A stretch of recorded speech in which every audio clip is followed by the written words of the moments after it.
Oh. So that's the I never applied to the Weather Channel. The guy who was in charge at the time, his name's Ray Ban. A friend of his apparently was doing a research project. They were researching where broadcast meteorologists were coming from. So there was a whole bunch of schools with this big reel of all these different broadcast meteorologists. So Linden and Penn State and Florida State and Mississippi State. And I was on that reel for whatever reason. And so Ray was I guess he was watching that tape, or he got a hold of that tape. And he said, "Oh, this guy looks interesting," and they contacted me. They got a hold of me that way. And I was up, like I said, it was July. I was painting the building. I was up on the scaffolding, and my brother hollers up. He goes, "Hey, the Weather Channel wants to interview you. You got to go home and call them." I'm like, "Oh, wow. That's cool." Because we had just gotten them on cable in White River Junction, Vermont back in '86. So I remember seeing Gay Dawson and Bill Schubert and Bill Keneally and Mark Mancuso and John Hope and Will Annan and all those guys and Bruce Edwards.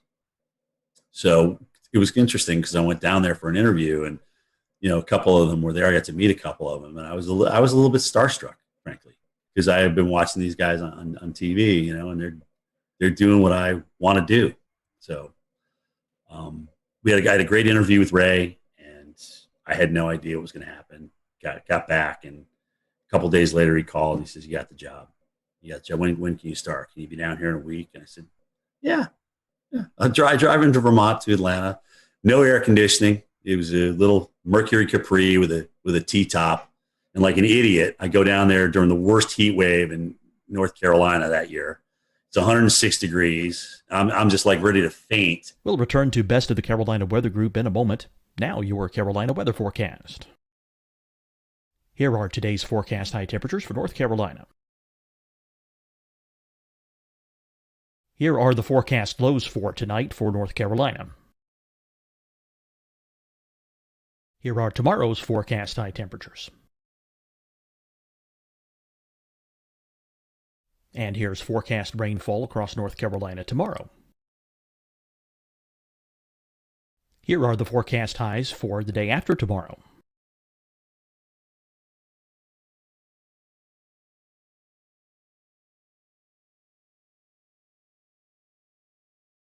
And here's the forecast rainfall across North Carolina for the day after tomorrow.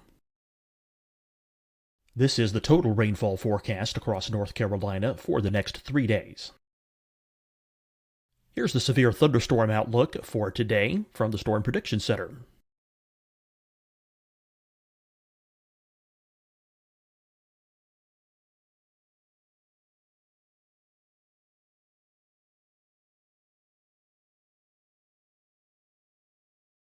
Here are the forecast high temperatures for today for South Carolina. Here are the low temperatures for today for South Carolina. Here's the probability of precipitation forecast across South Carolina today. And here are the rain chances across South Carolina tonight. Here are tomorrow's forecast highs across South Carolina. Here are the forecast low temperatures for tomorrow for South Carolina.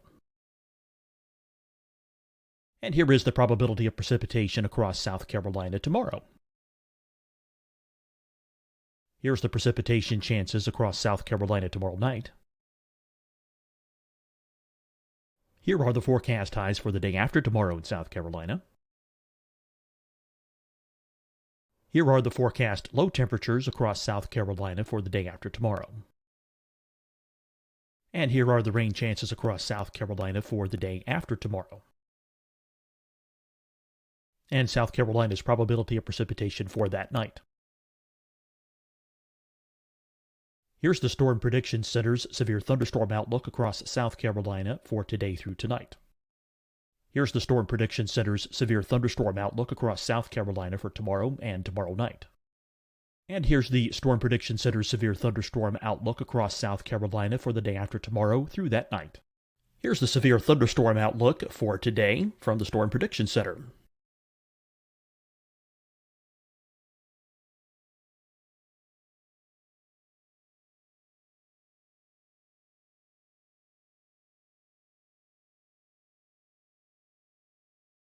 And now here's a live look at weather radar across the southeast. Deciding when to wear a mask isn't about who you know or how well you know them. Just ask yourself, will I be with anyone I don't live with? If the answer is yes, get behind the mask. Help slow the spread of COVID-19. Get behind the mask. Learn more at covid19.ncdhhs.gov. Hi, everyone. I'm Dr. Mandy Cohen, Secretary of the North Carolina Department of Health and Human Services. And when you follow the 3 W's, you protect your family and your neighbors from COVID-19. When you leave your home, practice your W's. Wear a cloth face covering, wait 6 feet apart, wash your hands often. Wear, wait, wash. We're in this together. Stay strong, North Carolina. Fight the spread and take a stand against coronavirus. Wear a mask in public. Stay at least 6 feet apart from others. And get tested. Join us and fight the spread. Visit scdhec.gov/COVID-19. Getting tested for COVID-19 helps you to take the steps needed to protect yourself, your loved ones, and your community. Find the testing location at scdhec.gov/COVID-19 testing. You'll see your Carolina weather forecast at 25 and 55 past. And now back to the best of the Carolina Weather Group on the all-new Carolina Weather Net. I mean, it was absolutely ridiculous. Instead of driving at night, like I should have done, right? Hello. Anyway, so I got my first experience with Southern heat, and I couldn't, really, for the first 4 years down there, I was like, I got to get out of here. I can't stand this heat and humidity. I was sweating when I got out of the shower. I mean, it was awful. It was awful. So finally, I got acclimated. About 7 years in, playing softball, just the honeysuckle, the southern nights, the humidity. So I really started falling in love with it. Now at 56, I'm too cold. It's too cold outside for me in Georgia right now. So I'm ready for Florida, South Florida. Speaking of that, what's left? Well, I mean, what's left for you to do or you want to do before you retire? I mean, it's been a great weather career at the Weather Channel, but anything left on the bucket list that you've not been able to get to yet? Yes, there is. I've never done a blizzard in North Dakota. I've got to do one. That's the only state I haven't been in for something for the Weather Channel. So I've got to do a blizzard in North Dakota. I would love to do a Westpac typhoon. Okay, I really would. I would love to do one. Maybe do what was a hurricane in the Atlantic, ramming into the UK or Ireland or something like that. I mean, that would be just to kind of experience weather in different parts of the world. Antarctica, this iceberg that's supposed to crash into that island down there. How cool would that be to broadcast live on that iceberg? Right? It's the size of Puerto Rico and it's shaped like Jamaica or something. I mean, it's crazy. Just those kind of things. I mean, I like voicing over storm stories, but I liked doing Cantore stories better. I mean, this is really I've been blessed, man. I got to see a lot of the world. I got to work with NBC Sports during the Olympics. I got to work out with Al Michaels, who also always called me Dr. Doom. I mean, it was just really cool. I've just had some really cool experiences, but honestly, I'd like my goal, God willing, is I can get 40 years in broadcasting, and that's okay. Maybe I'll be done after that. So that date would be July 15th, 2026. So approaching that, we're almost 5 years. We had a colleague of yours on, Tom Nizzle. He has a mountain. Yeah, he has a cabin up here on Rome Mountain. So we talked to Tom a lot. So what does retirement look like for you? You going to move into the mountains? You said South Florida just a little bit ago. What's it look like after TV life? Yeah, I mean, I love the lake. I love the mountains. It's really an extension of the area I grew up. Think about, right? It's Southern Appalachia versus Northern Appalachia.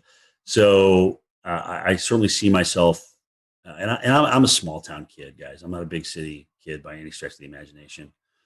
but maybe split where I live between Florida and North Georgia. I don't know. Maybe open a nursery. Maybe open some kind of small business. I love doing landscaping. I really do. I enjoy yard work. Maybe I won't in 5, 6, 10 years from now, but who knows? Honestly, I really don't know where it's going to take me. But I'm going to be getting up at the hours I get up and doing that 5 days a week, and sometimes, going through the weekends and working 13, 14 straight. It takes its toll on you. It really does. I'm blessed with a lot of days off as a broadcaster, more than I would think a local market has. So I'm blessed with that, but it still takes its toll on you, man. It really does. So we'll see. Nothing's in pen right now. Well, as we near the end of this podcast episode, we always kind of want to ask a few little silly questions to finish things up and to keep it light before we call it a night. So first and foremost, we'll pry some information out of you. I know that you guys probably have some fancy weather models and weather model providers at the Weather Channel, but do you have a favorite mainstream weather model site to use? Oh, gosh. I mean, first of all, Maui's a genius, sometimes to his own detriment. I mean, but I love the two websites he's designed. Levi does a fantastic job with Tropical Tidbits. I don't know the guys that are in charge of Pivotal Weather, but I think they've done a great job. Weather Nerds, there's just so many. I mean, Weather Tap, I still go back to Weather Tap, look at the radar, especially now that they changed the radar site. But anyway, I mean, it's still, WSI Energy Cast is still one that we can access too. So dude, it's endless. I have literally 60 tabs open. 60 tabs. It's ridiculous. It's absolutely ridiculous. I totally get that. I think, I think probably somewhere around there, 60 to 80 bookmarks. Just So I'm not alone here. Good. Oh, thank God. No, and you're not alone by any means. And especially when you have hurricane updates, when we all know the madness of how often those models update. So which site you're going to is really important. So yeah, they're lined up across the top. They're just lined up, endless. I guess I'll take the second one here. And favorite weather apps. Do you have any favorites? I mean, I know all of us use Radar Scope. Yeah, I mean, that's it. But is that your favorite one? That's my go-to. I mean, when everything's on the line, or if you want to see a storm that's gone tornado warned for yourself and make your own opinion on it, it's definitely Radar Scope. I actually wish I bought that company back when it was for sale, because oh my gosh, they're just doing great things. It's just consistent. It's always there for you. They're always upgrading it, always doing tweaks to it. There's different levels that you can obviously purchase, different subscriptions and things like that. So that is my absolute go-to. I love Storm. That's a good one. Anything that puts down the center point of the cone with the cities on it, I'm in favor of. Because then I get to see, where, if I'm out in the field and I'm not sitting by a computer, I can get a quick look at, okay, well, where do they move? How do they move the cone with with the 11 o'clock or the 5 o'clock advisory, whatever. And I can get an idea of where I may need to position myself down the road in the eye wall. What about weather movies? The good, the bad, the ugly in the weather movie industry. I mean, there's probably more bad and ugly than good, but what are your favorites and least favorites? For weather movie, my favorite tornado is still The Wizard of Oz. I won't lie. To be able to create that, as hokey as it was back in the 1930s, and have it look,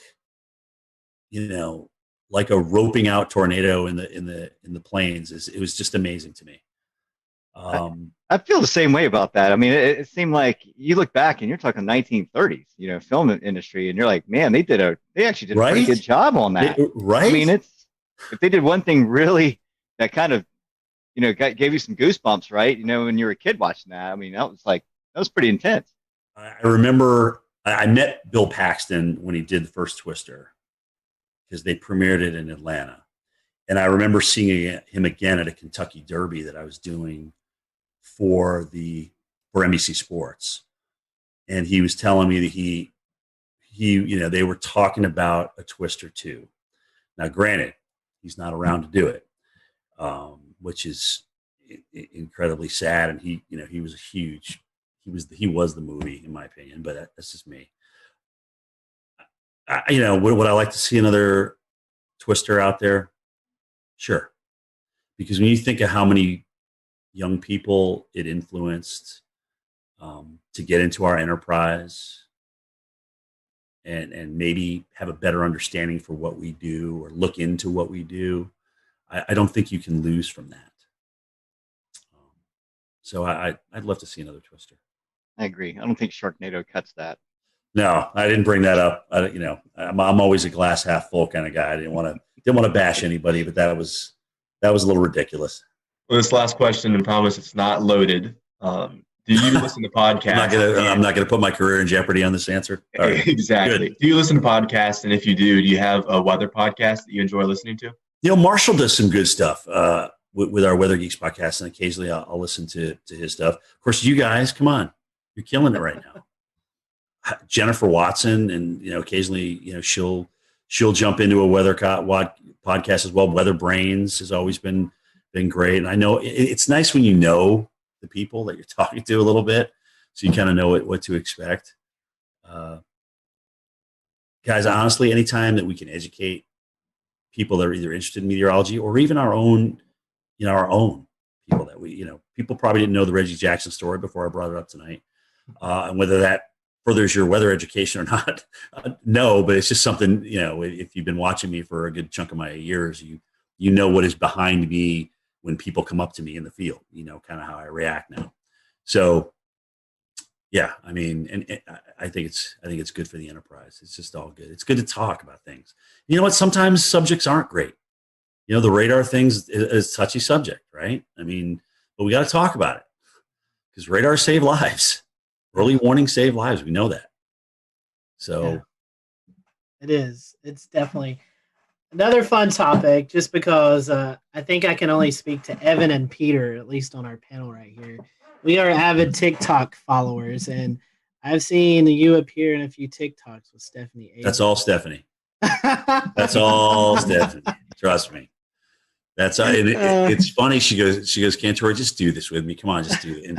And Steph just has a way to kind of beg you to do what she asks you to do, what she wants you to do. So you did, and I'm like, you know what? Why not? I mean, it's just like, what the hell? Yeah, I don't want to be a total bore. So I'll jump in and usually make a fool out of myself.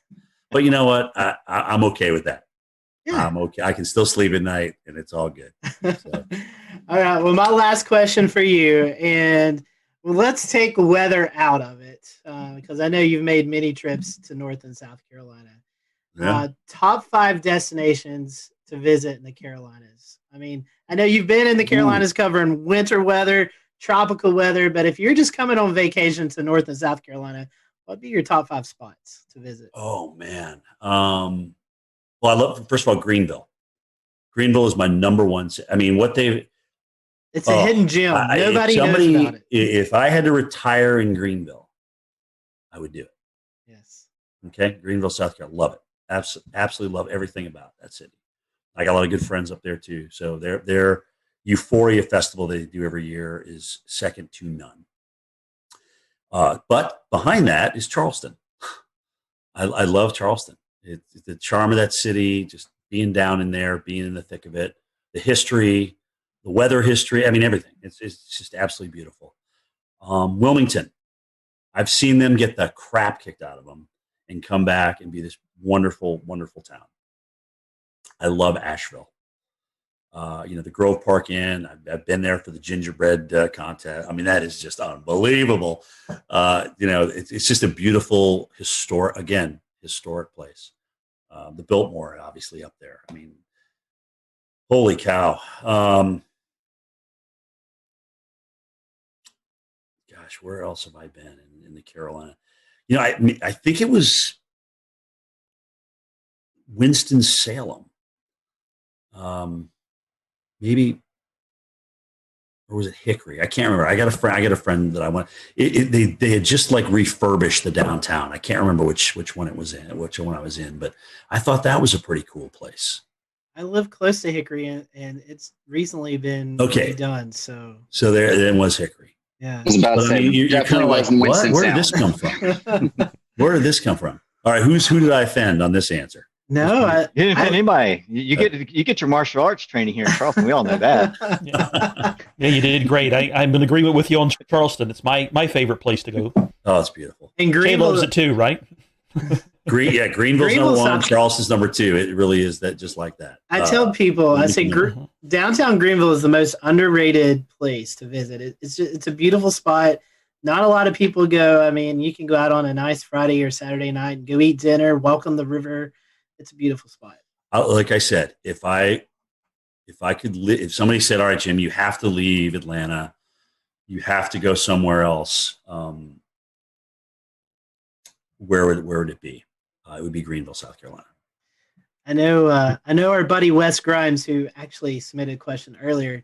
He loved when you visited Boone a couple of years ago during the big snowstorm. And oh my God, that was awesome. I know Boone loves you, so if you ever make it back up there, I know you'll have a lot of folks and friends up in the Boone area. So. By the way, the Boone stick is still around. Apparently, it's in my producer's Steve Pederak's office. I'm like, dude, you got to bring the Boone stick back out. I've never pushed so many cars out of the snow in my entire life than in Boone, North Carolina. Well, I will tell you this, from a guy, Evan and myself, living in Western North Carolina, we definitely hope we can copy that sometime soon, because we're in our snow drought. That was the last time we had measurable snow here outside of the mountains, was that storm a couple of years ago. It's going to be tough with La Nina, but we'll see. Especially if we get a strong La Nina. But it's an active pattern, dude, and we got the negative NAO, so you may get a little bonus out of that. We'll see. I'm afraid more ice than anything. That's my concern this year. Yeah, that's the models keep head faking, though. They keep wanting to bring the AO back positive again, but it keeps not happening. And well, we all know how those forecasts go sometimes. Right.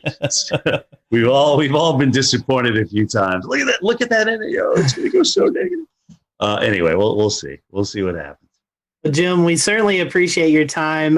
We want to wish you a very Merry Christmas and a Happy New Year. And for those who are listening to the podcast, I'm sure they're probably following you on Twitter, on social media, but if they can't, or if they're not, how can they do that? So at Jim Cantore is my Twitter. I don't do Facebook, but my tweets go to Facebook.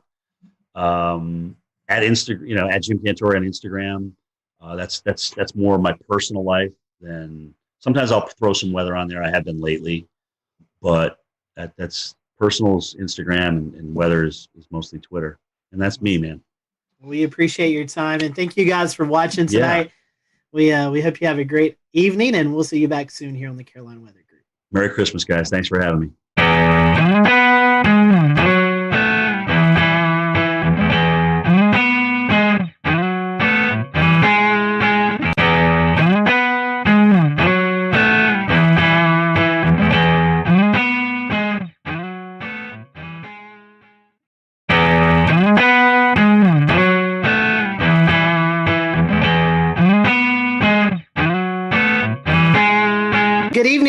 Welcome to the Carolina Weather Group. We're happy to have you this evening, and we have joining us tonight Jim Cantore, our good friend Jim Cantore from the Weather Channel, Mr. Storm Tracker, who has been busier than ever, I believe, this year, Jim.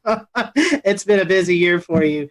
Tonight, we're going to be talking about reviewing 2020 and just all the crazy things that's happened in the weather community with storms and hurricanes and how we battled it with COVID as well. So a really interesting conversation tonight that we're looking forward to. So Jim, we were just talking a little bit before we started tonight.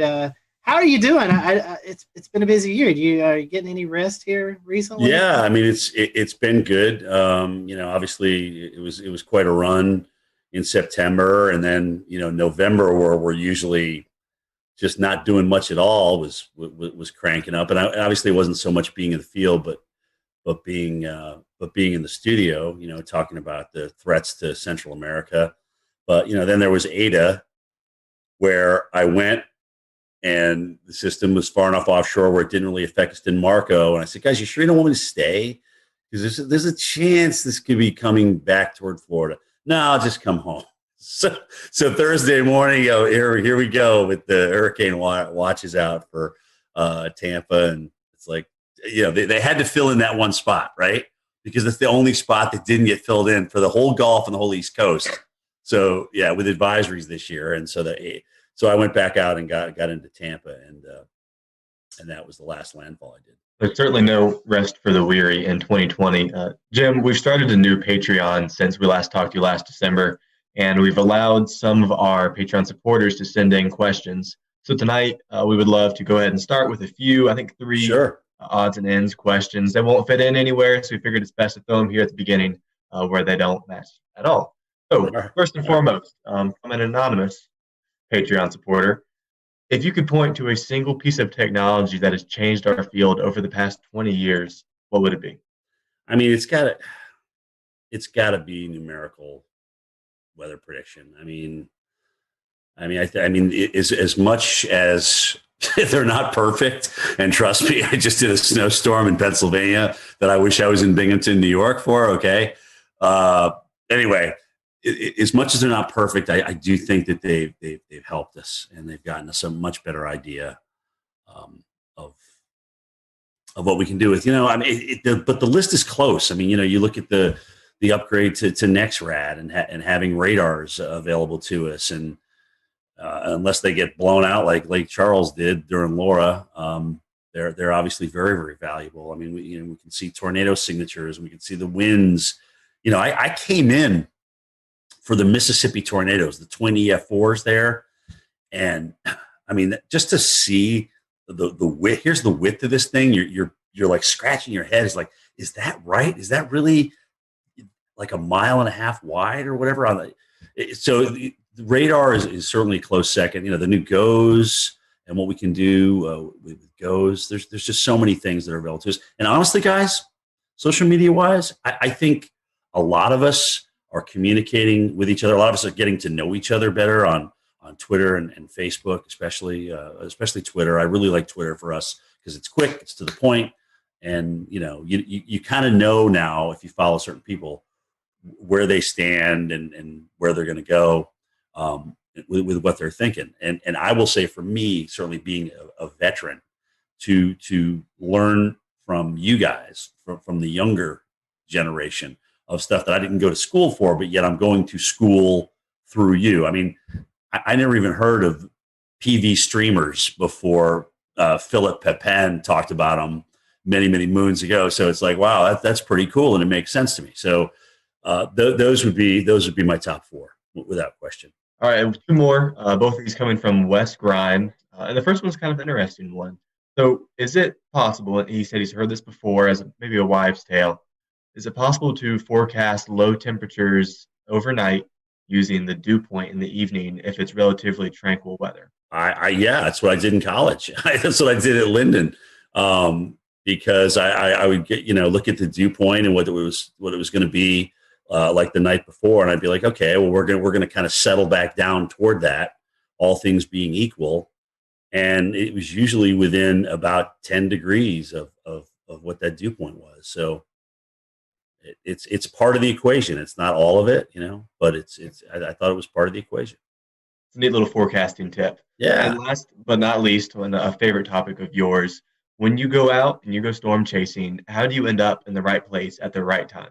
Well, dude, sometimes it takes a lot of work. Like Sally, oh God. So I'm like, you want me in New Orleans, but the models are trending east. I'm like, we're flying into Gulfport. We could really stay right there. So we went all the way to New Orleans because that's where they wanted me. I'm like, all right, whatever. I just do what I'm told, And then we made our way back to Gulfport the next day, and I'm like, okay, well, you realize though we're go back to Gulfport, but it's probably going to go even farther east than that. That's what the models are trying to do. So the next day after Gulfport, we went over to Pensacola and finally kind of found a home there on the eastern side of that thing with the storm surge. But it's not easy because there's a lot of people making up their minds of where we should go and where we shouldn't go. And, I appreciate the fact that they let me chime in with my opinion. It doesn't always get me far, but the most exhausting part about travel is not necessarily broadcasting for the hurricane. It's doing the morning show and then having to pack everything up and move to another location. Because once you get to that location, it's not just, okay, we're here, let's do our live shots. It's, okay, where are we logistically going to be? What's going to make the best shot? Is there going to be storm surge here? Are we safe here?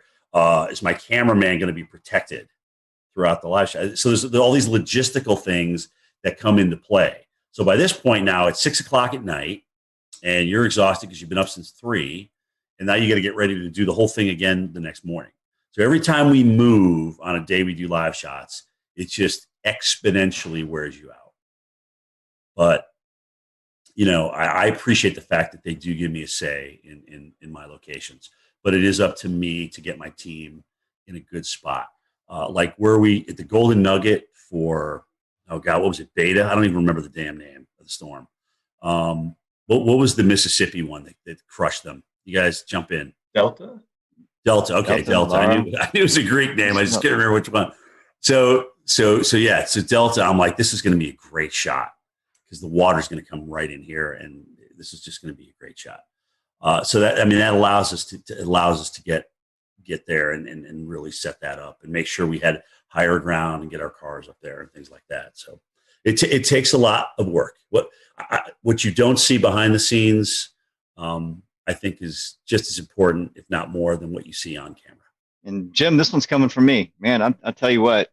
This year has been interesting with the tropics. I mean, we've cleared over a third of the Greek alphabet, and it's just been an unreal season. I mean, when we talk about, will we ever see something like this again? Is this going to be the norm going forward? What ingredients come into it? Tell us what your take is on. Do you think a strong signal in La Nina was a triggering factor? Do you think we'll return to Best of the Carolina Weather Group in a moment. Now your Carolina weather forecast. Here are today's forecast high temperatures for North Carolina. Here are the forecast lows for tonight for North Carolina. Here are tomorrow's forecast high temperatures. And here's forecast rainfall across North Carolina tomorrow. Here are the forecast highs for the day after tomorrow.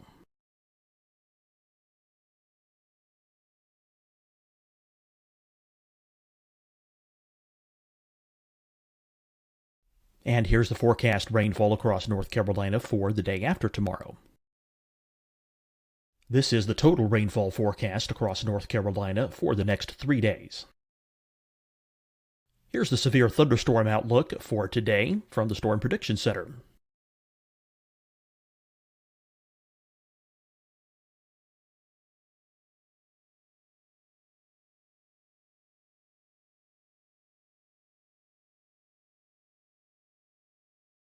Here are the forecast high temperatures for today for South Carolina.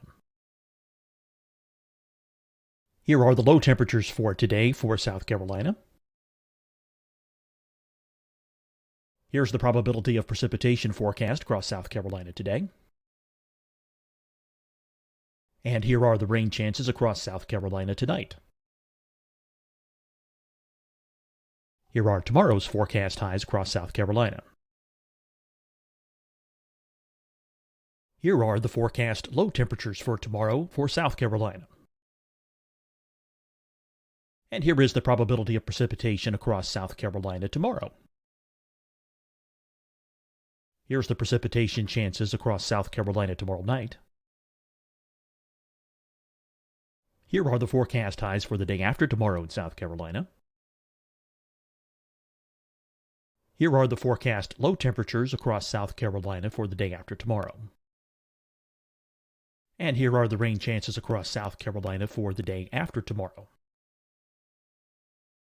And South Carolina's probability of precipitation for that night. Here's the Storm Prediction Center's severe thunderstorm outlook across South Carolina for today through tonight. Here's the Storm Prediction Center's severe thunderstorm outlook across South Carolina for tomorrow and tomorrow night. And here's the Storm Prediction Center's severe thunderstorm outlook across South Carolina for the day after tomorrow through that night.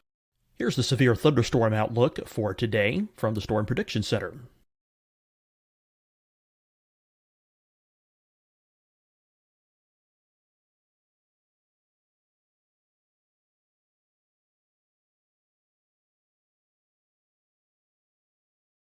And now here's a live look at weather radar across the southeast.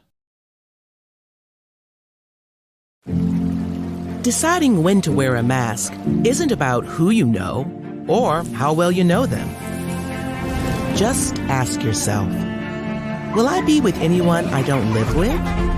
If the answer is yes, get behind the mask. Help slow the spread of COVID-19. Get behind the mask. Learn more at covid19.ncdhhs.gov. Hi, everyone. I'm Dr. Mandy Cohen, Secretary of the North Carolina Department of Health and Human Services. And when you follow the 3 W's, you protect your family and your neighbors from COVID-19. When you leave your home, practice your W's. Wear a cloth face covering, wait 6 feet apart, wash your hands often. Wear, wait, wash. We're in this together. Stay strong, North Carolina. Fight the spread and take a stand against coronavirus. Wear a mask in public. Stay at least 6 feet apart from others. And get tested. Join us and fight the spread. Visit scdhec.gov/COVID-19. Getting tested for COVID-19 helps you to take the steps needed to protect yourself, your loved ones, and your community. Find the testing location at scdhec.gov/COVID-19 testing.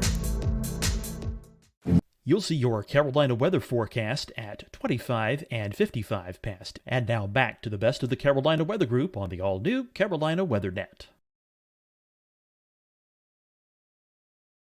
Give us some ideas of why you think we had such a hyperactive season. I mean, it was off the charts.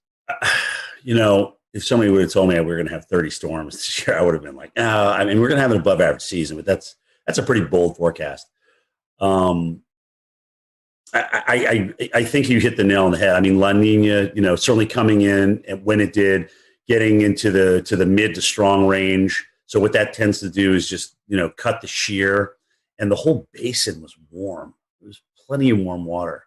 But the weirdest thing was all these rapid developers. I mean, we had all these storms that had developed either late before landfall or developed at some point over the, like Paulette and whatnot, kind of a rapid developer over the ocean and things like that. So a lot of, we just had so many rapid developers this year, and that's kind of the oddity to me, because you can get certainly strong number of storms if you get a warm basin and light shear, but all of a sudden, you know, what's kicking these things into overdrive? And in some cases, at the last minute, when normally the continental shelf will weaken them, we already had a bona fide cold front come through the Gulf of Mexico and South Florida, and here's Ada. You know, now granted, I think that did weaken it as it made its approach toward the west coast of Florida, but still, to even get something, I mean, that John Hope was our tropical expert, you know, way back when, and one of his rules was, once you get that cold front through, that's it. That shuts down the Gulf. And we had a couple of storm threats after that. So, you know, I guess in 2020, the 2020 factor kind of applies here. Yeah, but I think it's really interesting how many rapid developers we had, and so many of them close to land. I mean, even, you know, look at Iota and Zeta down in Nicaragua. I mean, we had to wait till the last storm of the season to get the Cat 5. I mean, goodness gracious, that's crazy. Yeah, there was definitely a lot of RI this year, and what I felt was interesting is that you didn't see a lot of rapid dissipation over land. I mean, these things stayed strong over land for some time, whether it could be attributed to brown ocean effect or whatnot. But you brought up a good point. When it got wrapped up along cold front, usually when hurricanes enter into a baroclinic environment, they fall apart pretty quickly, or they get pulled up along it and stretched out. And, you know, these storms defied odds this year. You know, some of these just they did. They never got like dry air intrusion. It was like they were like protected from this cocoon. And that's the other thing too. If you get a rapid developing system that comes ashore and is accelerating onshore or moving onshore, it's going to take a lot longer to wind down. I mean, you should see the mess that Zeta did in northern Georgia. I mean, there's a lot of trees down up here. And it reminded me of Opal back. I think was it 95? Was that Opal? That's right. But it kind of did. It was like one of these storms that actually was a 5, went down to a 3, but it was holding its own, and then it accelerated up in North Georgia. So it takes a while for these things to wind down, but they just cause a whole bunch of tree damage, man. It's a mess. I think I remember seeing the power outages. It was more in Georgia than Florida, than Louisiana per se. It was like over 1 million without power in northern Georgia. So and it kept going too. I mean, we had a lot of trees down in western North Carolina and up into Virginia too. That's true. That's true. Once we get off hurricane duty, it's kind of hard to lose track sometimes, or it's actually easy to lose track of what actually happens after that. But it's just been amazing to me, these things as they come ashore, especially this year. Like you said, their damage path has been incredible. And even if it's a TS or a depression, I mean, something, it's like they just don't want to die. They don't want to go away. And that's the year it's been. One more for me. I'm going to pass the baton off to Dan. And the question is, you've been to a lot of places this year. I mean, I probably wouldn't be able to remember off your memory, but give us some of the more significant places you went to experience storm chasing, whether it be hurricane or winter storm, even earlier in the year. Well, yeah, actually, Milwaukee was the only winter storm that I did last year, which was kind of mind-boggling because they're so fixated on the Northeast coast. It's like, well, guys, what if Kansas City gets 2 inches at rush hour on a Tuesday morning? That's a big deal. Plus, they were concerned about the COVID thing and everything toward the latter part of the season. I thought that was awesome being in Milwaukee. Great city, seeing the Lake Michigan just go crazy in Milwaukee was pretty awesome. That's kind of started the year. Then we went through all the hurricanes. I went to New Orleans 4 times. And interestingly enough, New Orleans really never got a big threat. Okay. They had the one storm toward the end there that hit them pretty good, but they never really got a big threat that flooded them. And that's really the biggest issue for New Orleans. But flying there 4 times, I thought I never done that before. I think they were in the cone like 8 times or something, 7 or 8 times this year. It's just crazy. And then the snowstorm, I just went Bethlehem, Pennsylvania. I knew Philly would change over. I knew they would mix. I knew we'd actually mix with sleet in Bethlehem. I just didn't know we'd get dry. The dry slotted thing is what really killed us. And then to see 4 states with 40 inches plus, I'm like, this is just absolutely nuts. Absolutely nuts. From a low pressure system that I don't even think broke under the 990s when it was doing its work. I mean, really? That's crazy. I know, non-lake effect too. I mean, that was all just the low. All-time snow in Binghamton. All-time single day. So they broke their all-time single day by almost twice as much snow. So 18 to like 31 or something. I mean, that's crazy stats, man. Crazy stats.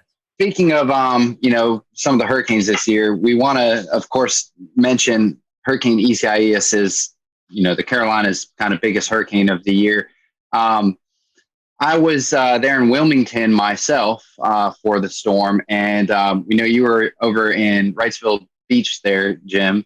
Yep. So we have a video that we want to play, and kind of the best way to describe what happened there with you. Video says 1,000 words, so we're gonna play the video and kind of just if you could kind of tell us what happened over there in Wrightsville and kind of what you experienced.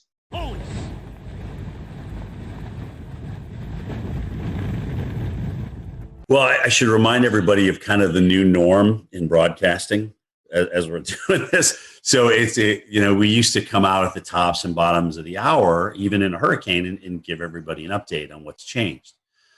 But the new norm is like, okay, well, look, since we've got a great signal, we've got HD audio and video now, why don't you just stay out during the entire storm and take us through the whole thing? And that's kind of a recent change, in the past 3, 4, 5 years, that's kind of what's evolved. But that's a lot harder because you're literally standing in the eye wall. And granted, you're talking about something that was on the high end of Cat 1 and borderline Cat 2 strength here. It's just hard to stand out in winds that strong. And you see me struggling there.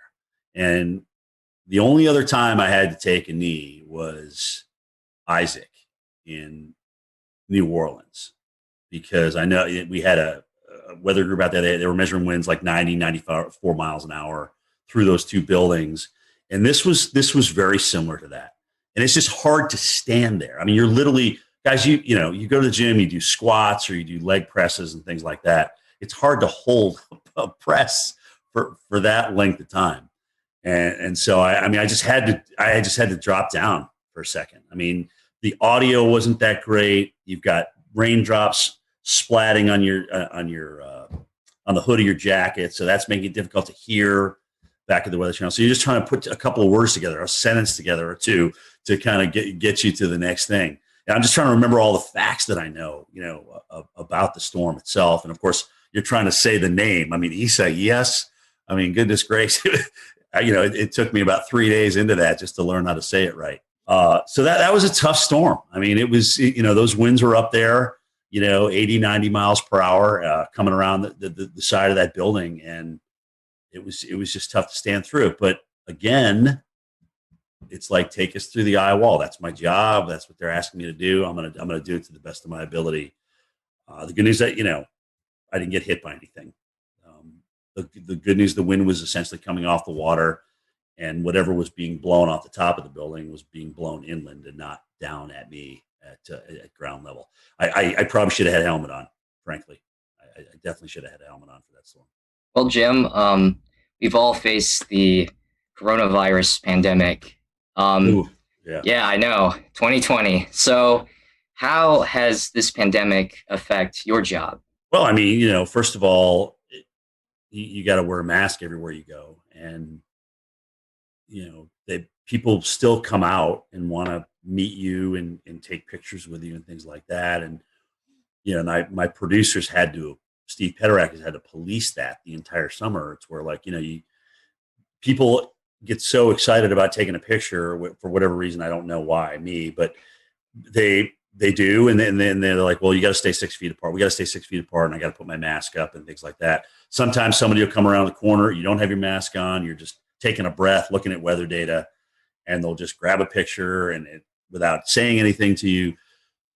And then management gets upset with you. So that a lot of that to tell people to kind of like, well, take a picture with me, but you got to move away. You got to stay 6 feet away. But I get it. I totally get it. And we played by the rules as best as we could the entire summer and even into this first winter storm that we've dealt with.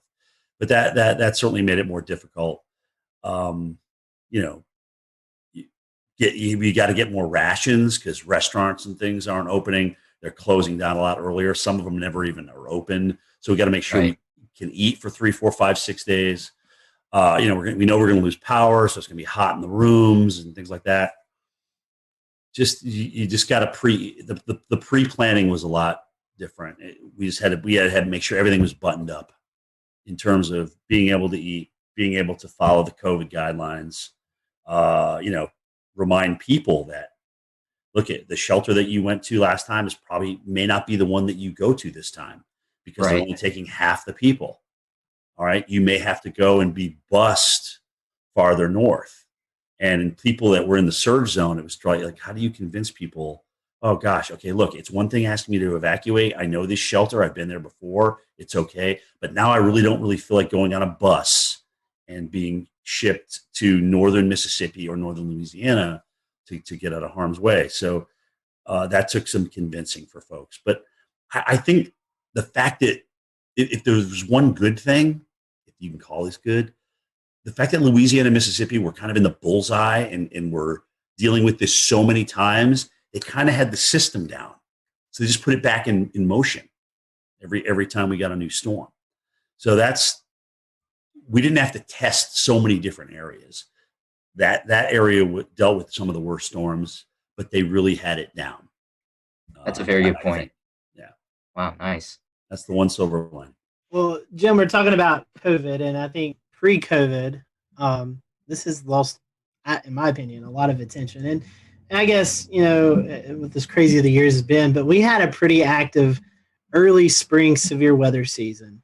March 3rd, 4th, as COVID was starting to happen, we had an EF4 tornado that just went right through downtown Nashville. Yep. I mean, it was one of the eeriest video. I mean, it was, I think, one of the most captured videos on Twitter, just with that, we also had severe weather here in the Carolinas, where downtown Charlotte, EF2, I believe, that went through just south of town. So, right. Copied with a month later, the Easter outbreak, where we had an EF4, and of all places, South Carolina. I mean, it was a pretty crazy severe weather season, and then I guess you kind of capped that off with the derecho in Iowa. I mean, what was your thoughts on any of those events that kind of stood out to you? I mean, the record for billion-dollar disasters stands at 16, but that's going to be broken this year. Okay, we are going to have more than 20 billion-dollar disasters. I don't know if it's going to be 21, 22, 23. I'm not sure, but that's just. I mean, this was just an off-the-charts year for big weather. And you're right; it was everything. It was the severe, with the tornado outbreaks, especially in metropolitan areas. It was the number of hurricanes that we had. It just the fires. We haven't even touched on the fires out west. I mean, goodness gracious, just again, and there was no stopping it. It literally started at the beginning of the year and just kept on going. And La Nina, as you guys know, especially in the Southwest, does not favor big rainfall. So, you wonder what next year brings once we get into spring and spring bloom, and that starts to dry out, right? So yeah, it's crazy. And I mean, look at the drought growing right now. If you take a look at the drought monitor, it's almost kind of scary seeing it kind of creep out of the Southwest into the central United States and the northern. Omaha. You're not really thinking about Omaha being dry, but they're starting to dry out a little bit. So drought's going to come into play big time as we get into 2021. That's going to be a big player, I think, for a lot of people. But yeah, it was just nonstop, man. I mean, and it would be easy to just say, okay, well, because of COVID, everything was exacerbated. No, no, we had 30 hurricanes. Okay, we had tornadoes hitting big cities, and I mean, it just literally lined up right with each other. And we just had an epic nor'easter, like I said, that dumped 40 plus inches of snow over 4 states, which wasn't one of these things. We saw it early. We knew there was going to be something, but in terms of nailing it down as to just how big this was going to be over the interior of New York and Pennsylvania and New Hampshire and Vermont, we didn't know that until it was really day of. And I guess it's a sore topic for some, but it's something that really needs to be addressed. I think we can contribute the climate change, global warming, to some of these bigger events that's taken place. I mean, they're only getting worse, and right. the climate continues to warm. So I mean, it seems like they're going hand in hand. I mean, what's your? Yeah, I mean, it's time to accept it. It's time to accept we have a warmer planet. We have warmer water as a result of that, which helped us obviously crank out 30 hurricanes, 30 named storms this year. And honestly, I just like we like to operate at 98.6, the planet likes to operate at a comfy temperature. And when you thrust something that's uncomfortable to it into it, then it's going to react. Extremes breed extremes, and I think we're seeing that. So.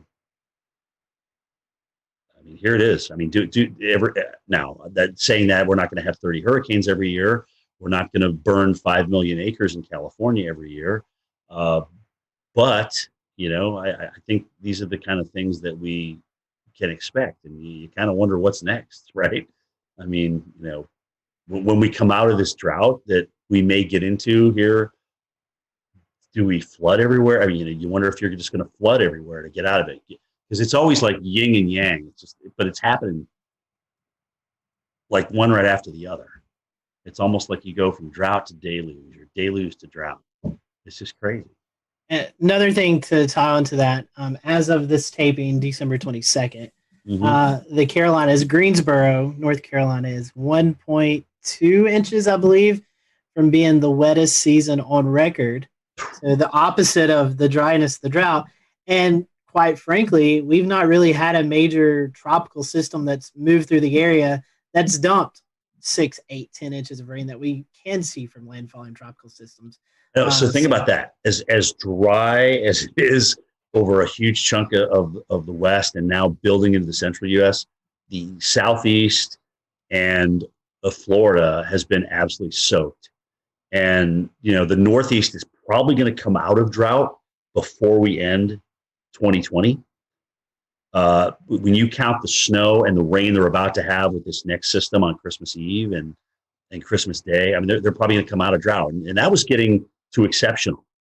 You start depleting reservoirs in the Northeast with that population concentration, and that's a really big deal. Okay, they've always kind of come out of it recently, but there's a lot of people up there that depend on reservoirs and water. So you dry it out up there in an extreme level, and it's bad. So they got lucky. But they just literally, once we got into fall, boom, all of a sudden we just started erasing these droughts and starting getting some nice, tropical moisture into some of these systems that came north. So they lucked out, in my opinion. It is actually good to see that there's been some rain and snow up there through the fall. I can tell you firsthand, it was a long, hot, dry summer at State College. Right, and actually it was a beautiful fall, too. So they got the best of all worlds. Right. Jim, we're going to transition over, speaking of wildfires, to the West. So, again, another crazy year with the 2020 wildfire season. What are your thoughts on the wildfires going along the northwest Pacific coast, like Oregon and Northern California? Yeah, I'm glad you actually asked that question, because a lot of times it's easy to just focus on California because they had so many acres burned, right? But it was Oregon. Was it Oregon, Washington, and Colorado had like their biggest fires in each of their states? Yeah, I think you're right. This year, in addition to what happened in California. So yeah, really, really, really severe season. Really dry, really hot. There was, again, monsoon didn't seem to show up in the Southwest at all. So that was certainly a player in that. But yeah, man, it's crazy. I mean, not only do you get dry and hot, but these normal seasonal rains like that, like the monsoon flow that comes in, just didn't even show up again this year. And that's just crazy. A lot of us haven't experienced that. Has it happened before? I don't know. They say that California used to have, really, really long droughts. And you can see that in the tree rings and things like that. But, the fact is a lot of people have moved into the wildland interface. And there's a lot of structures in there, people's livelihoods and things like that. But but here's the deal. Knowing that we know that, we have to build to our natural disaster. We have to do a much better job of building to our natural disaster. And frankly, in some places like Barrier Islands and maybe the deep woods of the West, we don't need to move there. Let's just leave that alone. Let's leave that to nature's preserve. There's plenty of other spots to live in. And we've also seen just phenomenal weather with dealing with fires. Like I think there was a fire NATO out in California this season, and it's just another crazy. One. Yeah, another one. Wasn't it the campfire that they had the EF3? Do you remember that? I can't remember which fire it was, but they literally had an EF3 tornado. It's the strongest tornado in California history. And they had what would have rated probably EF2, right? Yeah. With this one. Yeah. So the strongest, isn't that amazing? The strongest tornadoes in California history have actually come from fire natives. Wow. Using the term pyro tornado at a conference I attended. Alex Hoon, one of the incident meteorologists out there, coined that. Are they acknowledging that as the strongest tornado, or are they kind of putting an asterisk by that and just saying? I'm not sure if they're calling that the strongest tornado or whether they're had the asterisk like you said, but it certainly has been recognized as a fire generated tornado. Right. I mean, well, there's video of it. You can see it on the radar signature. I mean, the damage. Right. Signified EF3 damage. I mean, I don't know what else you need, really. I think that was the Loyalton one, right? That the Loyalton NATO? Fire NATO? It was the one with the campfire, I'm pretty sure. Yes, the camp one was the big one. That was the big one. Right. That was really wild. I'll say one other thing about the fires was seeing the difference in smoke. When you have your Diablo winds, your Santa Anas in California, the sagebrush, right? You have the white smoke that goes up. But further north you went, it was more peaty. So there, just the fact that fires could burn in these wet environments was a feat of itself. But you could see the different, like the greenish colored smoke and the real dark gray. It was really gnarly on satellite. It was wrapping out over the Pacific Ocean, and boy, that was intense to see. Yeah, you're right. Some of those satellite pictures and the type of pollution that they had in San Francisco for days and days and days. I got a nephew out there. He's just like, you can't even breathe. You don't even want to go outside. It was really bad. Even inside your home, you could smell the smoke. That's how bad it was. So, yeah, man, we need a break. Yeah, that's how I'll remember it. Is just day after day of smoke covering almost the entire western half of the country. Yeah, you remember those pictures? Yeah, remember those pictures of San Francisco, like orange? Right. Just, literally orange. That's all you can see is an orange glow. You didn't really see sunlight. It was just an orange glow. No, exactly. Felt like you're on another planet. Everyone, thank you for watching this episode of the Carolina Weather Group. Stay tuned for part 2 with Jim Cantore coming soon.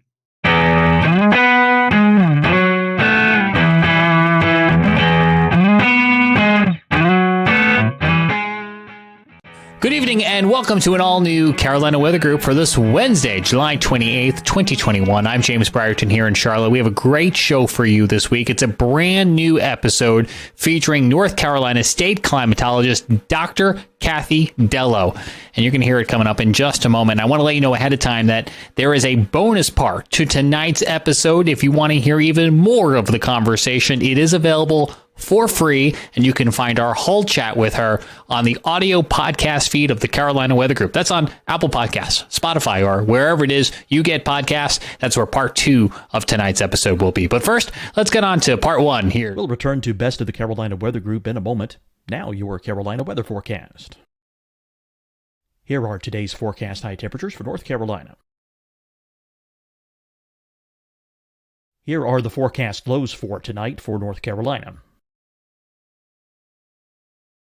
Here are tomorrow's forecast high temperatures. And here's forecast rainfall across North Carolina tomorrow. Here are the forecast highs for the day after tomorrow.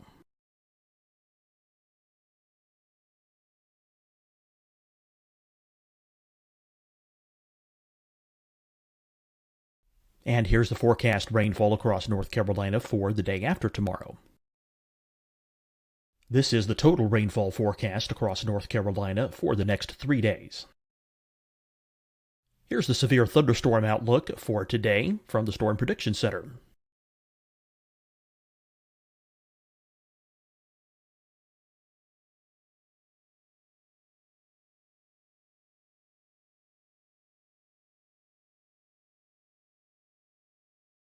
Here are the forecast high temperatures for today for South Carolina.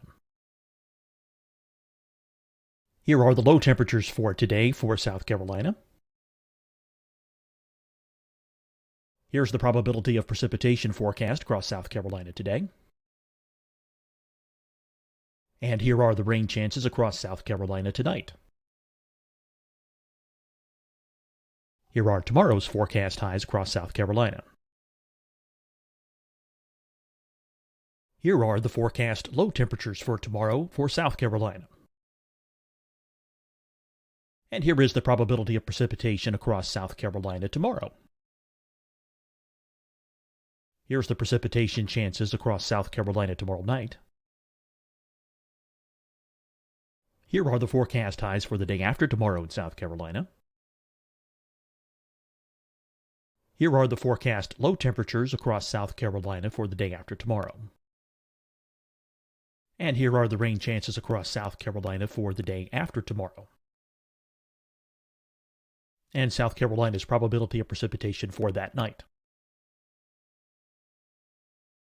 Here's the Storm Prediction Center's severe thunderstorm outlook across South Carolina for today through tonight. Here's the Storm Prediction Center's severe thunderstorm outlook across South Carolina for tomorrow and tomorrow night. And here's the Storm Prediction Center's severe thunderstorm outlook across South Carolina for the day after tomorrow through that night. Here's the severe thunderstorm outlook for today from the Storm Prediction Center.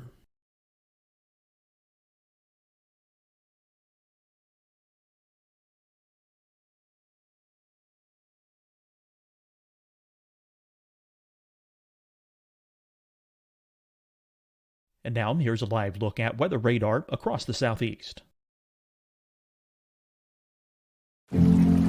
Deciding when to wear a mask isn't about who you know or how well you know them. Just ask yourself, will I be with anyone I don't live with? If the answer is yes, get behind the mask.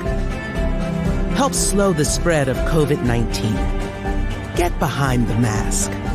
Learn more at covid19.ncdhhs.gov. Hi, everyone. I'm Dr. Mandy Cohen, Secretary of the North Carolina Department of Health and Human Services. And when you follow the 3 W's, you protect your family and your neighbors from COVID-19.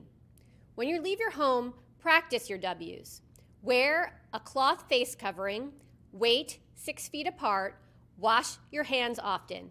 Wear, wait, wash. We're in this together. Stay strong, North Carolina. Fight the spread and take a stand against coronavirus. Wear a mask in public. Stay at least 6 feet apart from others. And get tested. Join us and fight the spread. Visit scdhec.gov/COVID-19. Getting tested for COVID-19 helps you to take the steps needed to protect yourself, your loved ones, and your community. Find the testing location at scdhec.gov/COVID-19 testing. You'll see your Carolina weather forecast at 25 and 55 past. And now back to the best of the Carolina Weather Group on the all-new Carolina Weather Net. To the Carolina Weather Group, we are here tonight with Dr. Kathy Dello of the North Carolina State Climate Office. We're super thankful that she's given us some time tonight, and we're excited to chat with her. It's been a long time coming. She is the North Carolina State climatologist, which is a bit of a lengthy title, right? Some people are, what is a climatologist? That's a question we're going to cover tonight. We're really excited for this, and we're going to chat more about North Carolina climate and everything that the North Carolina State Climate Office does. Kathy, one thing that we love to do with our first-time guests is ask them about their weather journey. How did you get into all this? Yeah, so I'm from upstate New York, Western New York, as I'm supposed to say as a New Yorker, and lake effect snow just really blew me away that you could get feet of snow in the course of a day. And I decided that, this was something that I needed to study, but also as a precocious preschooler, I went outside during recess and saw that the clouds were moving. And we had learned that day that we're on a planet that rotates, but you can't feel it. So I thought I had discovered something super big and went up to my teacher and was like, you said we can't feel it or see it, but I see it. And she's like, those are the clouds. So just built up this huge curiosity about kind of what was going on around me and what was going on with the weather. And I was dead set on being a meteorologist. So Kathy, I have to ask you, we have a few of our folks who grew up in your area up there. What was the biggest lake effect snow event that you remember? So I remember so I'm going to age myself here, the storms in the early 90s. One was an ice storm in 1991 and then the 93 snowstorm. And we were out of school for about a week, which is unheard of kind of in Western New York. You get to school when it's snowing, but we were sledding and building igloos. It was fantastic. So it's the one time that New Yorkers can't doubt us Southerners about closing everything during snow. Nope. Except I'm guessing y'all had about 3 feet of snow while it only takes about 3/4 of an inch down here. Yeah. When we were building igloos, it was basically just tunneling through like what the plow had built up. Maybe one day we'll get to experience that. Maybe just in the mountains. We won't wish that on the Piedmont. That might be too much. No. So tell us what a state climatologist does. What do you do over there at the SCO? Yeah, so we are the state's climate and weather kind of knowledge repository. We keep the climate data for the state. And I like to tell people the state climate offices have evolved over time. They started in the 70s and it was truly a man in a filing cabinet who would kind of write down records and file them away. Clearly, we've evolved beyond that. I'm not putting anything in a filing cabinet these days, but what we do is we're the nerve center, the knowledge center for anybody who wants to understand North Carolina's climate and weather. So people come to us for research. people come to us for outreach and extension. We work with K-12 students. We work with North Carolina Cooperative Extension, and they're all in all 100 counties. And then we do monitoring. We run the North Carolina EcoNet, which sends 1.5 million observations a day back to Raleigh. Wow. So we are monitoring North Carolina's environment every day. Wow, that is a lot of data. Anyone who knows the podcast knows that I'm a huge fan of the EcoNet. Kathy and the crew does a great job at the State Climate Office. They've got stations everywhere from, let's see, the furthest west one, Frying Pan, perhaps? I think so. Okay, Frying Pan is the furthest west. Now that I've gotten myself into geography, I might as well go ahead and pitch the question. There's a new furthest east station coming. Can you chat about that? Yeah, so we are putting up a station in Nags Head this summer. It's been a hole in our network. If you look at a map, we don't have any stations on the Outer Banks. We have one on Bald Head Island, and we get a lot of really fantastic, interesting info from there. So it only made sense for us to expand into this place that is so interesting climatologically and weather-wise. So we'll be at Chalky's Ridge State Park. And that gives us an opportunity both on the education side, because we have people that will be visiting the park and learning a little bit more about North Carolina's weather and climate through the EcoNet.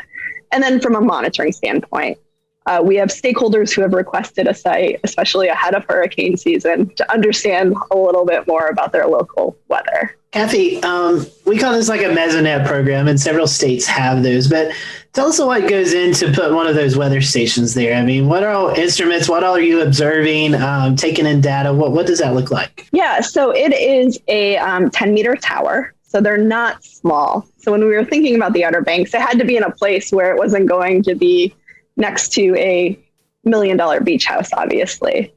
And we're putting all sorts of sensors on these towers. We measure soil moisture, we measure temperature at different levels, we measure wind at different levels, which is good for understanding inversions and fire weather, which they are interested in Nags Head as well.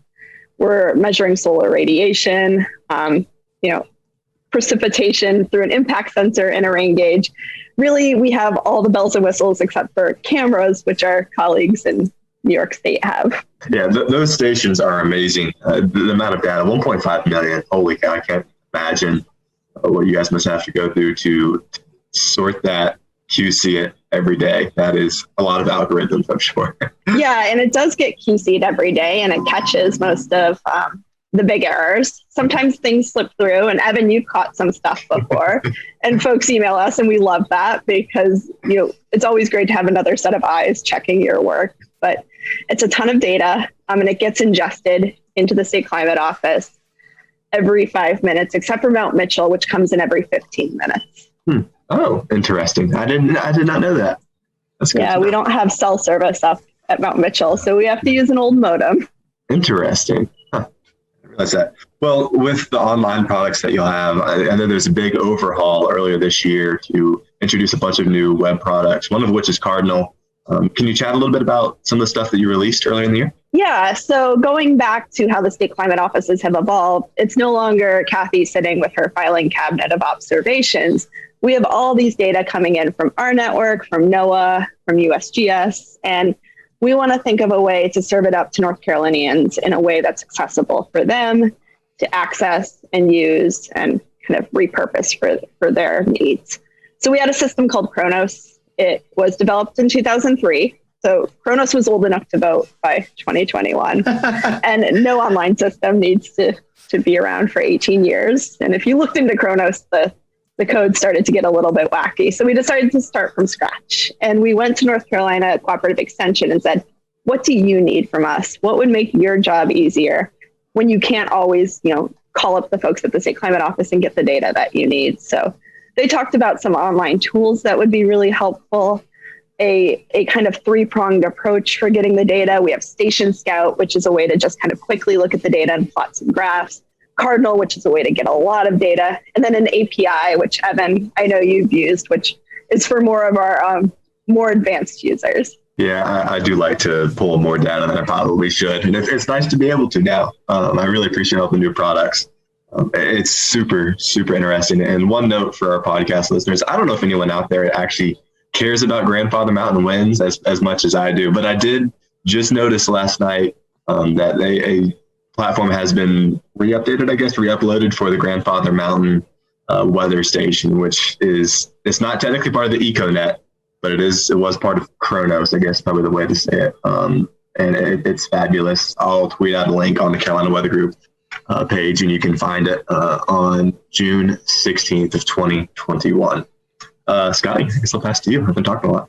Yeah, well, Kathy, one thing that's new this year, 2021, is the new climate norms. And we get those, I think it's every 30 years. And so we've kind of closed out that cycle. And can you tell us a little bit about why we take like 30-year snippets, and then what has changed from the last cycle to this current cycle? Yeah, so we look at 30-year snippets of climate because we know that day-to-day weather is variable and day-to-day climate is variable. And these were developed even before, the climate really started warming. So they were used for kind of growing purposes and energy purposes. It was a good baseline for everybody to operate from.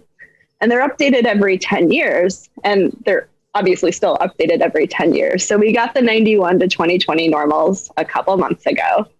And what they're showing, unsurprisingly, is warmer temperatures. So when you shift that baseline and you have those decades where it has been warmer, it shows up in the averages. But then we're seeing some parts of the country get wetter, including coastal North Carolina. But some parts of the country get drier. We're seeing a massive drought out in the western U.S. where I used to live, but also western North Carolina shows up as dry in the new normals. So we're seeing some in-state variability as well. I see Scotty already scrambling at the keys, going pull numbers. Yeah, so one thing that we're working on at the State Climate Office, which I think is super cool with this conversation, Kathy, is a new climate trends analysis tool. And I've been poking around at it the past few days, and it is really interesting to see how parts of the Carolinas, despite how incredibly wet it has felt, there are parts of the Carolinas that have actually gotten drier, and a significant trend towards dryness over the last 30 to 50 years, I should say. Yeah, I mean, one of the fun things and tough things about working in North Carolina is that our terrain is so variable. So even without a changing climate, the fun fact that Lake Toxaway is the wettest spot in the state and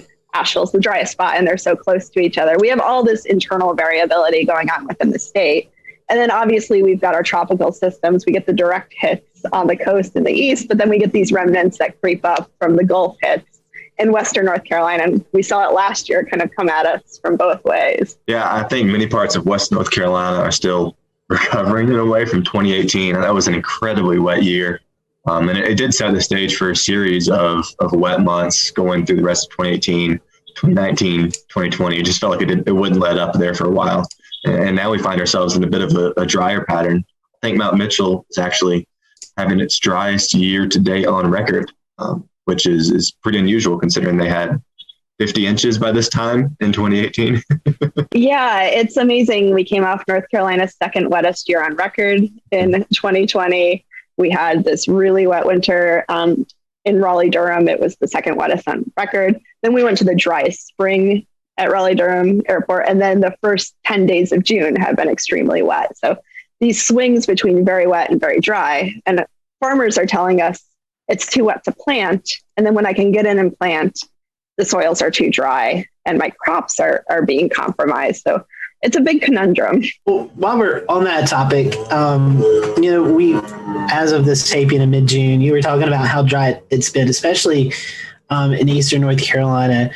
As a climatologist, I guess drought is one of your biggest things you have to monitor for the state, and probably one of the most dangerous things, not only because of, we could lose water resources, but also a lot of agriculture in the state of North Carolina. So if you don't mind, could you tell us a little bit about drought and why it's important that we don't get in that condition as we have here currently? And I guess 2016 was the last drought that we saw here in the Carolinas. So drought's not a good thing. I know people complain about it raining all the time, but we actually do need some rain from week to week. Yeah, and it's interesting. So really, a lot of my background is in drought. I was in Oregon for 10 years, and I was our drought person in Oregon, and we had our drought of record in 2015. Since then, there's now been 2 more droughts of record, but almost no snowpack throughout the winter, and that's how the West gets its water supply.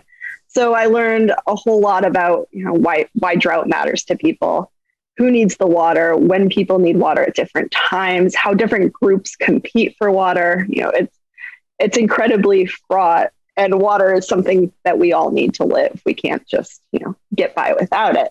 So when I got here, I started poking around on what are the droughts of record that I need to know. What's the 2015 drought in North Carolina? And it's obviously 2007.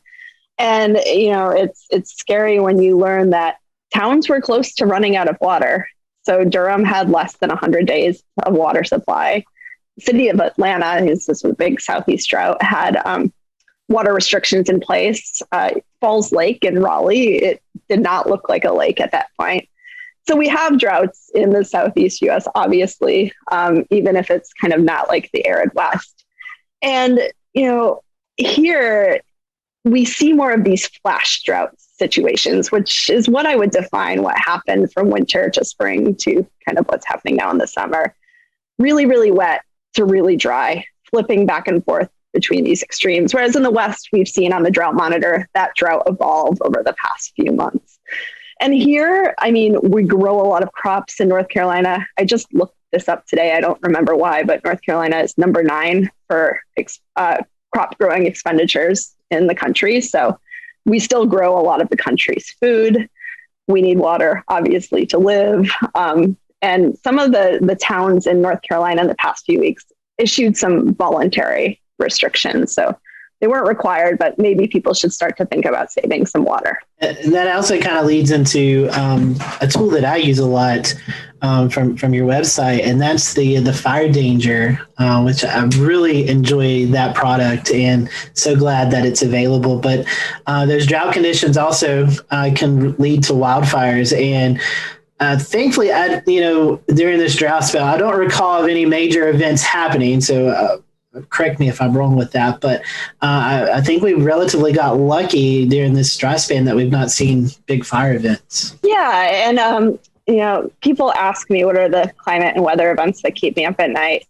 2016 fire, like what happened in Gatlinburg, keeps me up at night. People dying in a fire that kind of just exploded in a very dry year.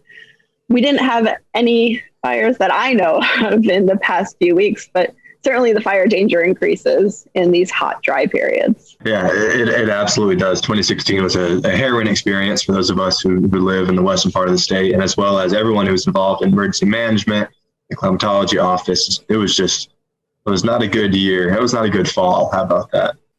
All right, well, that does it for part 1 of our conversation with Dr. Kathy Dello, the state climatologist from the state of North Carolina. To hear part 2, it's available for free. Find the Carolina Weather Group wherever you get audio podcasts, Apple Podcasts, Spotify, wherever that might be. We're going to talk more about wildfires. We're also going to talk about a study they're doing to understand the urban heat island effect that so many of our metropolitan areas see. That's available right now. Carolina Weather Group audio podcast, wherever you get your audio podcast. We'll see you over on those platforms. But for now, from Charlotte, I'm James Brierton. See you again in just a few moments.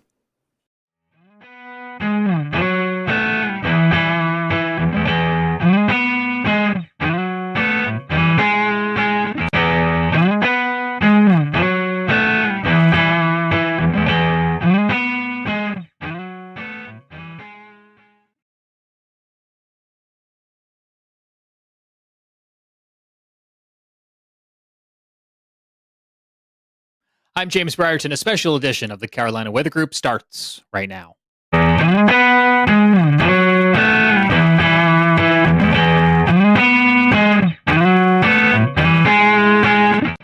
These are pictures out of western North Carolina in the first daybreak after devastating flash flooding from Tropical Depression Fred. Good evening. I'm James Brierton in Charlotte, North Carolina, and we are live with you on this Wednesday, August the 18th, 2021. Our panel is assembled here again tonight. We have Jared Smith in Charleston, South Carolina, and Evan Fisher in Asheville, North Carolina. So many of our friends and neighbors in Western North Carolina still dealing with the aftermath of Tropical Depression Fred, with ongoing flooding that the word aftermath just doesn't do it justice. This is a situation that is still very much active and ongoing for these folks. And states of emergency remain in effect tonight because of the devastation that is being felt in some of these places, including reports tonight that we're learning out of Haywood County in North Carolina, where some 35 people remain unaccounted for.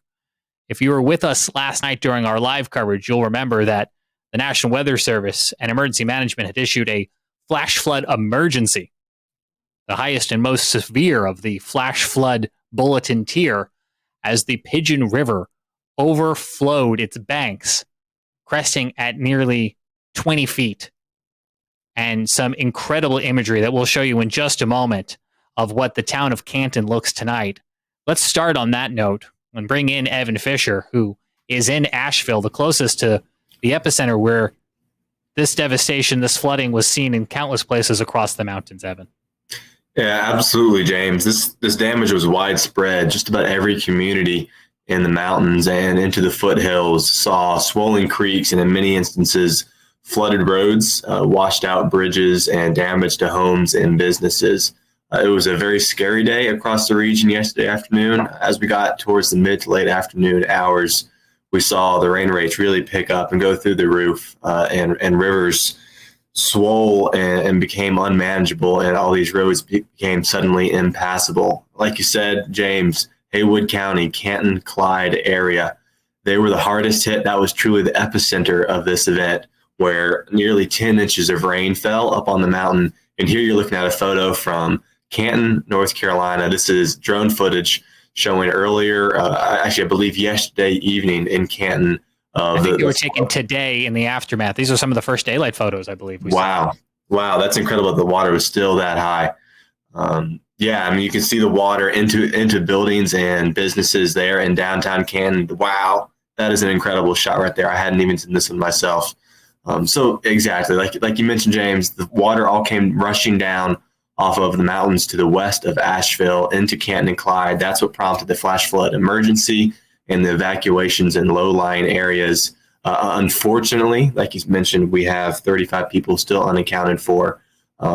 We certainly hope that number plummets down to zero and everyone checks in and is found safe. But it's a concerning look 24 hours after the event wrapped up.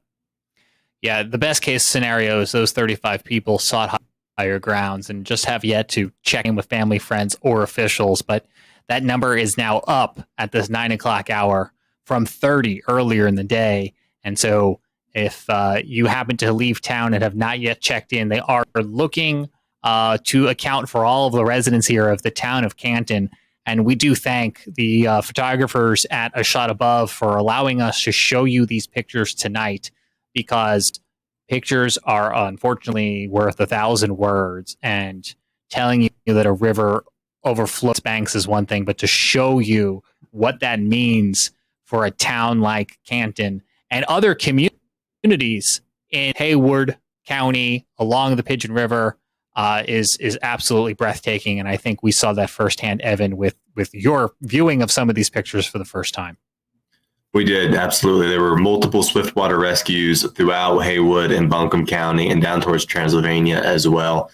We are quite thankful to not have heard of any official fatalities yet, and we do hope that continues and that those 35 people show up safely. We have been monitoring information from Haywood County, who are, as Evan mentioned, continuing to do the search and the rescue and the securing of their town tonight. And as soon as we get information from them on some verified ways that you at home can help these neighbors and others across Western North Carolina through donations and charities, we're to pass that along. Evan, you're in Asheville and you traveled out yesterday. We looked at some of these pictures yesterday, but I was hoping for folks who maybe weren't with us last night, you can let people know what else you saw yesterday as some of the rivers, creeks, and streams, the countless of them across Western North Carolina, were overflowing their banks. What are we looking at here? Yeah, so I went out and drove around my hometown of Fairview, North Carolina, which is about 8 to 10 miles southeast of Asheville, down a little bit closer towards Chimney Rock, if you're familiar with the area. And I went out about mid-afternoon when the rainfall rates really went through the roof and drove down towards Bat Cave and Chimney Rock.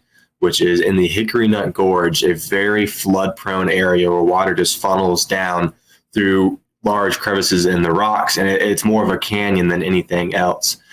Went down and scoped out the Broad River, and there was widespread flooding on it. The main highway was actually closed halfway down the gorge, and I could not go any further.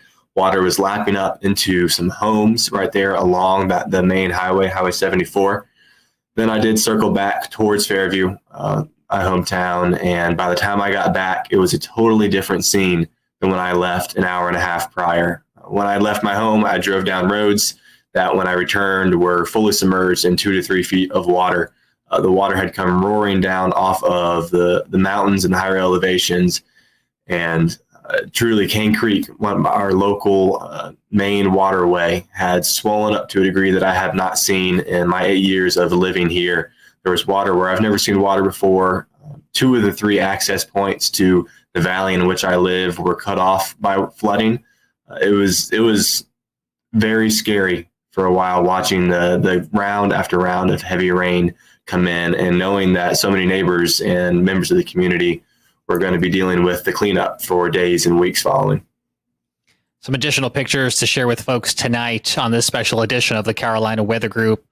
This video shot by Austin Taylor in the city of Boone in Watauga County, where you can see water spilling into the streets and parking lots. This photo showing what looks to be a single car in a parking lot, now covered by water instead of pavement. Another vehicle with looks to be a pickup, water up to its bed. And you can see some of the rapid movement of a lot of this water, and that flash flooding in a nutshell. Quick moving. We'll return to Best of the Carolina Weather Group in a moment.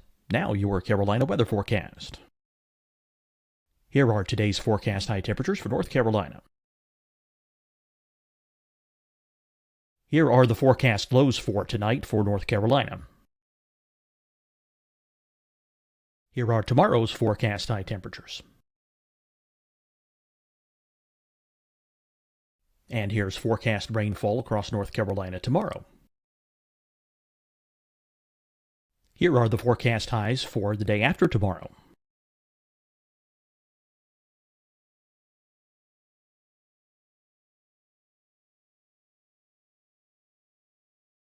And here's the forecast rainfall across North Carolina for the day after tomorrow.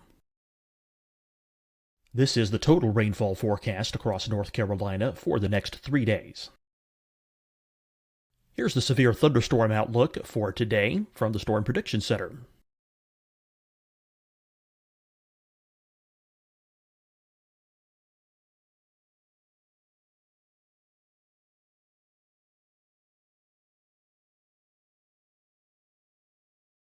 Here are the forecast high temperatures for today for South Carolina. Here are the low temperatures for today for South Carolina.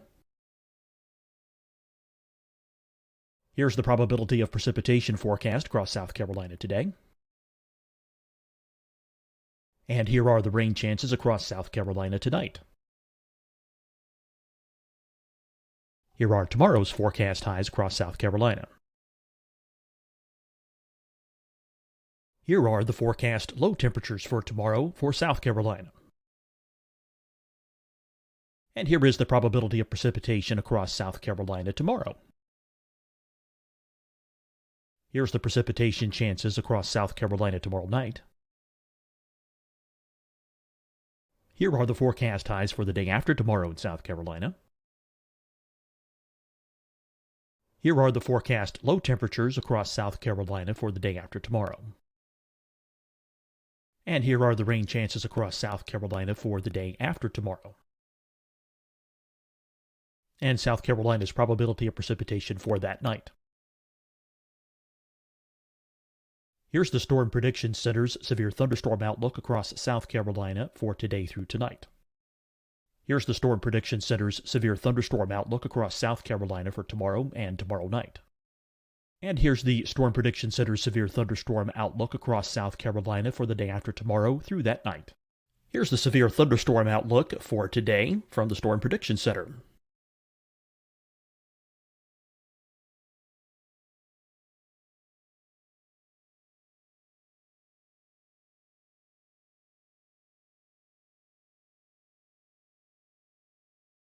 And now here's a live look at weather radar across the southeast. Deciding when to wear a mask isn't about who you know or how well you know them. Just ask yourself, will I be with anyone I don't live with? If the answer is yes, get behind the mask. Help slow the spread of COVID-19. Get behind the mask. Learn more at covid19.ncdhhs.gov. Hi, everyone. I'm Dr. Mandy Cohen, Secretary of the North Carolina Department of Health and Human Services. And when you follow the 3 W's, you protect your family and your neighbors from COVID-19. When you leave your home, practice your W's.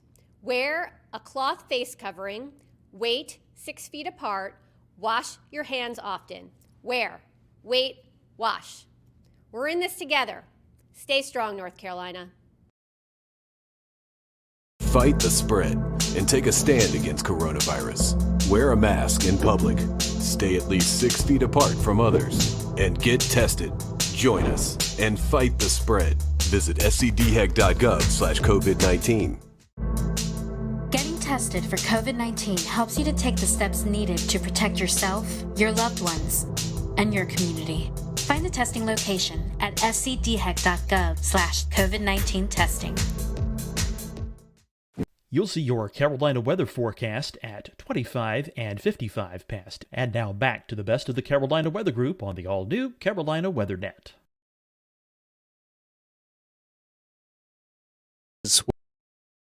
Where it's not supposed to be, and now in the hours afterwards, the conversation turns to, well, where did all this water go? Let's bring in Jared Smith. He's looking at river flood gauges at this hour.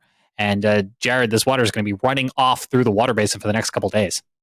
It sure is. I think one bit of good news that we can take away from this is that we do not have any more gauges in major flood stage.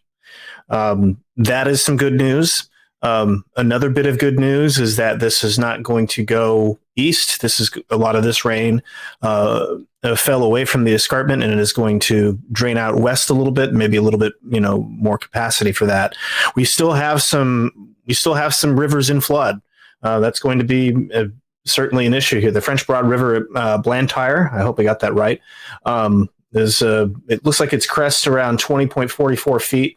And is continuing to fall here, but still in moderate flood stage for the next little bit. Should fall below flood stage by Friday. So that's some good news there. Again, this is it's going to go, and it's going to dissipate down. But the French Broad still is obviously very problematic here. We still have a minor flood stage now at Fletcher. We have a minor flood stage at Asheville, but this is almost the good news is that this is almost below flood stage at Asheville, so that's some really good news. And then when looking at some of the other gauges, the French Broad near Marshall, so you can see it's kind of draining down. We'll keep an eye on this as time goes on, but that is a little bit of good news there that we are seeing some of these more severe instances down. So here's the French Broad River near Hot Springs. It got in a minor flood stage last night, is leveled out here as well. And let me see here. It was much easier to find. Let me grab the Pigeon River real quick, because that's what we're looking for. Let's see here. So here's the Pigeon River near Hepco. You can see that huge jump there. They don't have flood forecasts there, but they do here at Canton. And again, this was the major event here, and you can see it crest just shy of 20 feet and is now back down to normal. I mean, it's remarkable how quickly it got back down to normal. But we saw from the images in the opener just how devastating that this major flood event was. Absolutely, Jared. And I think you're right. I mean, some of these communities, we won't know for a couple of days what lies beneath some of those floodwaters, and other communities downstream will have to watch for the swelling of local rivers as the water basin works to run off all of this excess. at the height of things yesterday, or I should say at the culmination of things yesterday. This is a look at the day's final tally. Every flash flood warning and advisory, every tornado warning issued, every local storm report. Hats off to the men and women at the National Weather Service who had a relentless day followed by storm surveying today. We'll talk about that more in a moment, but just you can see on your screen right now, every one of these little green beacons is some sort of flood-related event. That's a river, that's a creek, that's a stream, that's a road, that's a mudslide. Those are low-lying areas that are impassable because of the torrential rain that fell upwards of 8 inches in some places. We'll get you some of those storm totals here in just a moment. Matter of fact, what I can show you on the screen is from our own Evan Fisher. Evan, you were graphing and calculating some of these rainfall totals today. What were some of the highest? Sure, James. Yeah. So the highest 3-day rainfall total that I have seen through the CocoRoss system actually was 17 point. Let me get the numbers on this. 17.36 inches of rain from Lake Toxaway. Fallen rain. Fallen 17 rain inches over the past 3 days. You said 3 days. So that could be yesterday plus severe thunderstorm warning kind of related stuff from days earlier. Right. So that's going to be a combination of the stalled front that we had. That area was under a flash flood warning the day prior to Fred for another flooding event. And then they also tacked on likely another 7 to 9 inches of rain that day. I've seen widespread reports in the very flood prone areas, the higher elevations of 7 to 9 inches. So those certainly verified, those forecasts verified. And you could see on that map, sorry, James, that you just pulled it back down.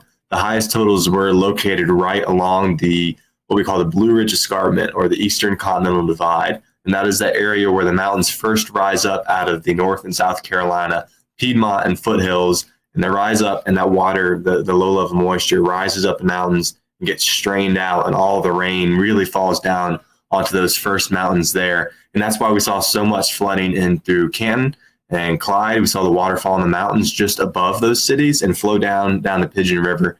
And to use the wording of the National Weather Service in Greenville, Spartanburg, create a significant and life-threatening flood wave that washed through the town. Yeah, and now it's cleanup, but it's cleanup it's gonna take a while. It's waiting for this water to go down. It's helping to restore services like water, power, and utilities. It's cleaning off roadways. You're looking at some photos here that the state put out, the Department of Transportation, amongst the first to respond to the impacted communities, trying to get infrastructure back online to help bring in more supplies to communities that might need it. You can just see some of these hardest hit areas in these photos that the state put out earlier today.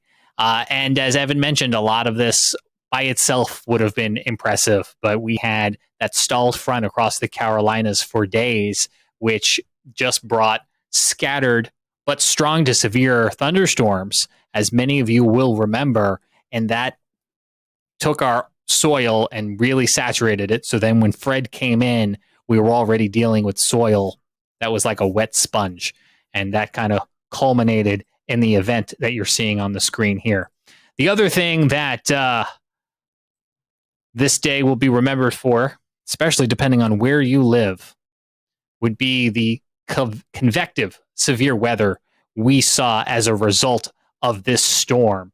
And the National Weather Service going out today, putting their eyeballs on damage left from tornadoes, such as this one recorded by Brandon Pope off of Old Mountain Road in Iredell County, eventually crossing into Alexander County. He took this video and posted it to Twitter yesterday. And what you're seeing here, we now know, is a EF1 tornado. You can see the path here that the National Weather Service in Greenville, Spartanburg, Tricia Palmer herself took this trip on up here to take a look. And this was an EF1 tornado with peak wind gusts of 110 miles an hour. Luckily, no injuries to report, very minor damage, but their storm survey does account for trees that were topped off at about 20 feet above the ground, which was helping them to determine the impact of that tornado. That was just one of several tornadoes that the Weather Service confirmed today. The National Weather Service in Greenville, Spartanburg, by the way, issued, if I have this right, 37 tornado warnings yesterday. The most their office has done since the late 1980s. Wow. If I recall the statistic correctly from Brad Panovich at WCNC, I think it was. Yeah. Go ahead, Jared. I mean, it's worth noting, too, that the methodology in the late 80s is far different from what we have now. Keeping in mind that we switched to storm-based warnings in 2007, 2008.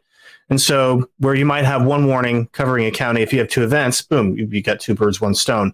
And also keeping in mind that if you have a warning that goes out for multiple counties, that's actually, I was actually talking to somebody about this today. Believe it or not, that was counted as multiple warnings back in the day. So you could issue one warning, but it would go out as three because it was county-based. And there was no such thing as the valid time event code, the VTEC. Not talking about revved up Honda motors. I'm talking about valid time event code.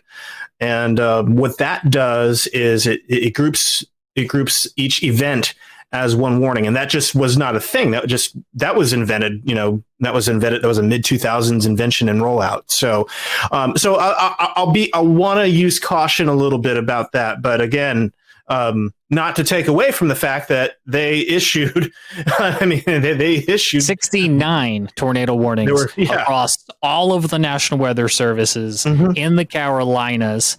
Evan Fisher's got a map up here on the screen. So that does include Peachtree City. That does include Virginia, because the National Weather Service boundaries and the state boundaries are not the same. 67 tornado warnings, flash flood warnings, 27 with flood. Is that advisories then? 23? Flood warnings. I left flood advisories out. Okay. Yeah. Let's get back over to what the Weather Service was finding today. We do have down here a little bit closer to Greenville, another EF1. Now, this was a low-end EF1 in Malden, South Carolina, with a tornado that touched down near Brooks Road at Highway 276. And you can see that this one was on the ground for about a little over 2 miles or so. And minor damage to roofs and siding noted to several structures. Damage was primarily limited to multiple uprooted large hardwoods and snapped trees, not too dissimilar from the one seen in Alexander and Iredale counties. Another EF1 here to show you on the map near Fountain Inn, South Carolina, where the storm survey team found that a tornado touchdown east of Pennington Road. This tornado tracking north-northeast, crossing intersections such as Highway 418. Damage, again, primarily limited to some hardwoods and snap trees, which would be expected with an EF1. One of the trees, though, did fall and damage a home on Ritchie Road. The shed there was also damaged and destroyed as a result of a fallen tree. So a direct result of that tornado, which EF0 also striking about 3 miles southeast of Fountain Inn, South Carolina. And I could have sworn, yes, there is. I was going to say, I could have sworn there was another short-lived little guy here, an EF0, that was on the ground for about 1/10 of a mile. And this one near Sandy Springs, South Carolina. And I almost missed this one as well here near 6 Mile, South Carolina, also on the ground for about 1/10 of a mile, where multiple trees were uprooted. Some of these shorter paths are not surprising, considering the tropical nature of the setup yesterday. And if you joined us for live coverage, or your local television broadcasters, they were talking a lot about these cells that were training across areas. But the nature of tornadoes associated with a tropical system like this, they spin up very quickly and they spin down very quickly. So it makes warning on them very tricky. You got to move very quickly, and then they don't live very long, which couldn't be good news. But it comes down to pulling that trigger, getting the effective communication, and then on your end at home, making sure you move to safety as quickly as possible. Because you're not going to have a lot of lead time that you might have with certain other tornado warnings we get here in the Carolinas. Certainly, you always want to try to move to safety as quickly as possible. Again, you can find information about how to help Western North Carolina forthcoming on our Facebook page. We're looking for the county to tell us exactly where and when they need help. I know they did say earlier, thanks but no thanks to volunteers for search for rescue, leaving that first and foremost to the professional first responders. And they said that they would be issuing some additional information about how the community can get involved and helped as soon as they get to that phase of their recovery.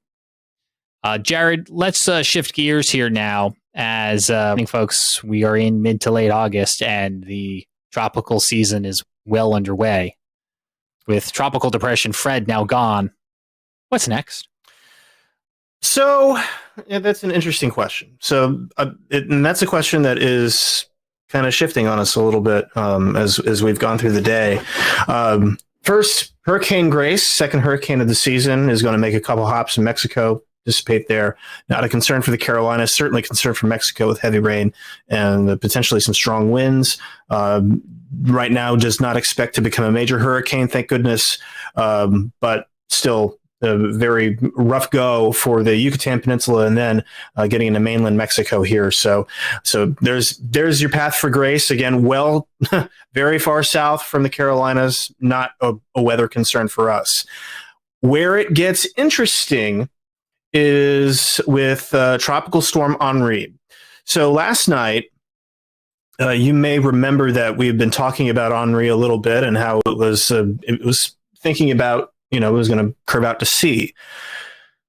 Guidance picked up on an interesting trend today, and there's a lot of guidance members that are starting to come around to this idea, so much so that the Hurricane Center is starting to come around to this idea that as Henri it's going to get picked up by cutoff low, and it's going to head north and parallel the coast. Again, this is going to be more of a wave and rip current maker for us along the Carolina coast. We'll need to see how far west it ends up. So, we'll continue to keep an eye on that. I'll show you all another graphic in a second, talking about tropical storm force wind probabilities there. But if you notice, the key difference in the track today versus yesterday is that Henri is taking aim on New England. A ridge of high pressure is going to build just to the northeast of Henri, basically cutting off its escape route.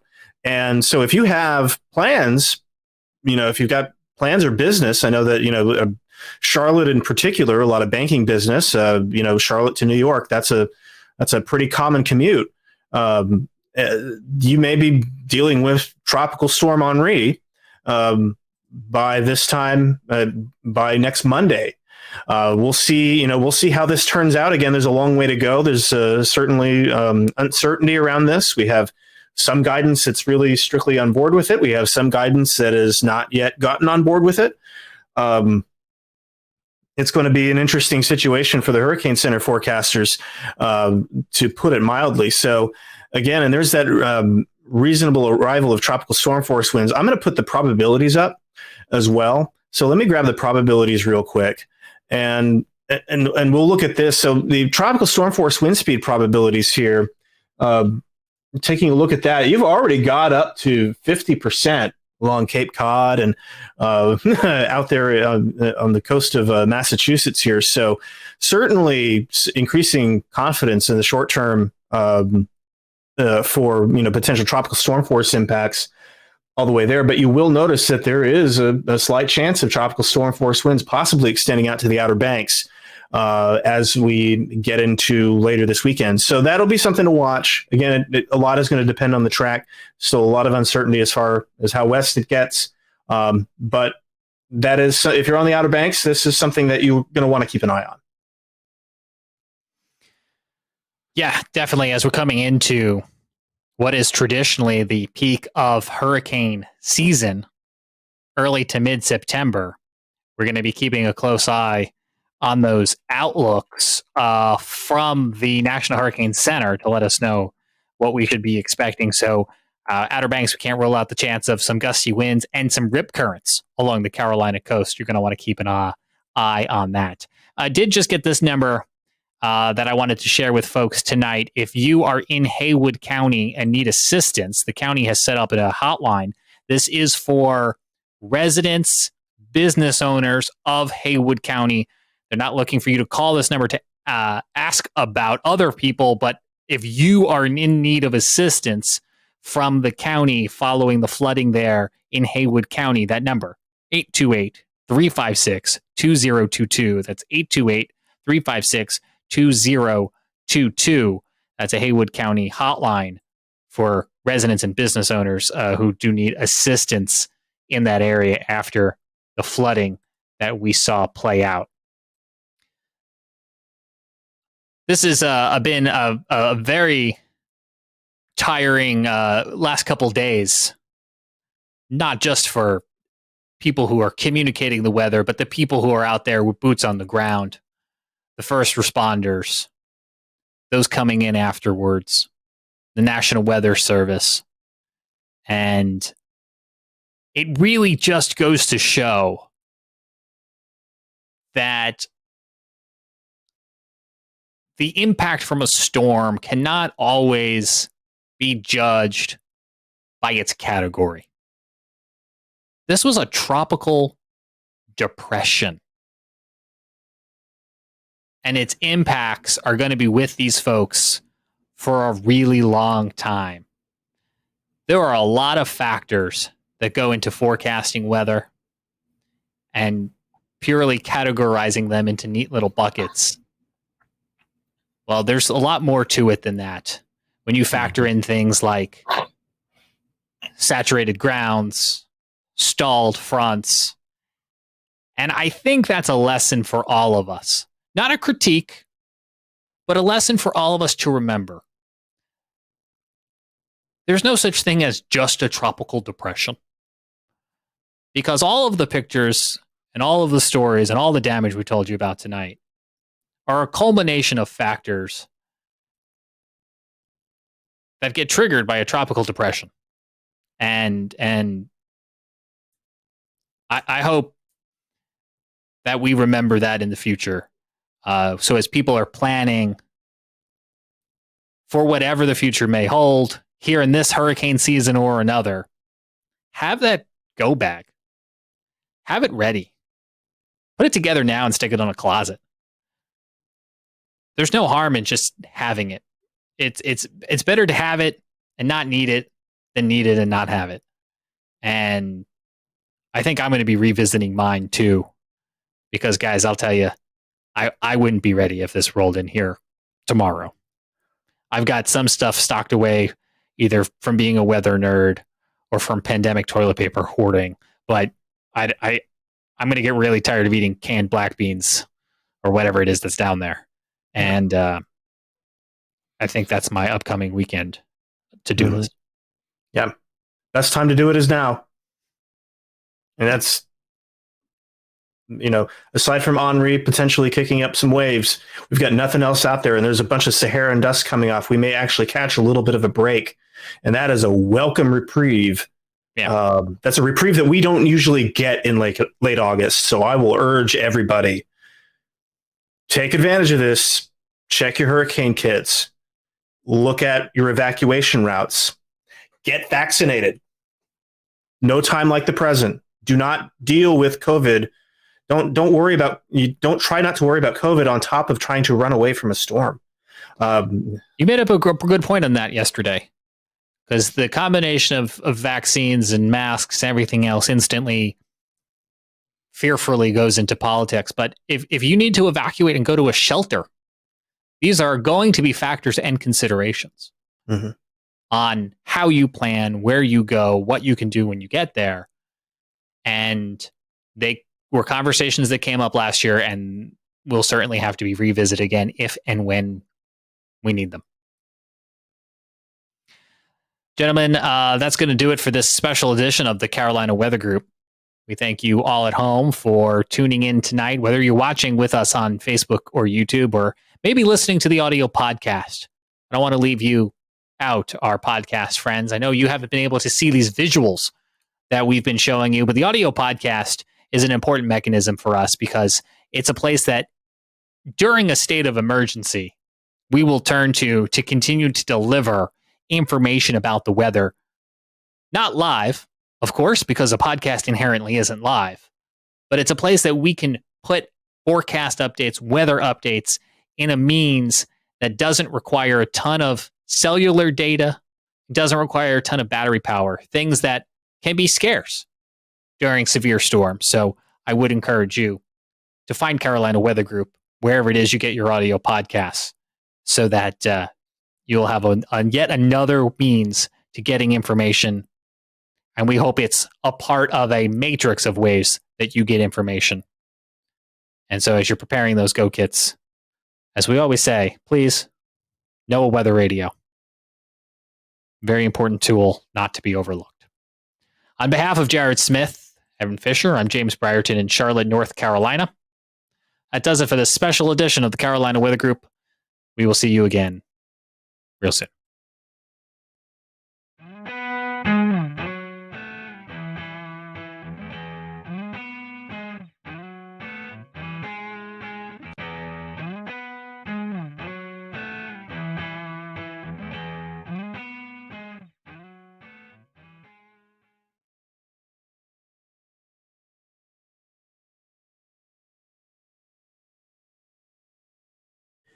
So we just finished up with James Spann and his count of April 27, 2011. And if you did, maybe you didn't know, but our own panelist, Dan Whitaker, was out in the field. I think this is before any of us knew you, Dan, but he was actually out chasing this big event. So I guess, first of all, let's kind of talk about We'll return to Best of the Carolina Weather Group in a moment. Now your Carolina weather forecast. Here are today's forecast high temperatures for North Carolina. Here are the forecast lows for tonight for North Carolina. Here are tomorrow's forecast high temperatures. And here's forecast rainfall across North Carolina tomorrow. Here are the forecast highs for the day after tomorrow.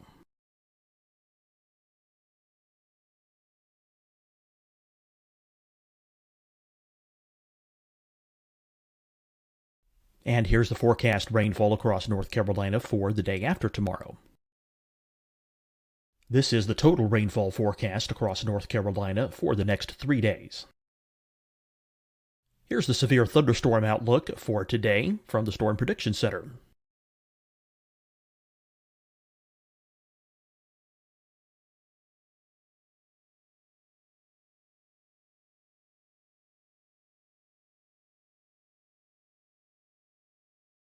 Here are the forecast high temperatures for today for South Carolina. Here are the low temperatures for today for South Carolina. Here's the probability of precipitation forecast across South Carolina today. And here are the rain chances across South Carolina tonight. Here are tomorrow's forecast highs across South Carolina. Here are the forecast low temperatures for tomorrow for South Carolina. And here is the probability of precipitation across South Carolina tomorrow. Here's the precipitation chances across South Carolina tomorrow night. Here are the forecast highs for the day after tomorrow in South Carolina. Here are the forecast low temperatures across South Carolina for the day after tomorrow. And here are the rain chances across South Carolina for the day after tomorrow. And South Carolina's probability of precipitation for that night. Here's the Storm Prediction Center's severe thunderstorm outlook across South Carolina for today through tonight. Here's the Storm Prediction Center's severe thunderstorm outlook across South Carolina for tomorrow and tomorrow night. And here's the Storm Prediction Center's severe thunderstorm outlook across South Carolina for the day after tomorrow through that night. Here's the severe thunderstorm outlook for today from the Storm Prediction Center.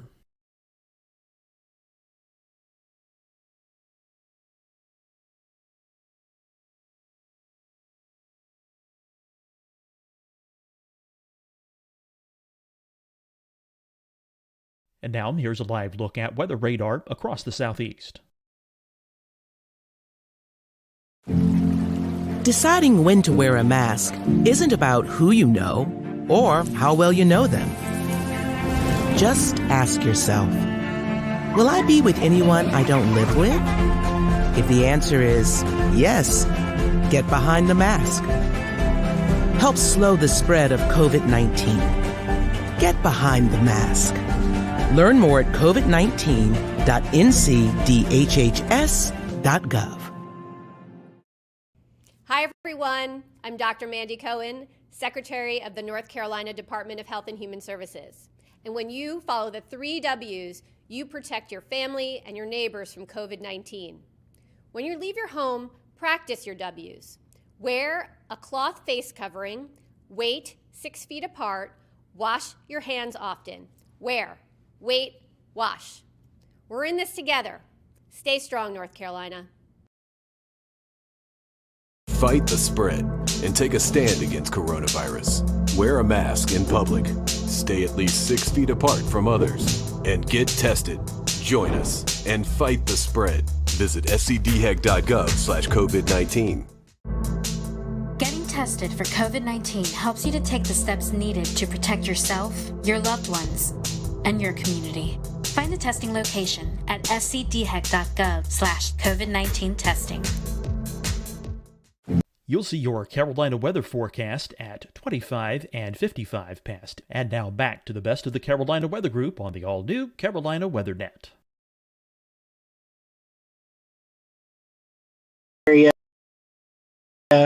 What was the game plan? Maybe a couple of days leading into this high impact event. Right. So we had been looking at this storm system quite a ways out. It was showing up on long range data, I think a couple of weeks prior, and then it just kept on slowly, seemingly everything was coming together the closer we got to that April 27th date. So I was prepared pretty far in advance to get out there to Alabama was where I was loosely targeting. And a couple days ahead of time, I packed up the car and I left town the night before and stayed in the Eastern Tennessee mountains. It's Western for us if we're heading that way, but Eastern Tennessee mountains over in Chattanooga, and was prepared for whatever could happen. I've been out to Alabama a bunch of times to go follow and photograph storms, and nothing's come of it. So I didn't know what was going to happen this day. So during the day, walk us through what it was like from the time you woke up to the time that you finally found yourself on a storm. So I had some kind of omens, if you want to believe in that, at least. At the very least, the atmosphere was showing off for me right away. I woke up at my friend's house. He had to go to work, and it was I forget what day of the week it was, but it was a work day. And so he went to work, and I woke up at his house. He said, when you're heading out, just lock the door and behind you and be on your way. And so it was around 8 a.m. or so. I'm getting ready to leave. And there's some early morning storms happening out near Chattanooga. And one of them really started building up. I was watching on radar, and I was like, it's 8 something in the morning. I can't really look too much into this. I'm trying to head to Alabama. And I shut the door behind me. I lock the door. I get in my car and I pull up at that time I had a full RAM mount, like a computer system in my car. I power on the laptop. It's actually this laptop that I have right here, which is now an outdated laptop system, but it still has some of my data on it. And power on my laptop, and I open it up, and right when I get my laptop open, tornado warning, storms heading directly over my location in a matter of minutes. And there was a strong kind of velocity couplet there when I looked at the velocity data. So I was like, there's some real reason to believe that this could be a threatening storm with a tornado. And so I actually went to try and get back in my friend's house I've 5 minutes, right? So let's get back in the house. No, the door's locked. Of course, I can't get back in. And I look around, I'm in a crowded like neighborhood with lots of trees everywhere. I can't even see the sky. So I think to myself, okay, well, what do I do now? Right. I don't want a tree to follow me. Right. And so I get in my car and I just start driving away from the storm through these residential roads in Chattanooga. It's hilly. I'm trying to just get out of there. I make it to like a 4-road intersection and I kind of park my car there. I'm like, this is as good as I'm going to do. At least I'm not under the trees. And I park my car there.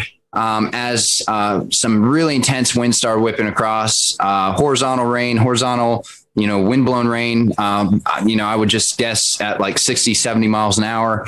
And I was right there in the velocity couplet. And, it turns out there was wind damage and a tornado, but I just must have been very close. But I don't believe I was in the tornado. It was mostly, the winds changed directions eventually, but I believe it was all rear flank downdraft base kind of wind. So I drive back to my friend's house at that point after I'm like kind of in that wind and rain and it passes by me. So I know I'm safe. I just kind of drive back there because I don't know what to do with myself at this point. And the road that I came down just a minute prior, there had been someone driving down that road and a tree fell and actually crushed their car with them in it. I got there before the emergency response did. And, or just at about the same time. So I pull up and so do they, and I kind of get out of my car and I'm like, what's going on? The emergency response person, fortunately, they started trying to, do what they needed to do. And I was like, they've got it figured out. They told me to, leave them alone. So I just kept on heading on my way. And I was like, I guess I'll go to Alabama now. And that's how I started my morning. So, pretty intense. Dan, wow. I have a question for you. Sorry, Evan, I didn't mean to step on you. Recollection, this was 10 years ago, so I don't think radar scope was a thing. That's right. How did you get this weather data while you're out in the field? It's 2011. Technology has surely come a long ways in the last 10 years, but what was it like back in 2011 getting? You mean, what was it like using a flip phone when I was storm chasing? Yeah. So that's what I was doing. I had a GZ1 waterproof flip phone and, for data, fortunately, things were fairly advanced for, the laptop systems, as long as you had a laptop system and internet and a few other things. So I had a GPS puck that logged my GPS data into the system I was using. At that time, it was I can't even remember the name of the system actually, but it was like definitely an older PC radar system that integrated with Delorme Maps was what I used to log my GPS data, and it integrated the data in. It was the only thing. At that time, it was the only program comparable to GR level 2, which is still, a top program for PCs. And, but yeah, no radar scope, no quick data via phone. Like I said in the story, I had to power up the laptop to even see what was really going on. So, had that hooked up to a internet puck at that time. There was no hotspots via cell phone. So you had to have a dedicated internet puck. Also to power the computer at that time, there weren't cars built in with power inverters for things like computers, like there are now. Like the 4Runner that I own now, it just comes with power outlets, right? But at that time, there wasn't anything like that. So I actually had to have custom fuses and custom switches and custom wiring for power inverters to run my laptop system. And so it was a lot of electric based stuff and the best technology at that time just to even get online and see what was going on. Later in the day, Dan, with all of this equipment that you had, you managed to get yourself on the Coleman, Alabama storm. The storm was severe. It produced an EF4 tornado. Can you tell us a little bit about the experience you had chasing that in the afternoon?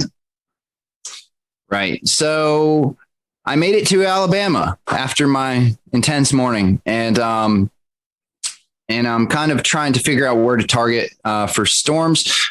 They start kind of popping off immediately early in the afternoon. I think around 1 or 2 was the first supercell that I got on, and these storms were classic supercells popping up in every square foot of Alabama that you can put your eyes on radar.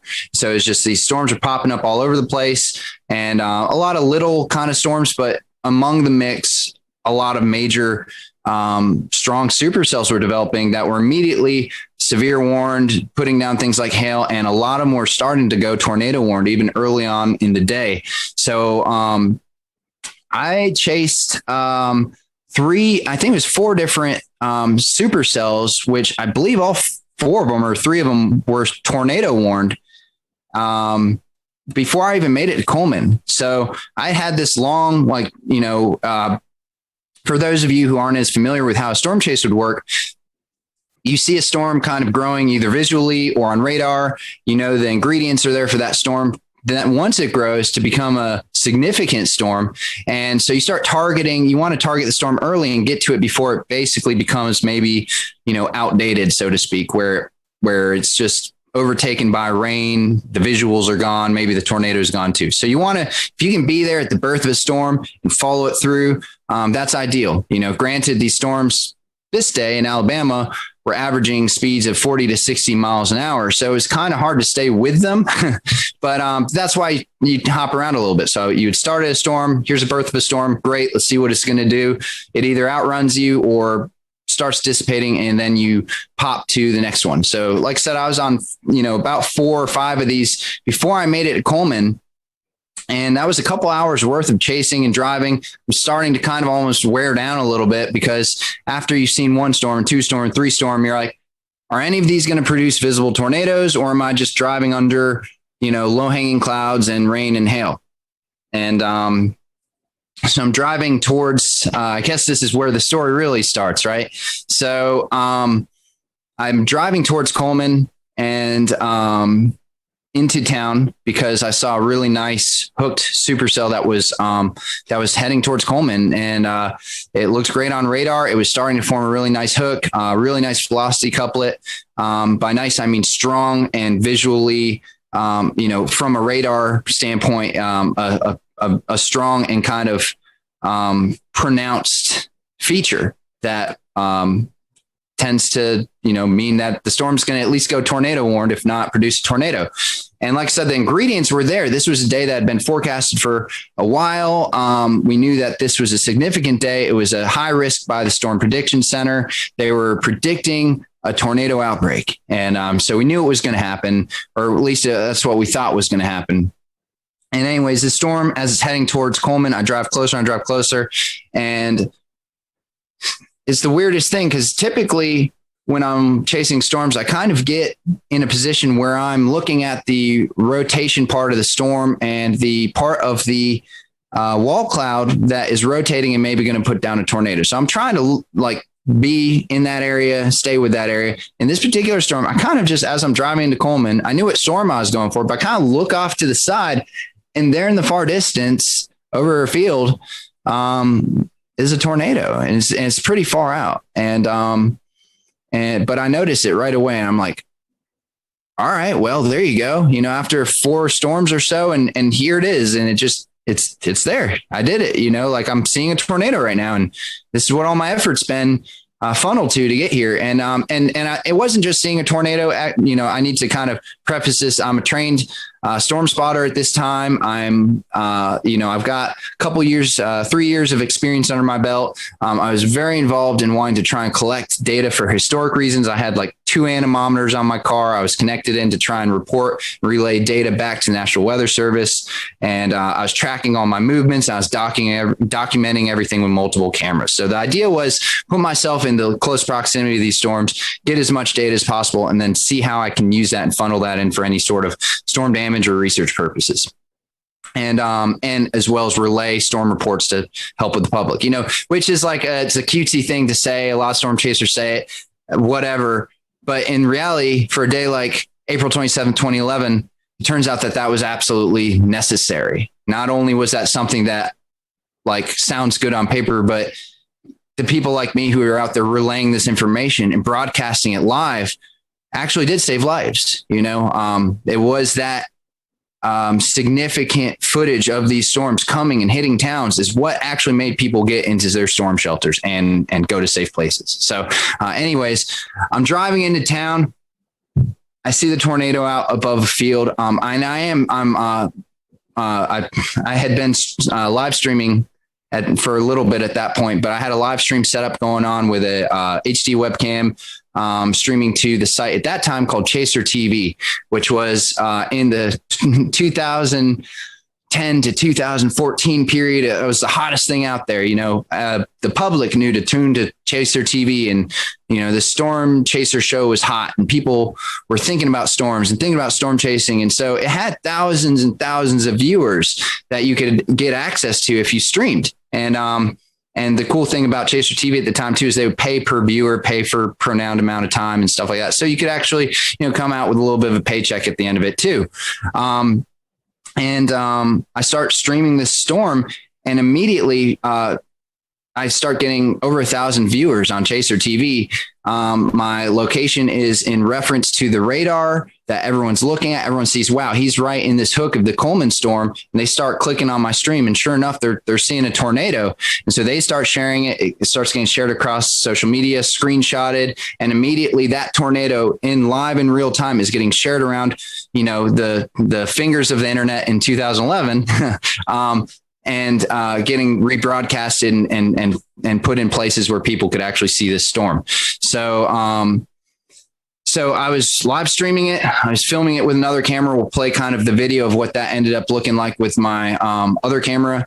And then I was taking DSLR pictures, as well as running 2 anemometers and trying to stay in good proximity and location to this storm. So I was by myself, and so I was trying to do all this stuff, and as well as listen to the scanner radio. Anyways, I see this tornado come through, and it's coming closer and closer. It's coming towards me.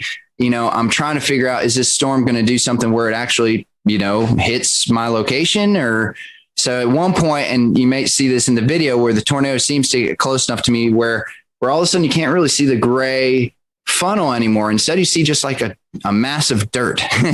And that's when I think I'm starting to get a little close there. And so I actually back up across the road that was behind me into a gas station. And in my head at that moment, I think to myself, if I drive 30 feet backwards, I can maybe avoid getting hit by this thing and still film it.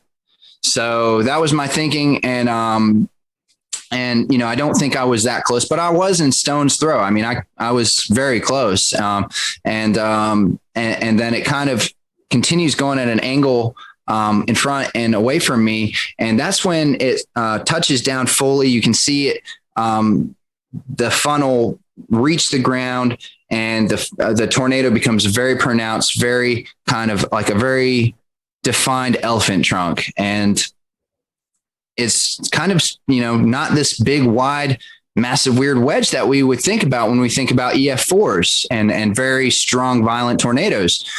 But however, and I know this from the comments on my YouTube channel, where some people are saying this isn't a true EF4. Look how skinny it is. But in reality, it's that tight, strong wind whipping around at the bottom that's causing all the damage. And it was, you can tell in the video that it's a very strong tornado, and it was a very strong and destructive tornado. It went through downtown Coleman, destroyed a number of the commercial buildings there, destroyed some houses, and ended up with multiple fatalities, including a newborn or a young child. And, it devastated the city. So as this is happening, here I am, Mr. North Carolina, out of my city in town by myself, in my storm chasing vehicle. Fortunately, I'm prepared for living multiple days out of my car if I needed to, right? That was part of my preparation. So, but I'm thinking to myself, like, what's next? What do we do now? So I tried to follow the storm,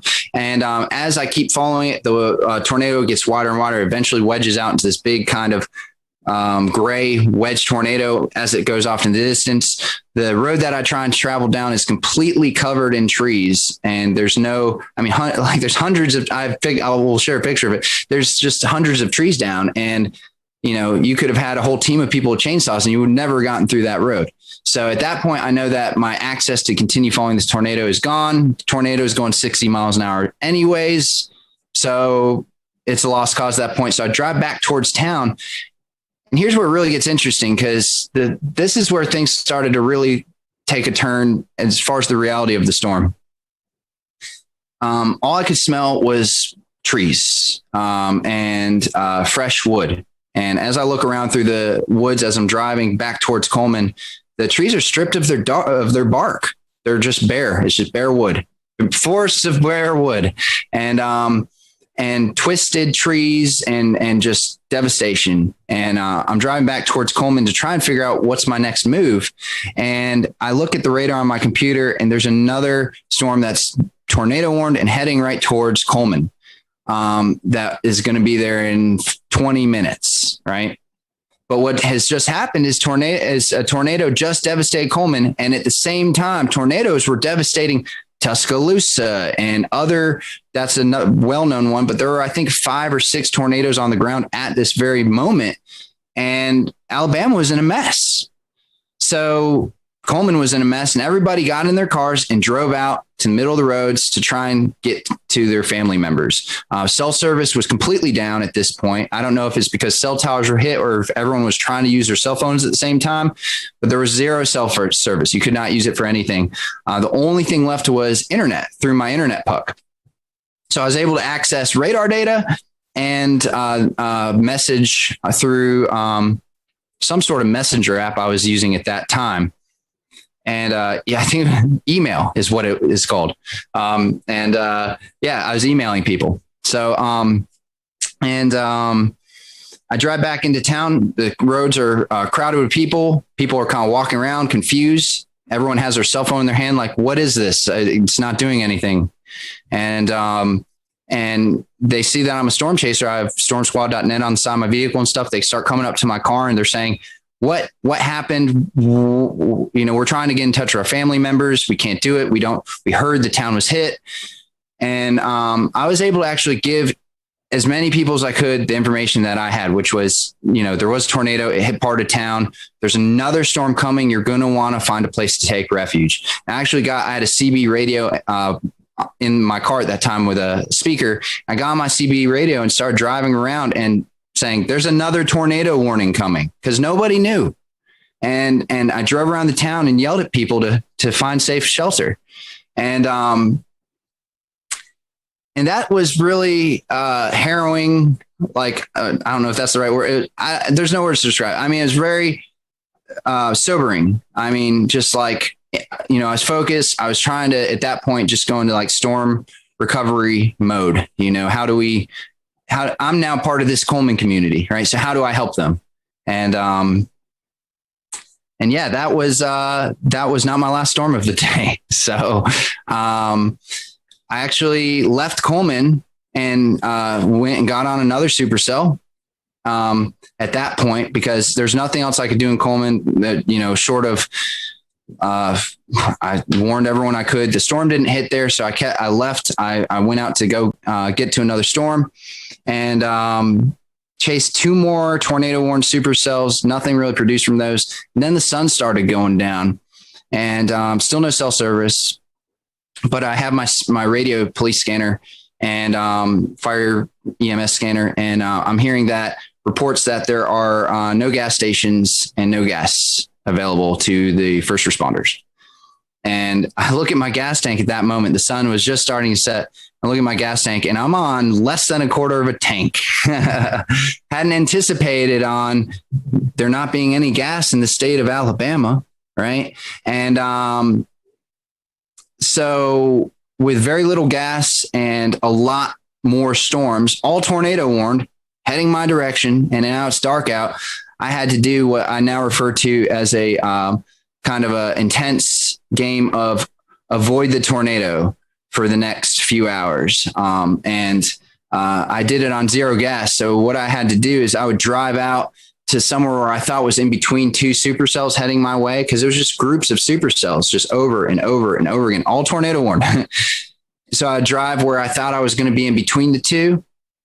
no cell phone service, and limited radar at this point because internet was dicey out where I was. And then I turn off my car and I just sit there in the pitch black and just watch the lightning, both the storms pass on either side of me. I turn back on the car, get the laptop back up, see the next radar run, and figure out my next spot to go to try and be safe. And I did that for a few hours until eventually it seemed clear enough for me to actually get to a city on my zero gas. So I found a city. I don't even remember what the name of the city was, but it's probably 100 miles, 50 to 100 miles from Coleman at that point in Alabama, central Alabama. And I get to the hotel and they say, we don't have power, but you're going to have to pay full price. Sorry. And nobody has power, nobody has gas. And I said, do you know where the nearest gas station is that has gas? And they said, we're hearing reports that there isn't any gas except for far eastern Alabama on the eastern Georgia, Alabama line. Other than that, nowhere else, even west of here, north of here, south of here, no one has gas. And I said, okay, well, I guess I'm staying here for the night. And so I had just filmed all this video. So I went ahead and I had no power, no gas, but I did have an external battery that I brought with me to power an emergency battery pack to power things like laptops and stuff. So I went ahead and plugged in my laptop, fired it up, got my video uploaded to YouTube. It was my second video I'd ever uploaded to YouTube. The first one was a tornado 2 weeks prior in Alabama, coincidentally, and close by. And this was my second video. And I get it up there. I shut down everything because the battery's going to die. Done for the night. I go to sleep. I wake up the next morning, and the video's got like 80,000 views on it. And my inbox is just full of people saying, "Can we use a video? Can we use a video? Can we use a video?" Just my email's blown up, and I'm like, wow, I guess that's, this was in 2011 before viral video. We'll return to Best of the Carolina Weather Group in a moment. Now your Carolina weather forecast. Here are today's forecast high temperatures for North Carolina. Here are the forecast lows for tonight for North Carolina. Here are tomorrow's forecast high temperatures. And here's forecast rainfall across North Carolina tomorrow. Here are the forecast highs for the day after tomorrow.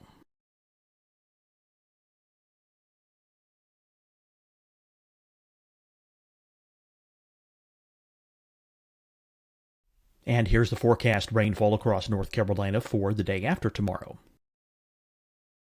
This is the total rainfall forecast across North Carolina for the next 3 days. Here's the severe thunderstorm outlook for today from the Storm Prediction Center.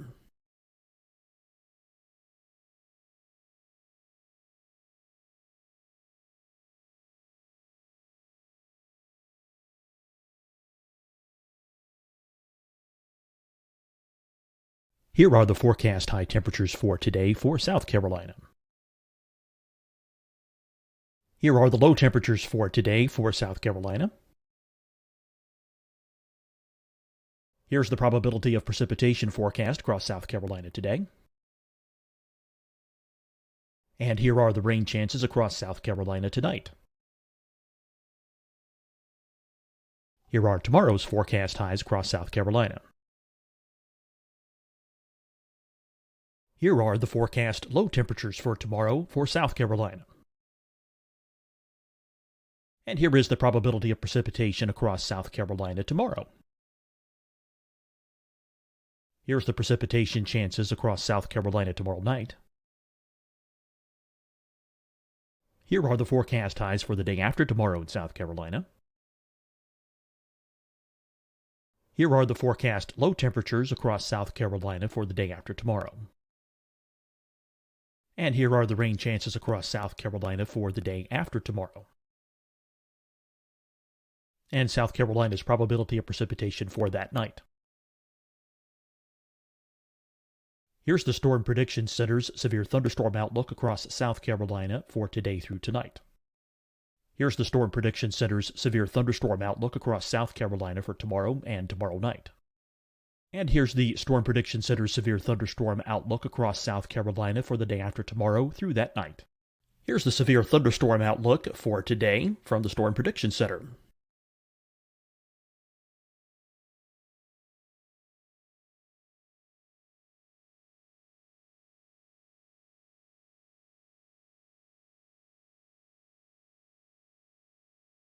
And now here's a live look at weather radar across the southeast.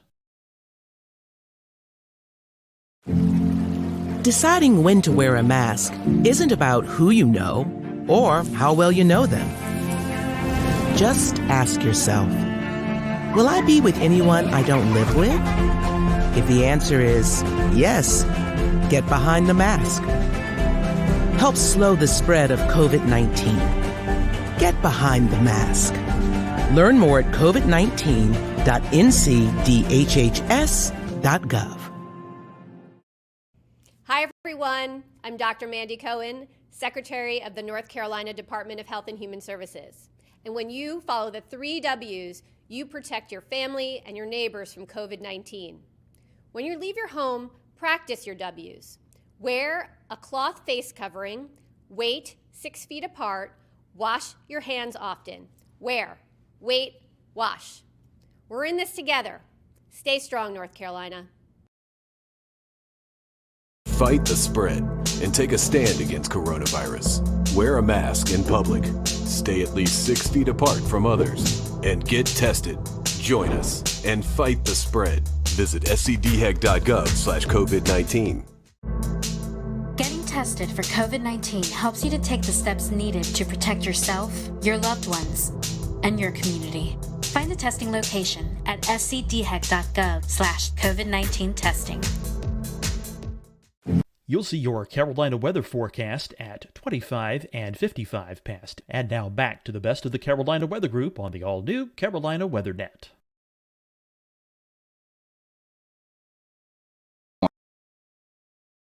And I created, like, at that time, a newsy viral video, and I didn't even know what to think of it. I'd never really seen viral videos at that time.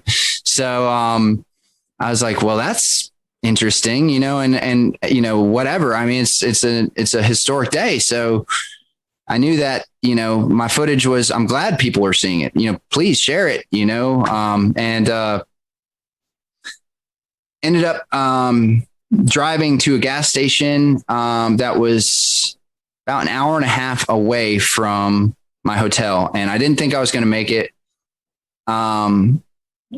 But that was the closest gas station. I, called around. I did everything I could to source a gas station. That was it. It was like on the border.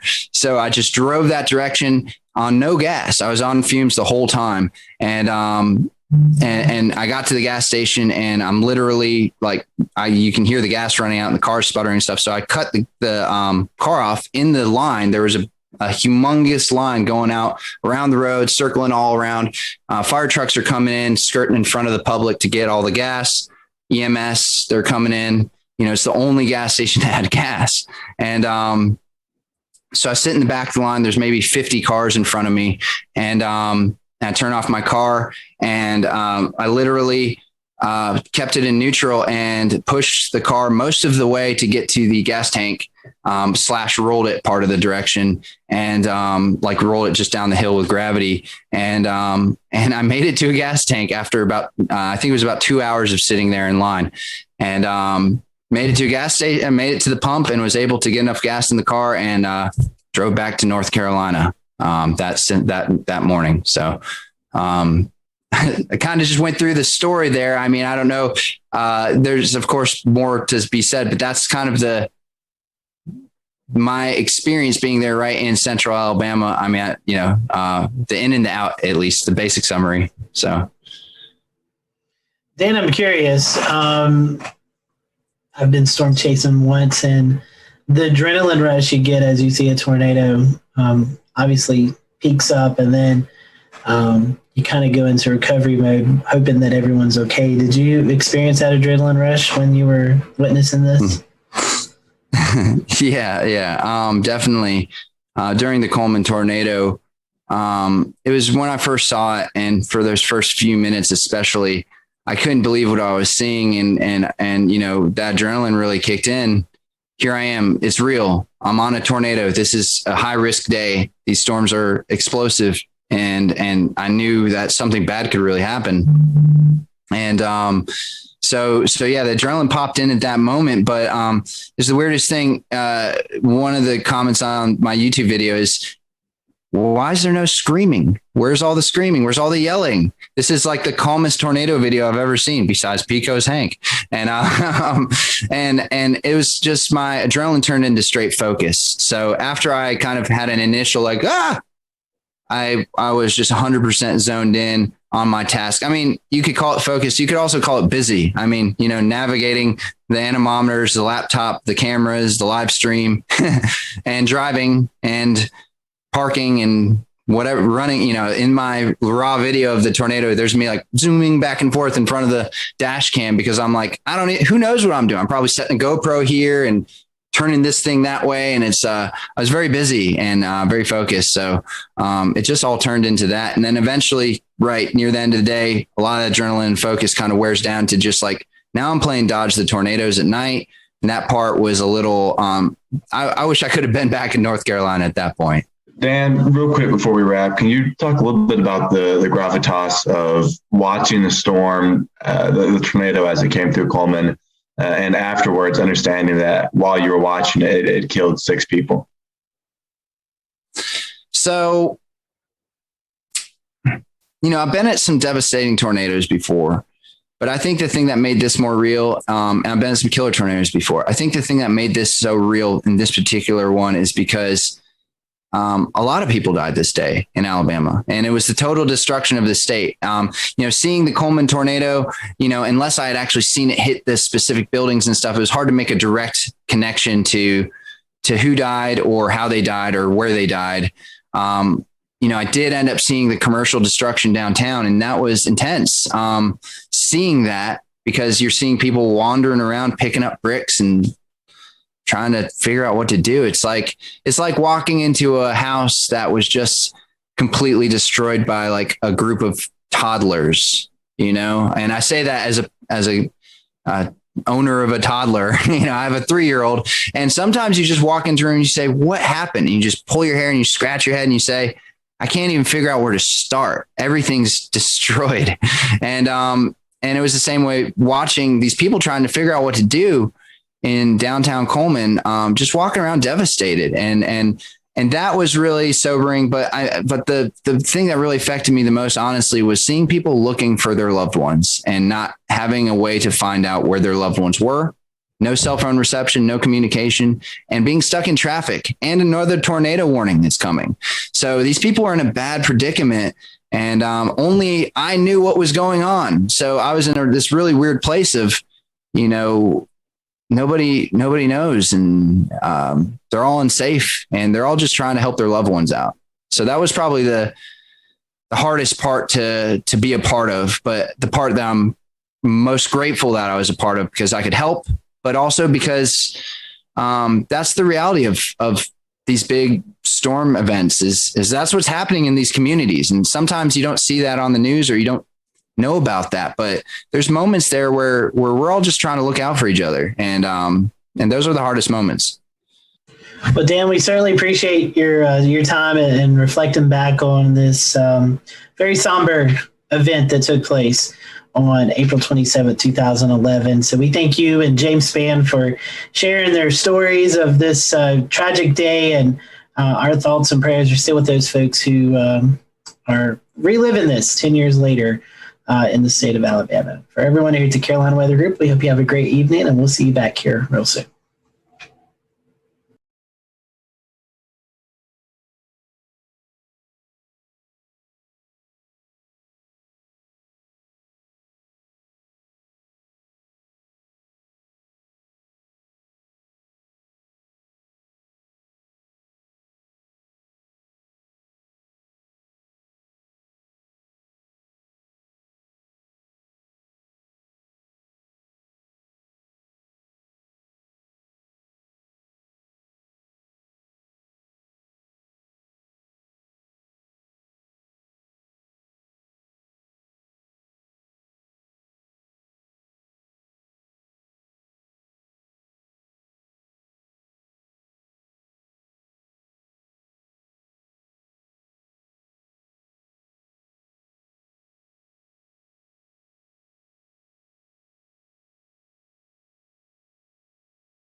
We'll return to Best of the Carolina Weather Group in a moment. Now your Carolina weather forecast. Here are today's forecast high temperatures for North Carolina. Here are the forecast lows for tonight for North Carolina. Here are tomorrow's forecast high temperatures. And here's forecast rainfall across North Carolina tomorrow. Here are the forecast highs for the day after tomorrow.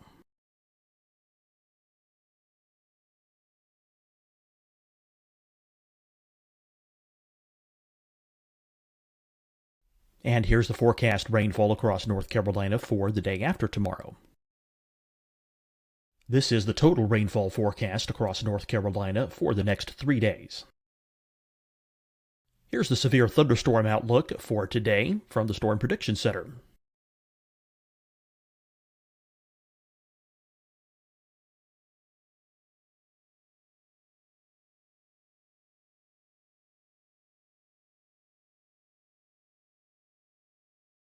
Here are the forecast high temperatures for today for South Carolina. Here are the low temperatures for today for South Carolina. Here's the probability of precipitation forecast across South Carolina today. And here are the rain chances across South Carolina tonight. Here are tomorrow's forecast highs across South Carolina. Here are the forecast low temperatures for tomorrow for South Carolina. And here is the probability of precipitation across South Carolina tomorrow. Here's the precipitation chances across South Carolina tomorrow night. Here are the forecast highs for the day after tomorrow in South Carolina. Here are the forecast low temperatures across South Carolina for the day after tomorrow.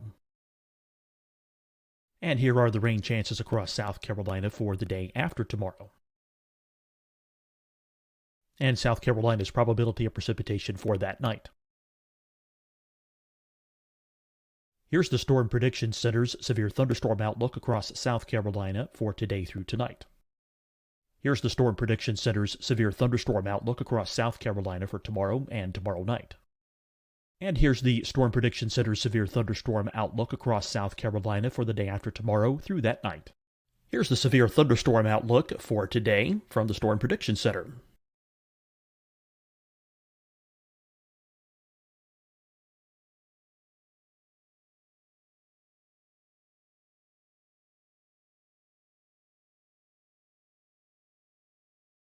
And now here's a live look at weather radar across the southeast.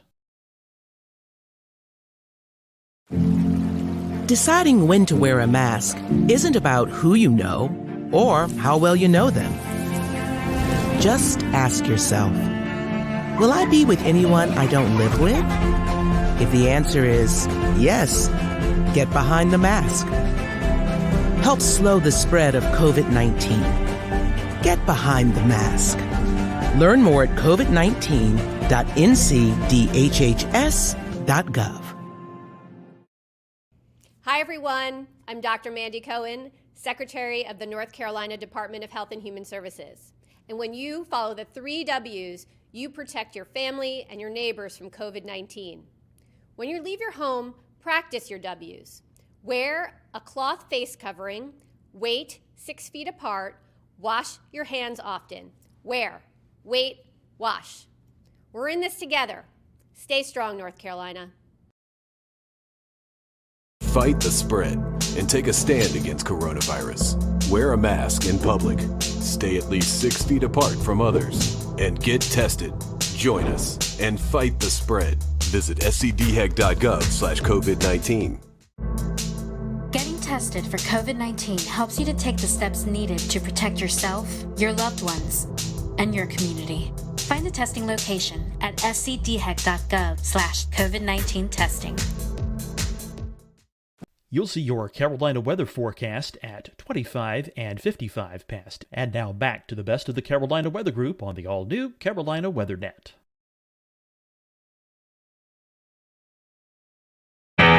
Good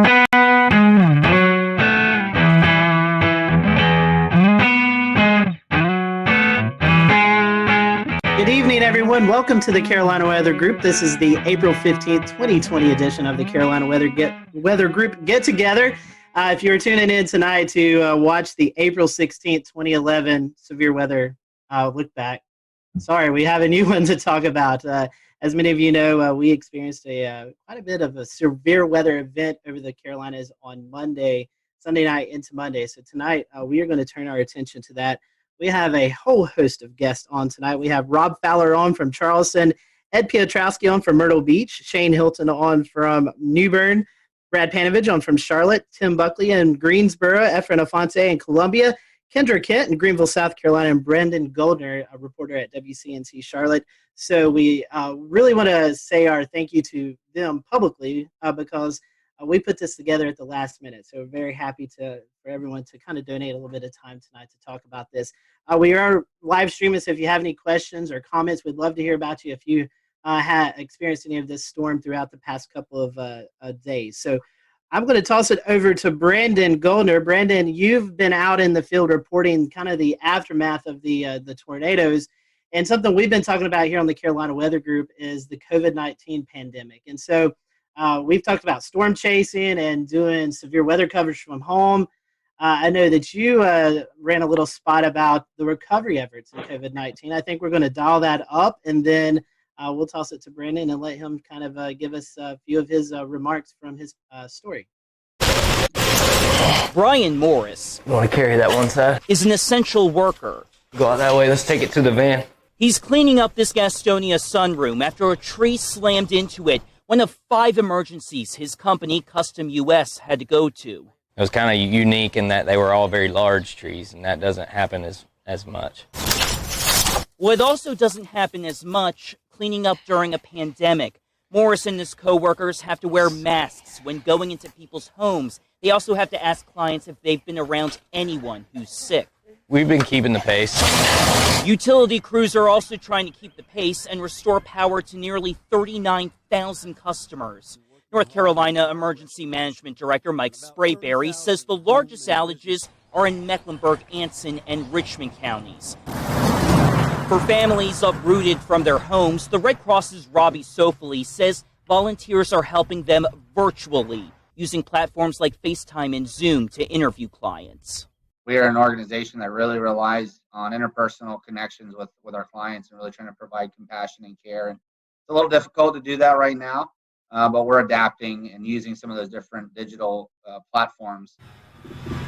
Family and friends helped Robbie Clark's parents clean up a tree that crashed through their Kannapolis home, all while following social distancing rules. I'm just hoping that everything gets sorted out pretty quick. All right, so that was a report from Brendan Goldner. Brendan, I'm going to bring you in. This is something we've been talking about, COVID-19 and how it's affected the weather enterprise. As you was out reporting, talking to the folks, what was it like kind of in this new time that we're all experiencing? It reminds you, we're all talking all the time about reporting during the coronavirus, and yet, Mother Nature, the weather, doesn't care about pandemic. It's going to do its thing. And so, obviously there's the challenges with us as a crew. It was me and photojournalist Kevin Wardlaw. We have the 6-foot stick with the microphone at the end that we have to use to interview everyone, and we have to keep that social distance. But what was really fascinating was talking to some of the disaster recovery crew members, Duke Energy, the Red Cross, how a lot of them have had to change up a lot of what they're doing when it comes to cleaning up during the coronavirus. Duke Energy, they've been trying to do the social distancing, keeping the 6 feet distance, but when they're trying to repair power poles, a lot of times they have to be in close proximity. It's the same way with these disaster recovery people that was said in the beginning of the story. They're wearing the masks. They have to ask everyone before they go into a house whether they were interacting with anyone with coronavirus, and it's the combination of all of the weather damage with having to deal with the coronavirus. So it's been really a double whammy for a lot of people. And so, after disasters, we've seen it with the Nashville tornado, Jonesboro, Arkansas tornado a couple weeks ago. The community really comes together. How do you think that, how is the community interacting with their neighbor? neighbor helping neighbor. Did you see any of that, even though we're in the midst of It's this? actually a good point. We didn't see nearly as many people outside as normally, especially there was Monday, we were at, there was a fire at a house caused by a tree that snapped power lines and then went into a house, caused a fire. Thankfully, no injuries, but normally you'd see a lot of people out and about milling around asking for help, but really there weren't a lot of people out. A lot of people were just standing on their porches. A couple people wandering up, but keeping that 6-foot distance. But it's a good point. You really didn't see those huge crowds of people like we normally do, and probably likely due to COVID-19. Brendan, we appreciate that. So we appreciate you joining us tonight, giving us that perspective. Hang around if you want to. I'm going to toss it to Dan, and Dan, you was out actually chasing this event. Maybe we can talk about that towards the end of the show. But I know you want to bring in one of our panel or one of our guests. Yeah. So, talking kind of about some of the stronger tornadoes that hit there in South Carolina, I want to send it over to Rob there. There were a couple of significant tornadoes that hit, especially given the fact that this developed with not these ordinarily discrete supercells that would produce larger tornadoes, but they were within the line there. And especially we saw some interesting things like the Hampton County EF3, the Walterboro EF1s. Can you talk a little bit about that, Rob, that being in your area? Yeah, absolutely. I've been here in Charleston for 33 years, and I've been through several tornado outbreaks, and I don't know how substantial compared to other parts of the country they are. We know every tornado for us is very important because we don't get that many, so we don't really prepare that often for these. But when we got here early on Monday morning to see what was going on in southeast Georgia, because these really started there and then crossed over the Savannah River and came all the way through eastern South Carolina. So to see the debris ball in Hampton County, which officially the winds are 165, they finished that survey and released it today, but it's on the cusp of an EF4. And I think here in South Carolina since 1950, only 3% are EF3s and 1% EF4s. So you're talking about something very rare for us in a state that, depending on which service you look at, averages 12 tornadoes a year. Then obviously, for us here in our Channel 2 viewing area, Hampton County is more in the Savannah area. Our neighbors down at WSAV taking care of that, but that's still in our state. But then Colleton County is the next state over, or next county over.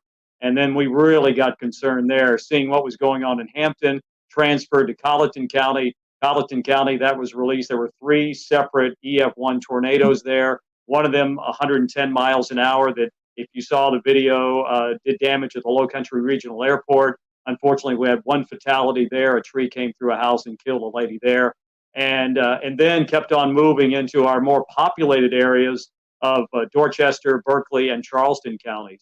Had a separate tornado that moved, probably started as a water spout, moved over Edisto Beach. And then they surveyed just a little while ago that Berkeley County, they released it.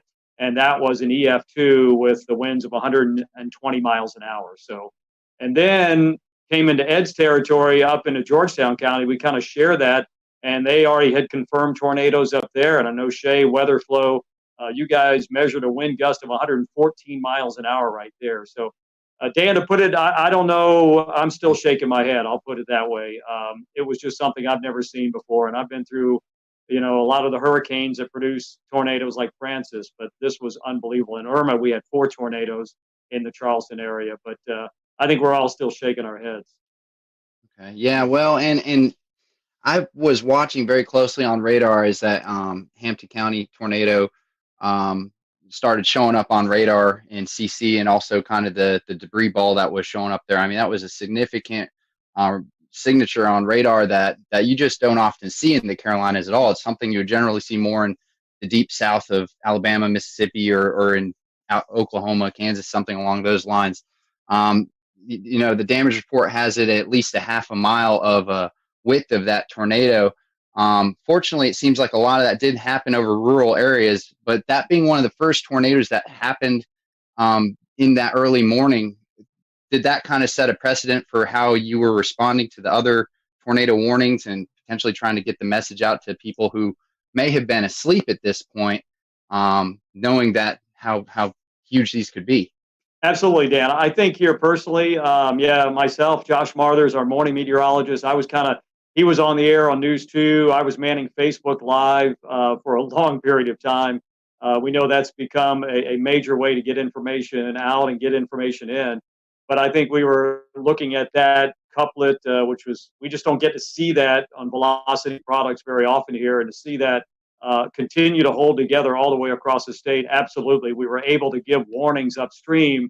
And I know it's a cliche, people write in saying, hey, because we watched you, you probably saved our lives. But I think in this situation, it really comes to play because we could show it, we could tell them, we knew where it was going, we knew who might be impacted. And if we could give them any warning at all, this was the case. Most of our tornadoes that happen could be a water spout. The couplet's not as well defined. It could be very broad in some cases. So this was really fine that I think it really prepped us for what we had to do for the rest of the morning. But I think probably the saving grace for all of us is the fact that with the crisis going on, schools were not in session, people were not going to work, they were not in the car on the highways going from point A to point B. So if anything, I think we were able to reach a lot of people in their house and they could just hunker down right there.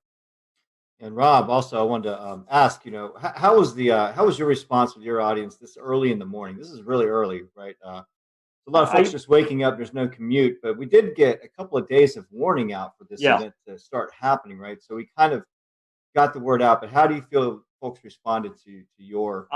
I think the preparation was great. I loved Marshall Shepard's tweet going into this. He said, "I don't want to hear anything about this came out of nowhere or where did this come from."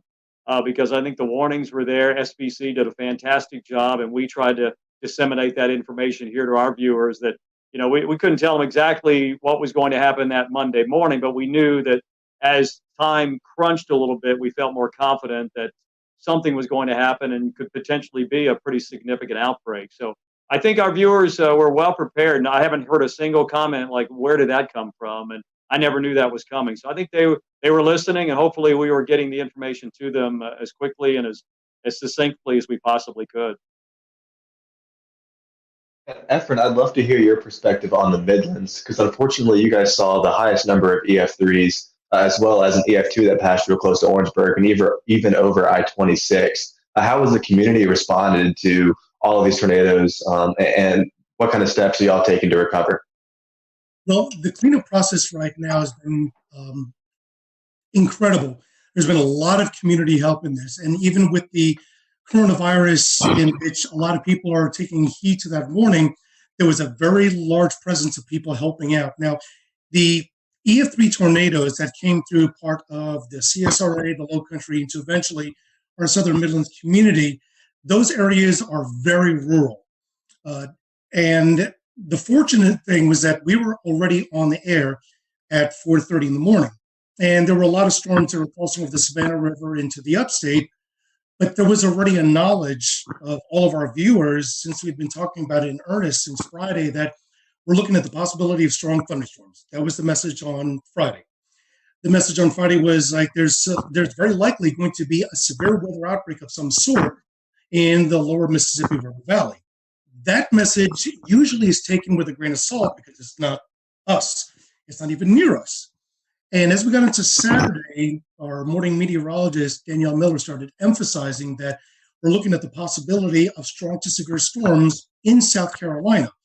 Half of the models from Storm Prediction Center and their risk included the northwest half of South Carolina, and then on Tuesday, the eastern half.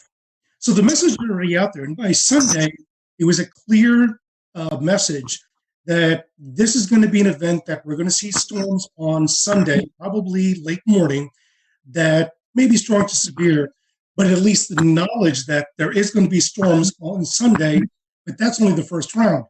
The stronger storms and the worst ones are going to be in the overnight hours. And that was the biggest emphasis that we sent the message. And the worst part was waiting. As a couple of us were talking about before the show started, the Storm Prediction Center alluded to the fact that there were two significant models. One that was indicating that these storms would very likely start entering portions of South Carolina upstate and the high country by late morning and by midday crossing to the areas from northwestern North Carolina into the Piedmont and the PD down to the Midlands into the early afternoon. That would have been the worst case scenario. The evolution of the storms were far greater and the magnitude of the damage would have been far greater. The other model was one that verified, showed that it came in a lot earlier. The problem is that when you have storms that early in the morning, and the first tornado warning actually came out, I believe it was 6:30. That was the tornado warning that was in Richmond and Columbia County in Georgia. And then once it crossed over to South Carolina, it was still warned. At that point, we're already talking about it in earnest, that these storms are tornadic. One is already confirmed, and this has got a direction that will be impacting part of our southwestern communities. And at that point, things just exploded. The one interesting thing that we did watch very carefully and with great concern was when the tornado was confirmed crossing out of Richmond County, crossing into Richmond County, Georgia, into Aiken County, South Carolina. Within 3 or 4 scans for about 12 minutes, we noticed that the inflow was pushing at about probably 95 to 100 miles an hour, but there was no debris ball. Once it got right along the county line of Barnwell and Aiken County, there was no doubt a debris ball. Within a span of 5 to 7 minutes, 2 scans later, we now see 2 debris balls. And I mentioned on chat, I was like, guys, do we have twins? And they said, we definitely have a TDS on both storms. So now we got a bigger issue. We now have 2 tornadoes that are heading almost in the same direction, at least parallel. And the message is already out. You have to take your tornado precautions. The craziest part about this is that, and I'm sure a lot of the meteorologists here will say, Rob alluded to it, this is something that does not happen in the Carolinas. We're well known for the Carolinas to have the type of tornadic event that's low cape, high shear, versus when you go out into the central and southern plains, it's the exact opposite. But we've had our fair share of tornadoes that have been low cape, high shear, but nothing to this magnitude. I'm really hoping that the viewers were prepared. Unfortunately, we had 2 deaths out of the EF3 tornado that went through western Orangeburg County in the community of Livingston, and as well as 7 injuries. But this happened at least later in the morning. If this happened 2 or 3 hours earlier, the result could have been significantly different. Efren, you were talking about the twins. There's some speculation on Twitter, and after looking at the radar scans, it could have kind of been like a Fujiwara effect, like they were kind of dancing around each other. Any comment on that? That's a good possibility. Keep in mind that the only data that we can go off, since we can't really go off of any visual satellite, is off of the radar, but that is the possibility. However, both of the debris balls were running parallel to each other, probably about 7 to 8 kilometers apart, but they were going unidirectionally. Usually when you see a Fujiwara effect, you see the debris balls that are actually dancing around each other. They really weren't dancing around. They were running parallel. So at the very least, we know that this was 2 confirmed separate tornadoes. Was the debris ball and eventually the second one from the original tornado that came out of Aiken? Because the deadly tornado actually originated in northern Bamberg County, northern Barnwell County, then eventually moved into southwest Orangeburg County. But just as the initial tornado dissipated, the other one continued going.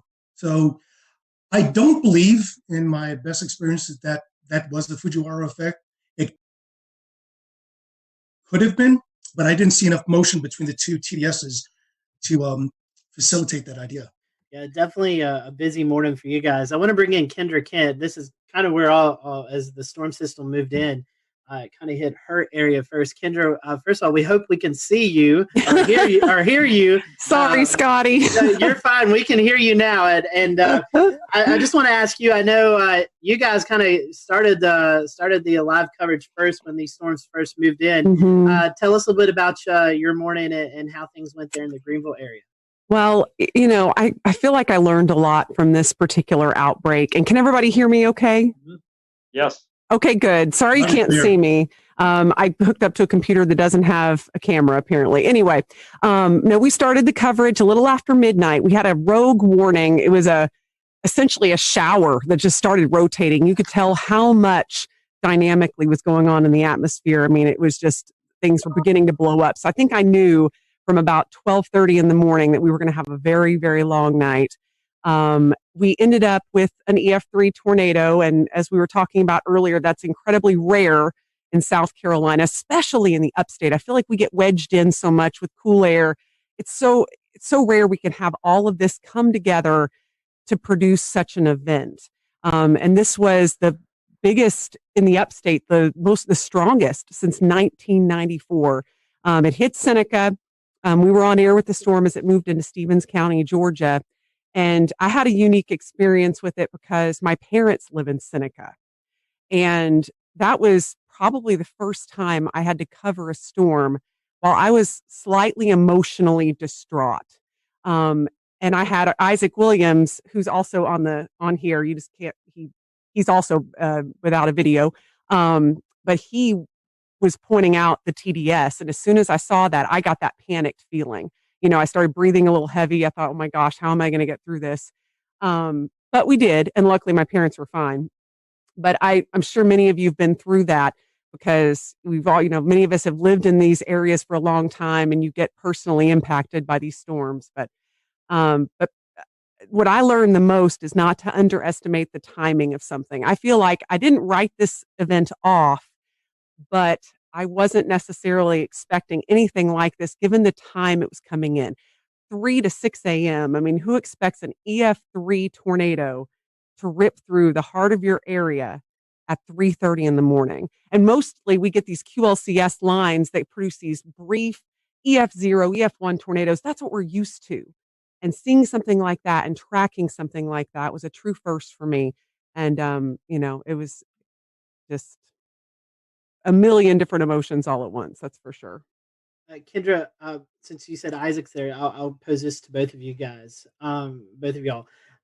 You had this coming through the rogue cell, and then like the heart of this event was when people were actually asleep, 12, 1, 2 o'clock in the morning. Talk about how you guys were able to message before the event. And, with this being this late, talk about your schedule too, because I know I was watching the coverage in Chattanooga and hearing of the major damage that happened there. And I'm like, man, I've got to get a little bit of sleep before this comes into our area. So kind of talk about that, because I know a lot of us were watching beforehand to just see what was coming our way. Let's see. Is Isaac's mic up? I think it's muted, but we can. Yeah, okay, it's unmuted. It's unmuted. He's good now. Okay. You go ahead, Isaac. Okay.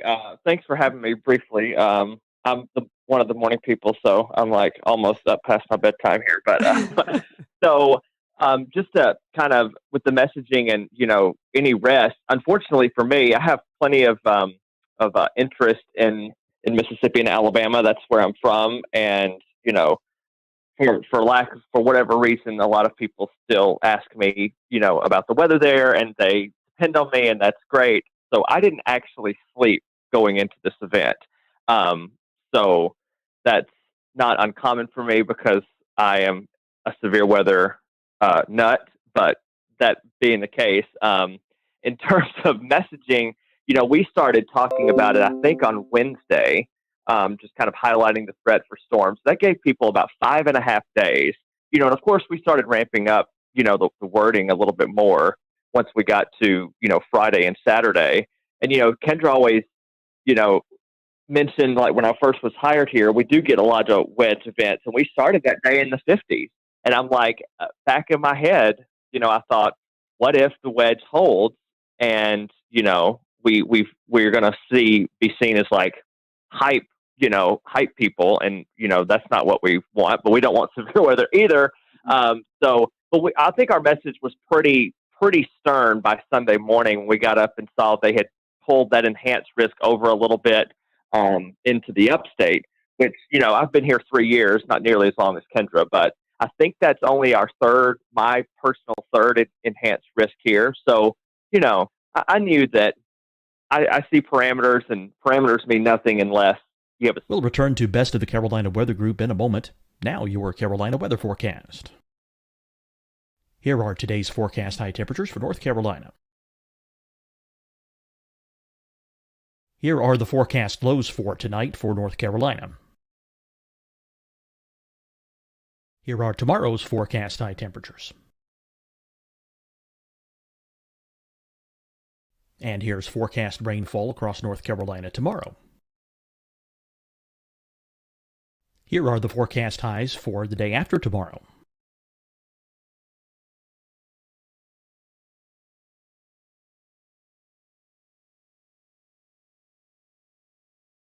And here's the forecast rainfall across North Carolina for the day after tomorrow. This is the total rainfall forecast across North Carolina for the next 3 days. Here's the severe thunderstorm outlook for today from the Storm Prediction Center.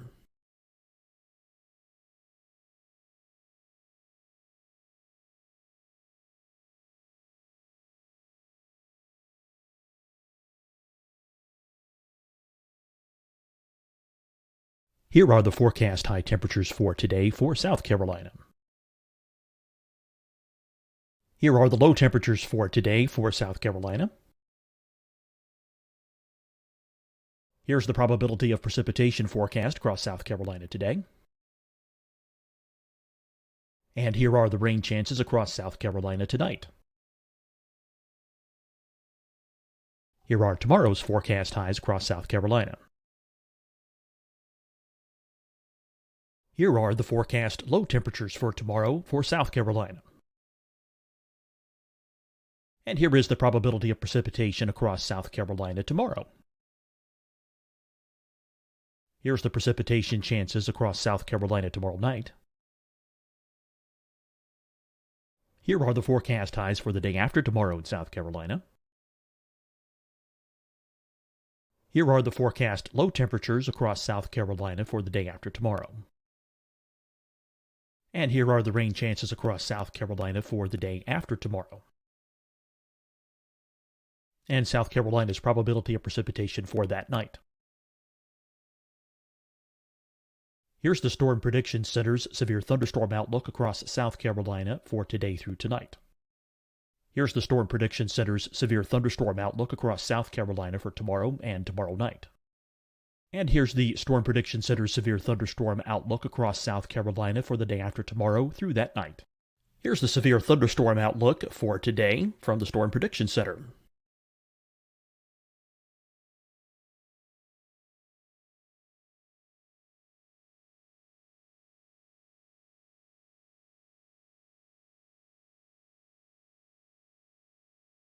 And now here's a live look at weather radar across the southeast. Deciding when to wear a mask isn't about who you know or how well you know them. Just ask yourself, will I be with anyone I don't live with? If the answer is yes, get behind the mask. Help slow the spread of COVID-19. Get behind the mask. Learn more at covid19.ncdhhs.gov. Hi, everyone. I'm Dr. Mandy Cohen, Secretary of the North Carolina Department of Health and Human Services. And when you follow the 3 W's, you protect your family and your neighbors from COVID-19. When you leave your home, practice your W's.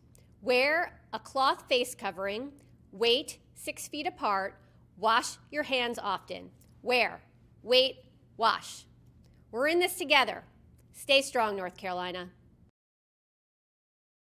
Fight the spread and take a stand against coronavirus. Wear a mask in public. Stay at least 6 feet apart from others. And get tested. Join us and fight the spread. Visit scdhec.gov/COVID-19. Getting tested for COVID-19 helps you to take the steps needed to protect yourself, your loved ones, and your community. Find the testing location at scdhec.gov/COVID-19 testing. You'll see your Carolina weather forecast at 25 and 55 past. And now back to the Best of the Carolina Weather Group on the all-new Carolina WeatherNet.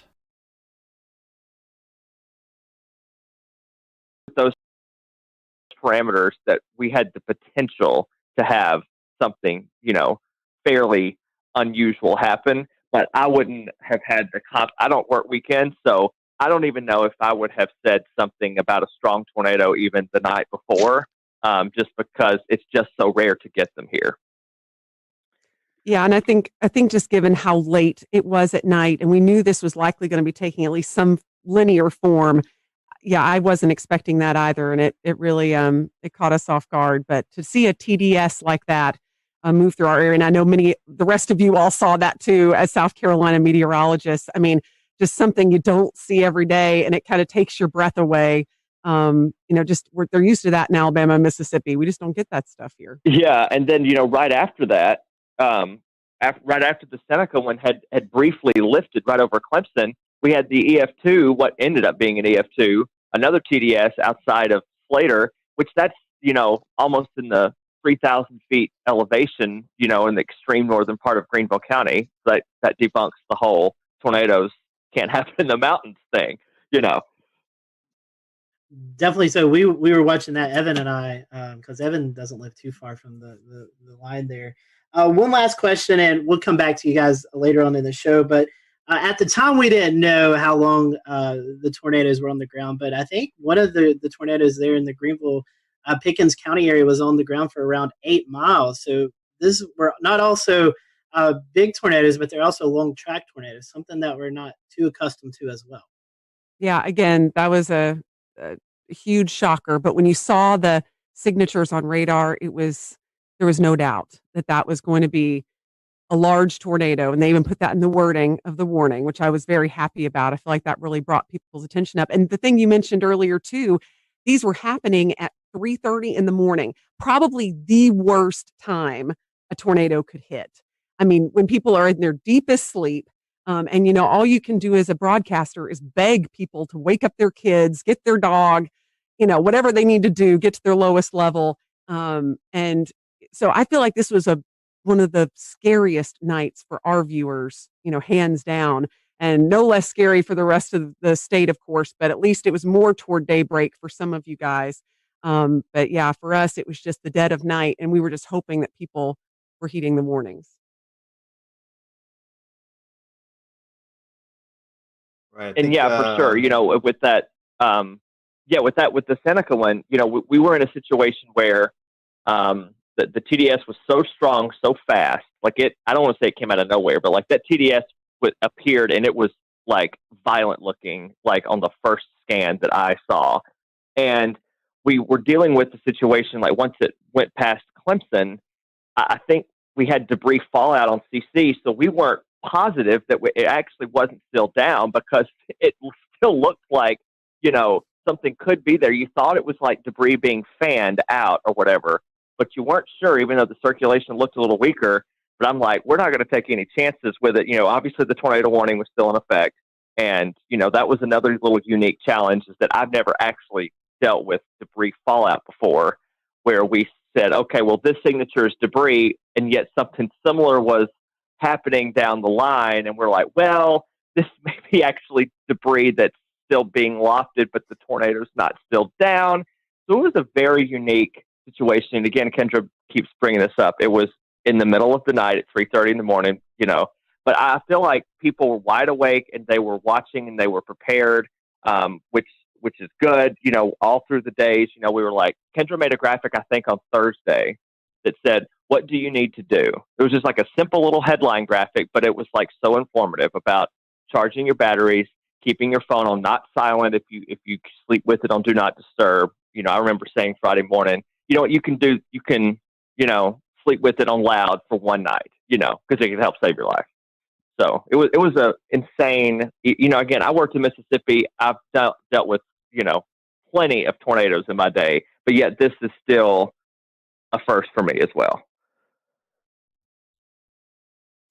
All right, and I'm going to go ahead and bring Ed Petrowski from WPDE in Myrtle Beach.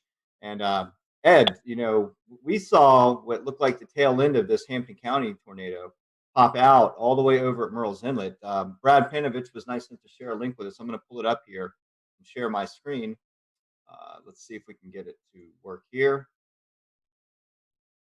And the tornado that you're seeing here in Hampton County, there's some debate of whether or not it started over on the Georgia side of the Savannah River. But if we look at the start of the track and draw it all the way over to where it exited the South Carolina coast here, then we're looking at about 144 to 158 miles, somewhere in that vicinity. And so, we know this continued on, maybe up even into the Oak Island area of North Carolina, but it's just impressive to see the length and track of that storm. It did pop out at Myrtle Beach, where one of our weather sensors for weather flow got a reading of 114 miles an hour. We had a pressure drop of 7 millibars within a 1 minute time span. So that reading went up within 2 to 3 minutes, from 46 to 76 miles an hour to 114. And so talk about that area and how it affected your viewing portion of that area of Myrtle Beach. But for us, considering what happened across the rest of South Carolina, we were relatively unscathed. We had no injuries and no deaths. There was never really any really tight circulation anywhere in our viewing area.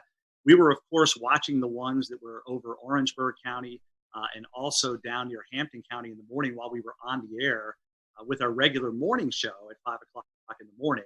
And those were the two big storms, the two supercells that we were watching very carefully, knowing that they were heading generally in our direction. The one in Orangeburg County faded away before it ever got to our viewing area. But the one in Hampton County that eventually went over Monk's Corner, eventually got into Georgetown County, and they warned for that one where there was EF1 damage done in Sandpit and Graves. And then you hit a really populated area on the south end of the Grand Strand where Litchfield Beach is located and Pawleys Island as well. And they both took a hit on EF0, EF1 tornado. There was substantial damage done to trees and even some homes in Litchfield Beach and also in Willbrook. In fact, one of the things about a lot of people being home is a lot of people took videos. We were able to get pretty good video of at least damage and high wind knocking over trees, but not necessarily a tornado touching down. And then, of course, it went out over the ocean, became a water spout, and that's when it rolled over the Murrells Inlet jetties with the recording of 114 mile per hour winds. And, I look back in that and I think, my goodness, if that was just a couple of miles west of there, we would have had substantial damage on the south end of the Grand Strand. And if it had paralleled the Grand Strand coast, it could have buzzsawed the entire Grand Strand, nearly 60 miles with extensive damage. So we were very fortunate that it actually went out over the ocean. And that was really the only set of tornadoes from that particular supercell that we had in our viewing area. Although I will say in Marlborough County, which is just to the east of Chesterfield County, in the northern part of the state, we had a massive microburst of 110 mile per hour winds that did substantial damage in Wallace. And of course, everybody, when they get that kind of wind, thinks it was a tornado. But in reality, it was a microburst. Although on radar, it did have some rotation. It wasn't very tight there either. But Steve Paff, who works with the National Weather Service in Wilmington, those guys do a phenomenal job.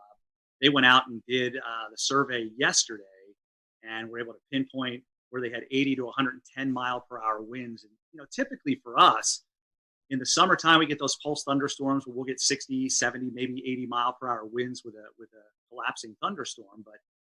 But in all the years I've been here, I can't recall one time where we've had a microburst that caused 110 mile per hour winds. But you hear it all the time. They're just as damaging sometimes as tornadoes. Wow, that's pretty impressive. Yeah, just looking at that, the one at Litchfield, they classified as an EF2. Do you think the Waccamaw River Basin had something to do with reforming of that, or do you think the mechanical features, right, when it came to land, maybe helped with strengthening or re-intensifying that system?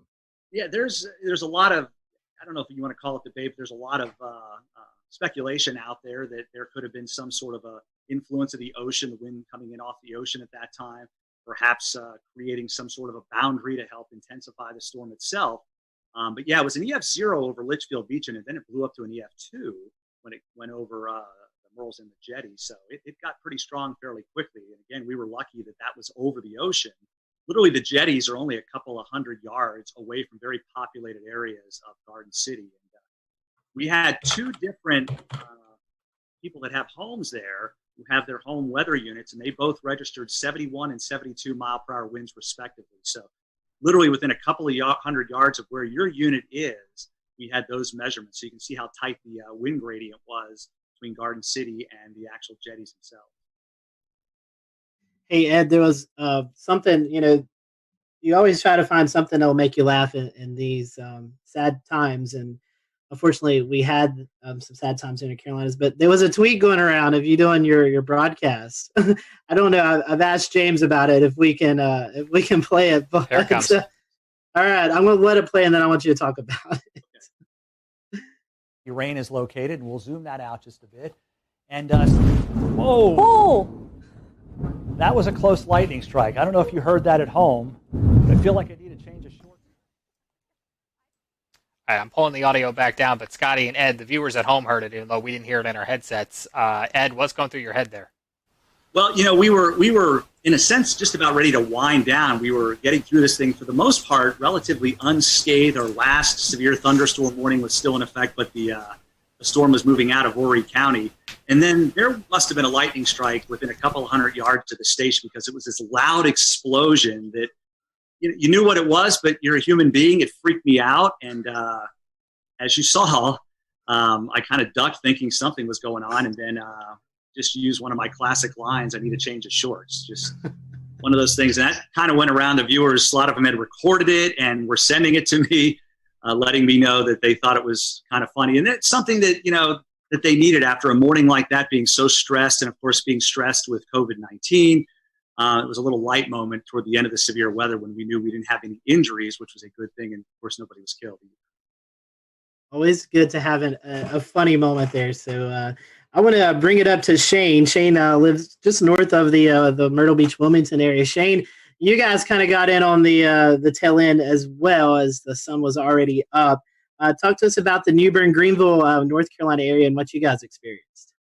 Yeah, we were kind of late to the party, I guess, compared to everyone else in regards to receiving the storms, but very much like Ed's situation, very thankful and blessed really to not have any injuries or fatalities with any of our systems. We did end up having 6 confirmed tornadoes, and thankfully for us, the strongest was the EF1 that we had in the Hawes Run area.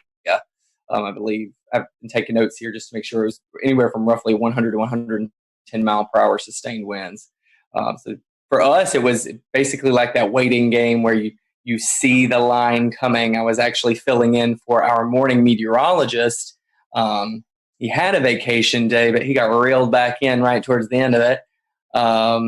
So I was basically tracking it all the way since it was in the mountains, and just waiting, just holding our breath. Our morning broadcast finished up. We had declared it a severe weather alert day for our station, so we were cutting in. We would normally cut in every hour, but our morning meteorologist says, you know what, let's just go ahead and do every half hour. It was actually very fortunate and wise that we did that, because during the half hour cut in at 9:30, with about maybe 1 minute left in my cut in, our weather radio starts going off in the weather center. And then I said, okay, well, we're starting now. And we were on for an hour and a half with all of the tornado warnings. There just came a point where when we were swapping off, he would just say, we have 4 tornado warnings. And I'd have to interrupt and say, I'm sorry, no, we're at 5 now. I was like, it just keeps on going back and forth. And it was just like a straight line. So when we're trying to describe it for our viewers, it was almost like a complicated mess. And honestly, that's what I started describing it whenever we would switch off and I would be on the screen. I would just say, I know it is very difficult to kind of pin everything out because every warning was overlapping. And I think with my experience with tornadoes, with coverage I've had, which naturally I've had many, especially with our hurricane coverage that we've seen over the years, I've never seen that many warnings stacked back to back to back in a straight line. It was fascinating, but also terrifying at the same time, because you feel like you need to give equal coverage to each warning in each area in your viewing area. Even though we knew the strongest one at the time was the one we were seeing to the south, simply because it had held for the longest amount of time. It seemed like it had the strongest signature. Looking back on social media after everything kind of died down a bit, I was able to see what other meteorologists from around the country had done and taken screenshots and seeing all the feedback and all the scans of it that we weren't even able to see at the time because we were having to bounce in between 6 different tornado warnings all at the same time. But looking back on it, it was very clear seeing everyone's screen grabs of the tornado warning to the south, that was the strongest one. It had the strongest sustained winds. It had the longest track out of all the tornadoes that we were tracking that morning. And Shane, one thing we were noticing because we were watching that storm is it was going through a fairly populated area, Jacksonville. That's probably one of the bigger cities out eastern North Carolina. So I'm sure that was kind of pressing to want to get that information out to one of the bigger population areas. Absolutely. What was really interesting, something I've never been able to do before while we are doing severe weather coverage, is to be able to pick up anything too crazy on our web cameras. And we did have a webcam situated in the Jacksonville area near the Freedom Fountains. And while we did not see the feature at all, you could see it looked like the flags about to be ripped off of the top of the flagpoles. I've never seen that before, and never been able to capture anything during the height of a storm or during a warning before until this particular system. So naturally, yes, we did have all that concern because even for our specific station, Jacksonville is a very heavy populated area into which they tune into us. They know that we are the closest station to them, so they rely on us heavily. But thankfully, I believe the heaviest damage that was sustained in that area was at a hog farm. So we might have a few pigs that won't be tuning into our broadcast next time. But like I said, just very thankful and blessed that we had 0 fatalities, 0 injuries throughout the entire morning. Shane, I got a good chuckle out of that. Thank you. Tim, we still have 2 areas to cover, Charlotte and Greensboro. So Tim, I want to start off with you. I know you're just dying to talk. We've had you waiting for 40 some odd minutes now. But you guys did have 1 tornado in Alamance County. Can you kind of tell us a little bit about that and maybe some of the relief that you felt that there was only 1 and things weren't quite as bad as they could have been? Yeah, sure. Thanks, guys. So, this kind of thing that we were tracking for days, all of us were tracking it for days. It was pretty much all anyone could talk about for the Easter weekend. So one of the things leading up to it, I kind of sensed I was kind of trying to read the room and on my Facebook page and to see where people's heads are at. It really seemed like people were dreading this and they were very freaked out and they really were spooked, just in the sense of maybe they were stressed out already. I am not a psychologist, but there was just a lot of stress building up. And I think whenever something is coming in the middle of the night, people are really worried, and justifiably so. So one of the things we decided to do is just let them know, we're going to be there the whole night. Because even with, we had the warm front coming through in the afternoon. I'm always worried about those little warm fronts too. You can kind of get little spin ups. So I was there starting at 8, 9 o'clock, and I just stayed till the morning. We had the rest of the morning Mets come in as well to help out. And good thing that we did, because, one of the things, we just kind of walked people through the night. We would just do Facebook Lives and they would chime in and we would say, everything's still okay. You can go to bed, but make sure you have the phone. And you got to wake up if the warnings are issued. And people really did that, and I think it helped out. But you mentioned we had 1 confirmed tornado in our area. We had 9 tornado warnings, and I had no problem with any of the tornado warnings. And a lot of times I'm complaining in the back of my head about some of them, right? None of them were light tornado warnings at all. There was so much rotation in almost every storm that was pushing across our area. Everyone in this chat knows this. We have a radar issue here. The radar beam is so high. So, of course, when we're showing these warnings, it's showing more mid-level rotation. It's not at the ground. So all we can do is say, hey, this storm is spinning like crazy. Our first tornado warning came in at 4:20 in the morning, and we had continuous tornado warnings until 7 in the morning. So we were on for a while with all of those different storms. And it turned out that the last one in Alamance was the one that, in fact, was confirmed. And we confirmed it on air, too. We were watching it, Taran Kirksey and myself, and there was a clear as day debris ball just a few scans after the first couplet showed up. So I believe they talked about this in South Carolina too. Some of these, they formed, they came right down, and they did the damage right away. And it was very quick. And thank goodness, the Weather Service did a bang up job. They had a warning on it right away. And we were just bouncing around. It was a very busy morning. But I think people were very appreciative that we were there the whole time with them, just kind of holding their hand. There's this storm. Here's what you do. Grab the kids, grab the dog, put a helmet on, put shoes on, get ready to go. And, we made through it. Thankfully, there were no injuries or fatalities in that one tornado. On the same token, in the squall line itself, we did have a tree, unfortunately, kill somebody in their home. And one of the things with this line that we also tried to do, you have to give the highlight coverage to the tornado warnings. But this whole squall line, we knew it was capable of putting down 80 plus mile per hour gusts just with all the wind fields. So we did try and bounce around and say, hey, you're not in a tornado warning in Guilford here right now, but this line is nasty. So you should probably be in your safe spot too. So it was a very busy morning, but we anticipated it. Everybody in the weather enterprise talked about it for days. People knew about it. And I actually think it's a big success story that in the middle of the night, people were still well prepared and took good action. And the fatalities really, I think, were minimized, at least in the Carolinas, as far as I can tell. You're already kind of making my transition easy, because the second question I wanted to ask was about, there was some information going around on Facebook before the storm that was a little bit unsettling for a lot of viewers, and it was definitely not accurate information. But I know that you were definitely a part of reassuring your audience that the storm, while yes, it's definitely going to be dangerous, this is not something that they couldn't handle. Talk about the importance of the trust that your viewers have in you, and how you're the source where they get all of the information from. Social media is a blessing and it's a curse, right? Like it gives good information and it gives bad. There was some post floating around out there that was advertising potential for EF5 tornadoes in North Carolina, even though we've not had one before on record. But people were freaked out initially.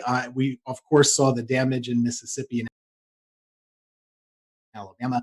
That can freak people out here when they know it's coming our way. So, one of the things I tried to do in the days up leading to the event is, everyone's freaked out right now just in life. I don't get freaked out by weather. I'd get freaked out a little bit about this pandemic, if I'm being honest. So one of the things I told them was just saying, hey, we're living in crazy times. We don't know exactly what's going to happen with daily life with this virus and stuff, but we know how to handle severe weather. We have the technology. We do this every year. We got this. It could be bad, but we know what to do. And if it is bad, we're going to let you know about it. We're not going to go crazy. We're just going to let you know where the storm is, where it's going, what you should do, and what to do next time. Because there's always a next time with weather. This is not abnormal, really. We had a lot of tornadoes, but 1 year ago, basically in April, North Carolina had 12 tornadoes also. So this is not really that different. We do know what to do, and I think that was reassuring to folks, just to let them know, hey, okay, well, they're used to this. They're going to keep us covered, and that's really the whole reason why we're here. We're not here for the sunny days like today. I could not show up, and it would be fine. But Monday, we're pretty important to keep folks calm and hopefully encourage them to make the right choices. And I think a lot of people did. Absolutely, yeah, Scotty. And so, Tim, talking about radar coverage, that brings me to Mr. Brad Panovich. And Brad, unfortunately, we had a tornado kind of go under the radar, like that little pun there, in the Charlotte area. So we had one in Anson County. But, you've been on the show several times talking about our radar gaps. And this one kind of bit us in the behind because we didn't catch this one. Yeah, and I'll give a little bit of a pass to the Weather Service on this one, because I think Tim brought up a good point. Something we were doing on the air Monday morning was we were telling everybody to treat the severe thunderstorm warnings like tornado warnings on Monday morning, because every severe thunderstorm warning had a tornado tag in it, and we knew the environment that these storms had. I didn't want people near a window or near the outside walls with straight line winds on Monday morning. So we actually, for the first time in a long time, I basically treated every severe thunderstorm warning like a tornado warning. But you're right, there was no warning with the two tornadoes we had touched down in Anson County, even though in hindsight, looking back even at the Raleigh radar, there were signs of rotation. But I mean, we were all looking at Radar Monday. I could have issued 100 different tornado warnings on some of these. It was just, you knew there was. We'll return to Best of the Carolina Weather Group in a moment. Now your Carolina weather forecast. Here are today's forecast high temperatures for North Carolina. Here are the forecast lows for tonight for North Carolina. Here are tomorrow's forecast high temperatures. And here's forecast rainfall across North Carolina tomorrow. Here are the forecast highs for the day after tomorrow.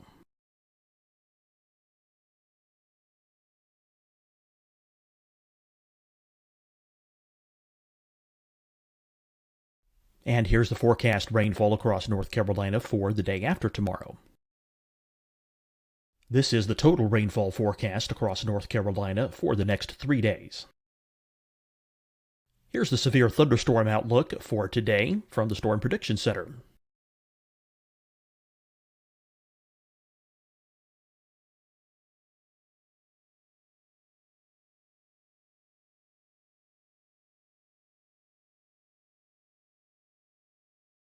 Here are the forecast high temperatures for today for South Carolina. Here are the low temperatures for today for South Carolina. Here's the probability of precipitation forecast across South Carolina today. And here are the rain chances across South Carolina tonight. Here are tomorrow's forecast highs across South Carolina. Here are the forecast low temperatures for tomorrow for South Carolina. And here is the probability of precipitation across South Carolina tomorrow. Here's the precipitation chances across South Carolina tomorrow night. Here are the forecast highs for the day after tomorrow in South Carolina. Here are the forecast low temperatures across South Carolina for the day after tomorrow. And here are the rain chances across South Carolina for the day after tomorrow. And South Carolina's probability of precipitation for that night. Here's the Storm Prediction Center's severe thunderstorm outlook across South Carolina for today through tonight. Here's the Storm Prediction Center's severe thunderstorm outlook across South Carolina for tomorrow and tomorrow night. And here's the Storm Prediction Center's severe thunderstorm outlook across South Carolina for the day after tomorrow through that night. Here's the severe thunderstorm outlook for today from the Storm Prediction Center.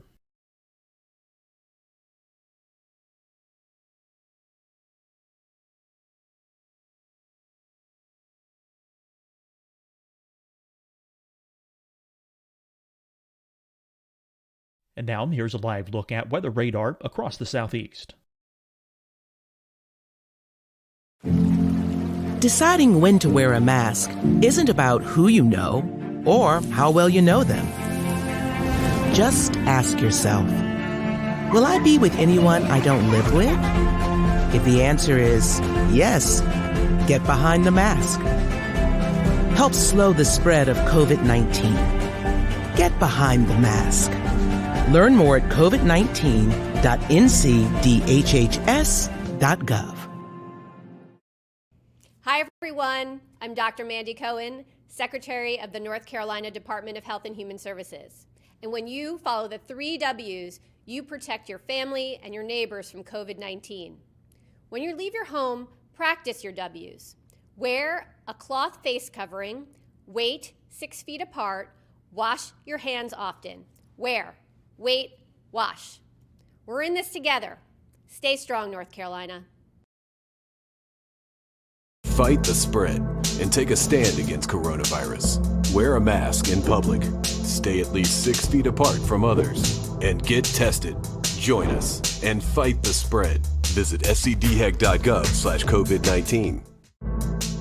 Getting tested for COVID-19 helps you to take the steps needed to protect yourself, your loved ones, and your community. Find the testing location at scdhec.gov/COVID-19 testing. You'll see your Carolina weather forecast at 25 and 55 past. And now back to the best of the Carolina Weather Group on the all-new Carolina Weather Net. Saw little couplets trying to spin up where you saw that inflow notch starting to increase, and you're waiting for the outflow to kind of kick in, and it never did. So, there probably was numerous small spin ups in there that we never recognized, but it does highlight the same issue, right? We've had this huge radar hole over the Charlotte metro area that goes up into the Greensboro metro and really out towards the Fayetteville area. It's kind of that triangle of just horrible radar coverage. So the Raleigh office, they're trying to issue a warning in Anson County, which is basically closer to Charlotte than it is Raleigh. And the two radars they're looking at is Raleigh, Greer, and a terminal Doppler at Charlotte Douglas, which doesn't actually have the range to make it into Anson County. So it's a tough situation in a morning like that. Unfortunately, that tornado did damage about 10 homes. It was an EF2, and we had several farms damaged. So it did quite a bit of damage, actually picked up a couple mobile homes. But it does highlight the issue. I just hope that at some point, I think this COVID-19 thing has kind of set back our North Carolina radar project to do some private-public partnerships. But this problem's not going to go away. And hopefully in the very near future, we'll have the goal is to have 3 C-band million-watt dual-pole radars spaced out over that radar gap to enhance radar coverage going forward. But man, that was, every time this happens, I'm like, I wish I had a better look. I wish I had it, especially that time of the morning when no one's spotting these things. You need that radar coverage. And it really makes it difficult. And I'll just say one of the things about the coverage that morning, everybody knew this was coming. The only messaging issue that I had with this whole event was because of the timing being between day 1 and day 2 outlooks from SPC, there was a lot of disconnect about this thing like skipping over us. And the one thing I tried to do Sunday night and Monday morning was like, hey, you got to understand the day 1 outlook goes from 8 a.m. Sunday to 8 a.m. Monday. And then the new one comes out for Tuesday. It's 8 a.m. Tuesday to 8. And so it looked like it was going to jump over the Piedmont, but it really was just an artifact of it being right at that time of day between the two outlooks. So that was the only issue I had communicating. A lot of people thought this was going to happen on Sunday, and it really was a Monday morning event. So from that standpoint, I'm glad a lot of people paid attention, but the timing was a real problem because of the way the outlooks are issued from SPC. Ideally, we'd like to have had it from midnight to midnight. I think that would have had a much better perspective of what's going on. For the viewers, a few asking about radar. For those who may not be familiar with radar, tell us why the Charlotte area, the Greensboro area, Fayetteville area is kind of in that hole. Why does the radar miss those areas? Oh man, it's a lot of politics. I'm not going to lie to you. When the Weather Service was reorganized, for whatever reason, Charlotte, which is, I'm biased, I live here, but it is the biggest city between Atlanta and Washington, D.C., all right? It does not have a radar within 50 miles of the biggest population center in this part of the country.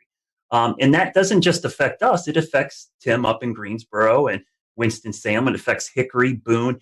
It affects a large area. And so there's some little stopgaps, and I hear this all the time from people, well, you got a terminal Doppler radar. I'm like, all right, terminal Doppler is a Band-Aid. It's like a little tiny Band-Aid that helps fix a little bit of the issue. But, if I had to tell another meteorologist, hey, I'll take your 88D out and put a C-band, non-dual pole radar there to take you up, they would never want that, right? They would want an 88D dual band radar.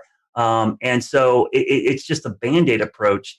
And we just have a huge issue with it. And it's unique to Charlotte. We are the biggest city in the country that does not have a radar within 50 miles of the city. So luckily, local governments are recognizing this problem. We've brought it to their attention. I think everyone brings up their phone app and goes, oh, we've got radar coverage. A lot of people don't understand that radar are like cell phone towers. The farther away you are from the dish, the worse your reception is. And so in Charlotte, we got this big population center, and our closest radar or cell phone tower is in Greer, South Carolina. So it makes it incredibly difficult. It's not that we don't have any coverage. I don't want to make it feel like, we're in this giant hole. We just have degraded coverage. We have really poor coverage. We have 1 bar on our cell phone. We want 5 bars. So what we're trying to do is get that radar closer because the radar beam, as you see in the picture right there, thanks, James, The radar beam goes in a straight line, but the Earth curves. So by the time the radar beam gets to Charlotte, depending on which part of Charlotte you're in, it's at 8,000 to as much as 10,000 feet above our heads. Tornadoes happen down in the lowest 1,000 or lower. So missing a lot of these tornadoes is a problem with the radar gap. And so I hope going forward that this problem will get solved. For years, we tried doing this back 10 years ago, and we went through federal issues, and it's just dealing with the government sometimes incredibly difficult to get things. But now that we have this private-public partnership, it's the closest we've been to solving this problem, because we've got local, state, and even private entities involved, and the data is going to be public and free for everybody. Speaking of partnerships, I wanted to ask Brad and Shane and Tim. Unfortunately, a lot of our other guests had to jump off because they have a 10 p.m. newscast. But in this era of COVID-19, you guys aren't in the weather center with your fellow meteorologists. You're doing a lot of work from home. How was the communication preparing for this event? Was it any different? I mean, I know you wasn't personally beside the meteorologist, but was the communication still there? Was there anything that you think maybe it could have went better or not as good? I mean, any comments on that? We over communicated, and the only reason that I really over communicated was watching Ryan Vaughn in Jonesboro a couple weeks ago work from home and cover a tornado there. And I thought, it gave me a little sigh of relief saying it could be done, but they still had somebody in studio. So we talked a lot over the weekend. We had probably 2 or 3 Zoom calls over the weekend talking about coverage. And I said, if this was not COVID-19, I would be in the studio right now. And luckily, my general manager and news director said, you know what, we want you in the studio too. So for the first time in a month, I was actually in the studio instead of home. And I worked in the morning show. Normally, I'm an evening shift person, but I came in and tag team with Larry. We did do social distancing. We never crossed paths. We stayed away. I stayed in one location, which unfortunately meant I didn't get to go to the key wall, but I could be in the weather center with a standing shot and do it. So I think, and to answer your question, Scotty, we actually over communicated, probably more so than we ever had, because we knew the logistics of this was going to be really problematic. Yeah, just to echo that, we did the similar thing. We had the fun part about planning is you get to be on Zoom calls with your boss like every other day, right? So we had a lot of Zoom calls just like this, and it made planning a little bit more tricky, because we really had to advocate for the necessity of being in the studio. And it's not just a presentation thing, like that's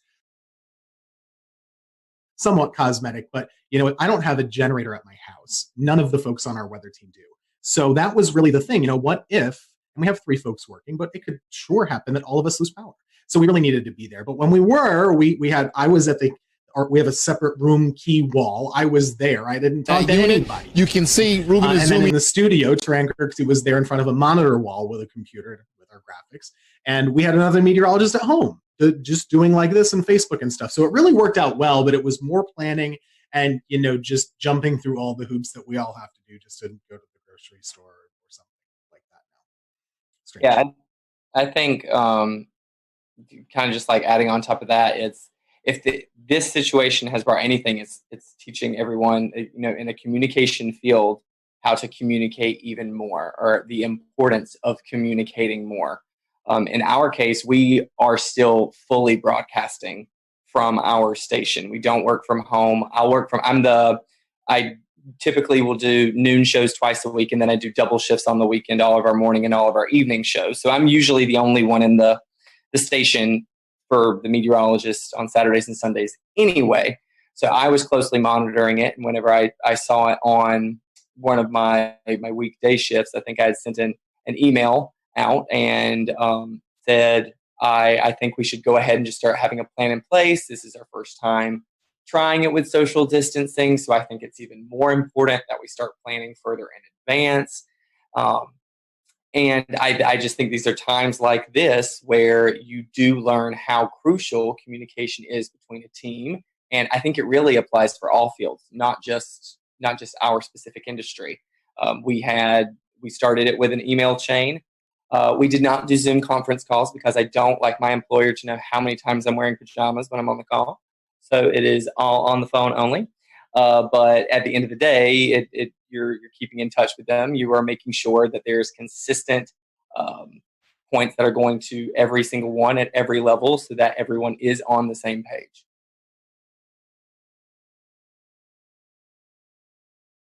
Yeah, I was gonna say real quick, Tim, we had that same issue. That was our biggest concern, was the generator issue. You know, I have a great setup here. I'm great, but man, if I lose power, out of luck. You know, I have backup for my router, but I don't have backup power to my computer or backup power to any of the lights. So that was a big concern. And I thought for sure with just the wind field that we were going to have trees and power lines down all over the place, so we would lose power. So yeah, that was an easy call for us. And honestly, it was kind of nice to be in the station. Not that I wanted to be covering severe weather at 2:00 in the morning, but man, it wasn't nice. It's the first time I saw my morning meteorologist in a month. So it was really cool to be in there. One weather thing, actually, you know, the surprising part, we talk about how many tornadoes there were. We kind of expected a lot of tornadoes. The fact that the wind field didn't materialize as much in regular severe thunderstorms, I thought was surprising. There wasn't a lot of widespread damage in the squall line. There was a lot, but not as much as I thought there maybe could have. Yeah, I agree. Only thing I'll say is that, and I'll give a shout out to Shay and WeatherFlow, because I have 2 WeatherFlow stations on my roof. I had 30 minutes of continuous gust over 50, which was the highest sustained gust above 50 since probably Hurricane Michael came through here. I mean, I've had those things for 2 hurricanes passing overhead, or at least the remnants, and that was by far the highest. So yeah, it was really impressive. And what happened in our viewing area was we had a lot of wake up calls. People just heard that roaring sound of the wind and the rain hitting their windows, and people were freaking out. They woke up, and so it was easy for me to get people to act because it was so loud. It woke people up from a sound sleep. That sound, and we had a lot of people sheltered in their bathroom for these straight line winds. But yeah, I'm surprised we didn't have more damage, Tim. But I was really impressed with the data from my roof. I looked at it and I'm like, I actually had a camera up there that swung around and broke off, and I had to fix it again because my house got hit by a tornado back in February. So. And I had a 71 mile-an-hour wind gust with that storm. So it's been crazy having all these events at my house and having this data now collecting from my house. My wife's texting me. She's like, the kids are freaking out. Should we go downstairs? I'm like, yes, go downstairs. Well, Brad, what a way to QC those stations with a camera breaking, right? And then the stations are still standing. But I mean, that's pretty impressive if you think about the mechanical features over land. How trees and other homes block wind, and you're still getting gusts like that. You could almost assume that just above homes, right at the treetop level, probably several knots stronger just because of those mechanical features. But yeah, you know, even here along the coast, just like Tim said, I was surprised we didn't see a lot of those, you know, those gust fronts or those really strong convergences right ahead of the storms. It never really materialized here. I mean, we got 30 to 40 knots. And then maybe one little spike upwards, but we didn't see any of these big blasts of wind like we normally do here at the coastline, where the energies just drop out of the storm, and then we get a long line of really strong wind. So that was a good thing because it was less damage over the entire area, even though we did have one tornado along the coastline, immediate coastline, and even one just inland. But you know, a lot of folks just saw a lot of heavy rain, lightning, and just some gusty wind at times. It wasn't terrible. So I mean, there's a little bit of reprieve from that storm, at least here along the immediate South Carolina coast, except for Murrells Inlet area and Litchfield.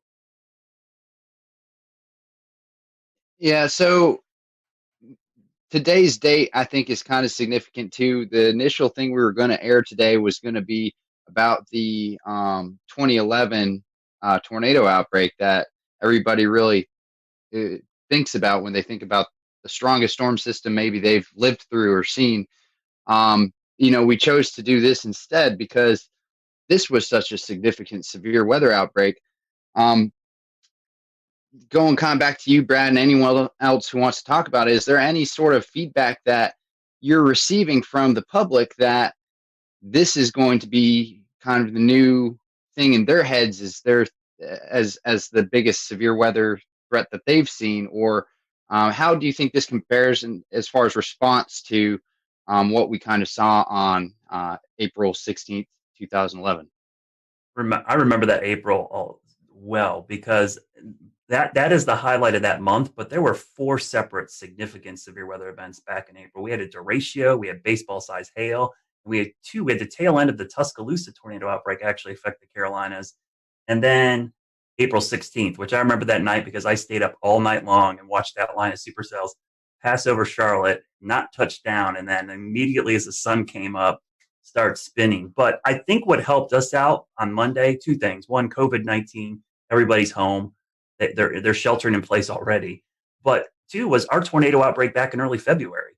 That was still fresh in a lot of people's minds. We had significant tornadoes that morning, and that wasn't too long ago. And that was in Charlotte. That was, we had EF1 damage across a big chunk of South Charlotte, including my backyard. So I think that in the back of people's minds helped. And anybody who's worked in emergency management or done this, the level of preparedness is only as good as your memory of the last disaster.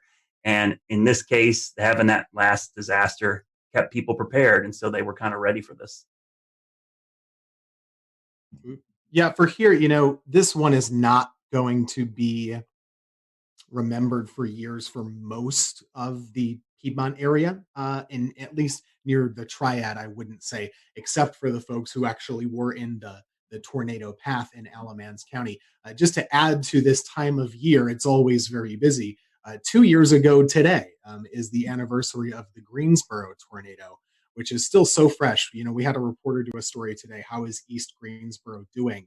The answer is, still not great, unfortunately. It was a really rough urban tornado, a strong EF2 that came right through the city, stayed on the ground for 30 miles, all the way up basically toward the Virginia border. And that was just 2 years ago. So for a lot of folks, that's still what they remember. Or maybe it's always very personal. So if you're in High Point, you remember the High Point tornado in 2010, right? It just depends on who you are and where you've lived. For me, that April 16th event is still, way up here and everything else is way down. I was working at Wilmington, but that thing was another level. And that year was just another level of severe weather.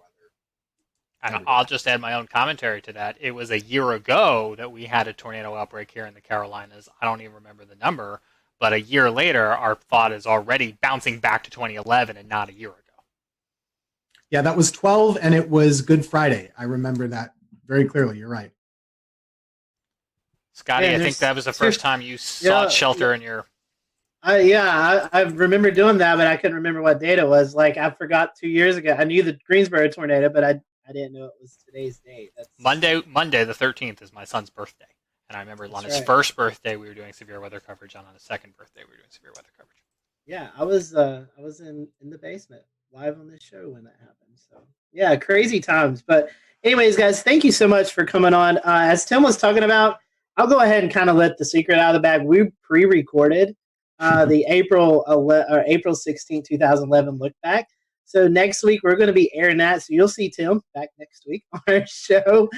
He'll be with us with a lot of other great meteorologists who kind of look back over that event. So we just hope all those, especially who are affected by this tornado outbreak, our thoughts and prayers are with you guys, and hopefully you'll recover quickly. And like Tim and Brad has said, this is the peak season for severe weather in the Carolinas. So we'll continue to monitor the weather for the rest of the month and even into May as is really kind of a high peak for severe weather. So we appreciate you joining us tonight. Big thank you to all of our guests tonight. This was a last minute show, and we got coverage from every market except the Raleigh market, but I don't really think there was much going on in severe weather-wise with tornadoes in that market. So we appreciate everyone coming on tonight, and we will see you back here next Wednesday night for another edition of the Carolina Weather Group, and we hope you have a safe and happy weekend.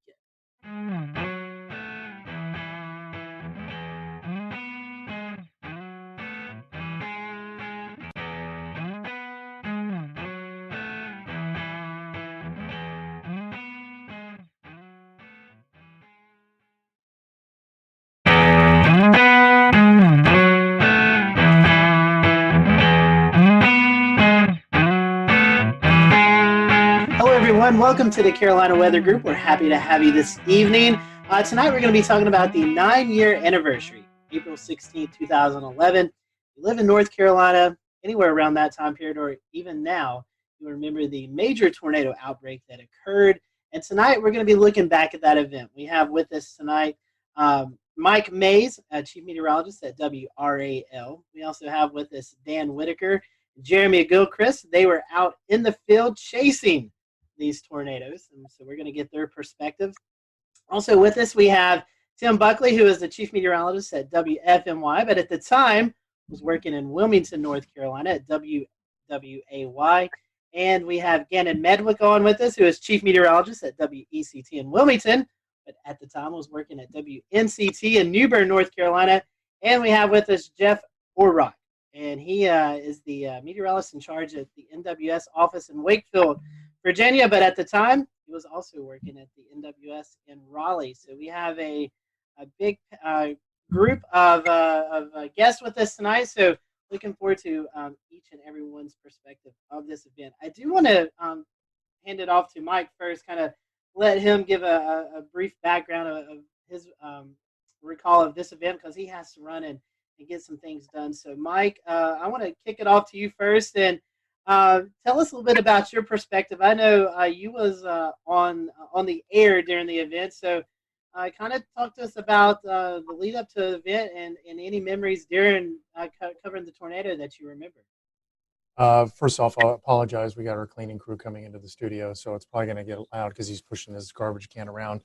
I recall a few days prior to the event, which happened on a Saturday, SPC putting us in a risk. I believe it was moderate on that Friday, and then Saturday morning I woke up to a high risk. Now, at the time, Greg Fischel, who was the chief meteorologist at the time, was out of town. He had a family emergency up in Pennsylvania, so he had to leave. So I have never covered an event as massive as the one that happened on that Saturday without him being here. So it's kind of like he's Batman, I'm Robin, and then Batman's gone and Robin has to take over. So for somebody who's never been the lead, it was kind of nerve-wracking. But I had Nate Johnson with me, who had tornado coverage experience. He was the chief meteorologist in Abilene, Texas. You guys probably all know Nate. So that morning, just the way the atmosphere felt, you could tell something was coming. And around lunchtime, 1 o'clock, we started having the tornadoes develop over the Sandhills.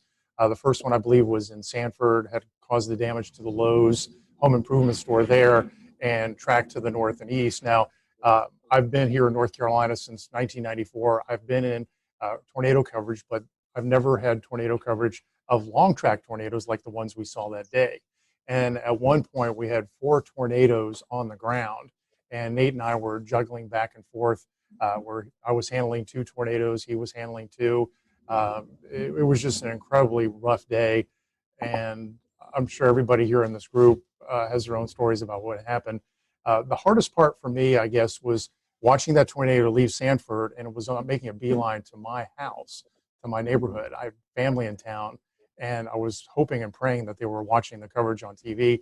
And I know, Tim, you're on TV.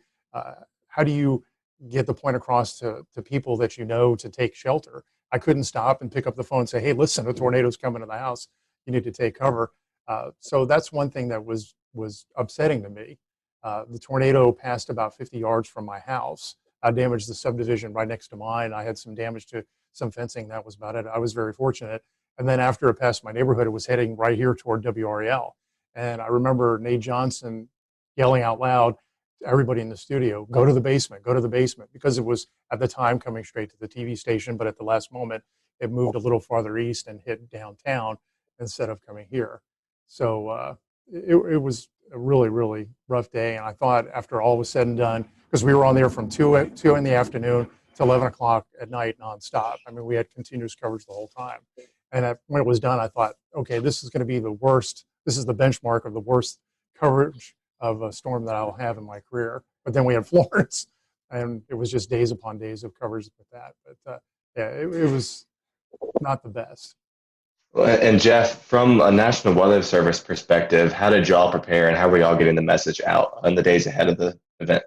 Yeah, I mean, the fact that we had the moderate risk the day before, and we already had a feeling we were headed into a high risk, to be honest with you. So, we were already heavily staffed for that day. We already had a pretty good game plan. And I want to say by the time the storm started to move in from the west and really get going, I want to say we had at least a dozen people in the weather office, and we sectorized warning operations so that we could have 3 or 4 different folks issuing tornado warnings simultaneously, and at the same time, folks working with Skywarn. I was kind of helping lead operations and also doing a lot of phone calls to the emergency managers. There's a lot of spin up ahead of this. There was a lot of email traffic, a lot of email briefings the day before. I remember even briefing Seymour Johnson Air Force Base because they were at the high risk at that point. And some of the We'll return to Best of the Carolina Weather Group in a moment.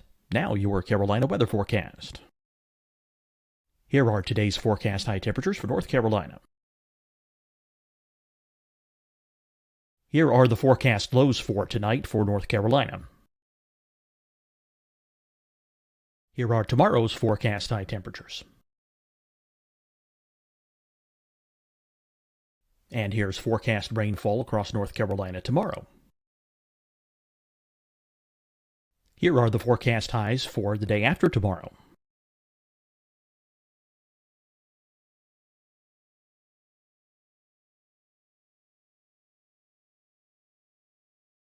And here's the forecast rainfall across North Carolina for the day after tomorrow. This is the total rainfall forecast across North Carolina for the next 3 days. Here's the severe thunderstorm outlook for today from the Storm Prediction Center.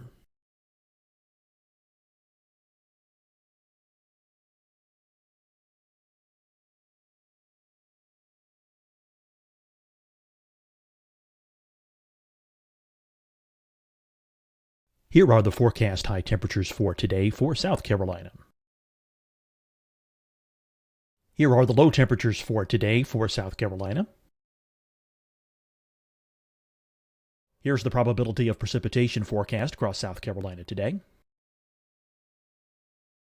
And here are the rain chances across South Carolina tonight. Here are tomorrow's forecast highs across South Carolina. Here are the forecast low temperatures for tomorrow for South Carolina. And here is the probability of precipitation across South Carolina tomorrow. Here's the precipitation chances across South Carolina tomorrow night. Here are the forecast highs for the day after tomorrow in South Carolina. Here are the forecast low temperatures across South Carolina for the day after tomorrow. And here are the rain chances across South Carolina for the day after tomorrow. And South Carolina's probability of precipitation for that night. Here's the Storm Prediction Center's severe thunderstorm outlook across South Carolina for today through tonight. Here's the Storm Prediction Center's severe thunderstorm outlook across South Carolina for tomorrow and tomorrow night. And here's the Storm Prediction Center's severe thunderstorm outlook across South Carolina for the day after tomorrow through that night. Here's the severe thunderstorm outlook for today from the Storm Prediction Center.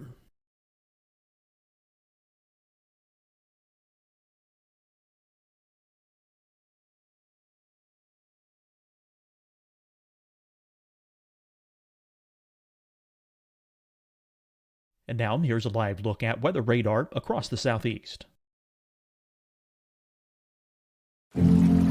Deciding when to wear a mask isn't about who you know or how well you know them. Just ask yourself, will I be with anyone I don't live with? If the answer is yes, get behind the mask. Help slow the spread of COVID-19. Get behind the mask.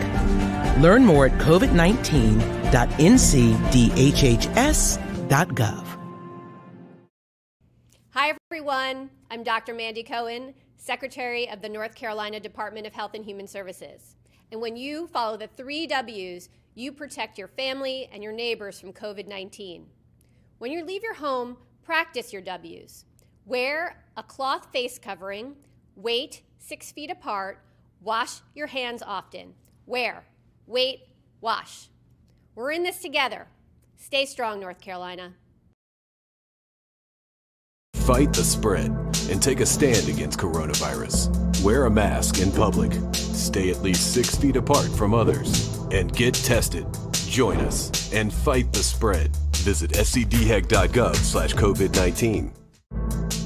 Getting tested for COVID-19 helps you to take the steps needed to protect yourself, your loved ones, and your community. Find the testing location at scdhec.gov/COVID-19 testing. You'll see your Carolina weather forecast at 25 and 55 past. And now back to the best of the Carolina Weather Group on the all-new Carolina WeatherNet.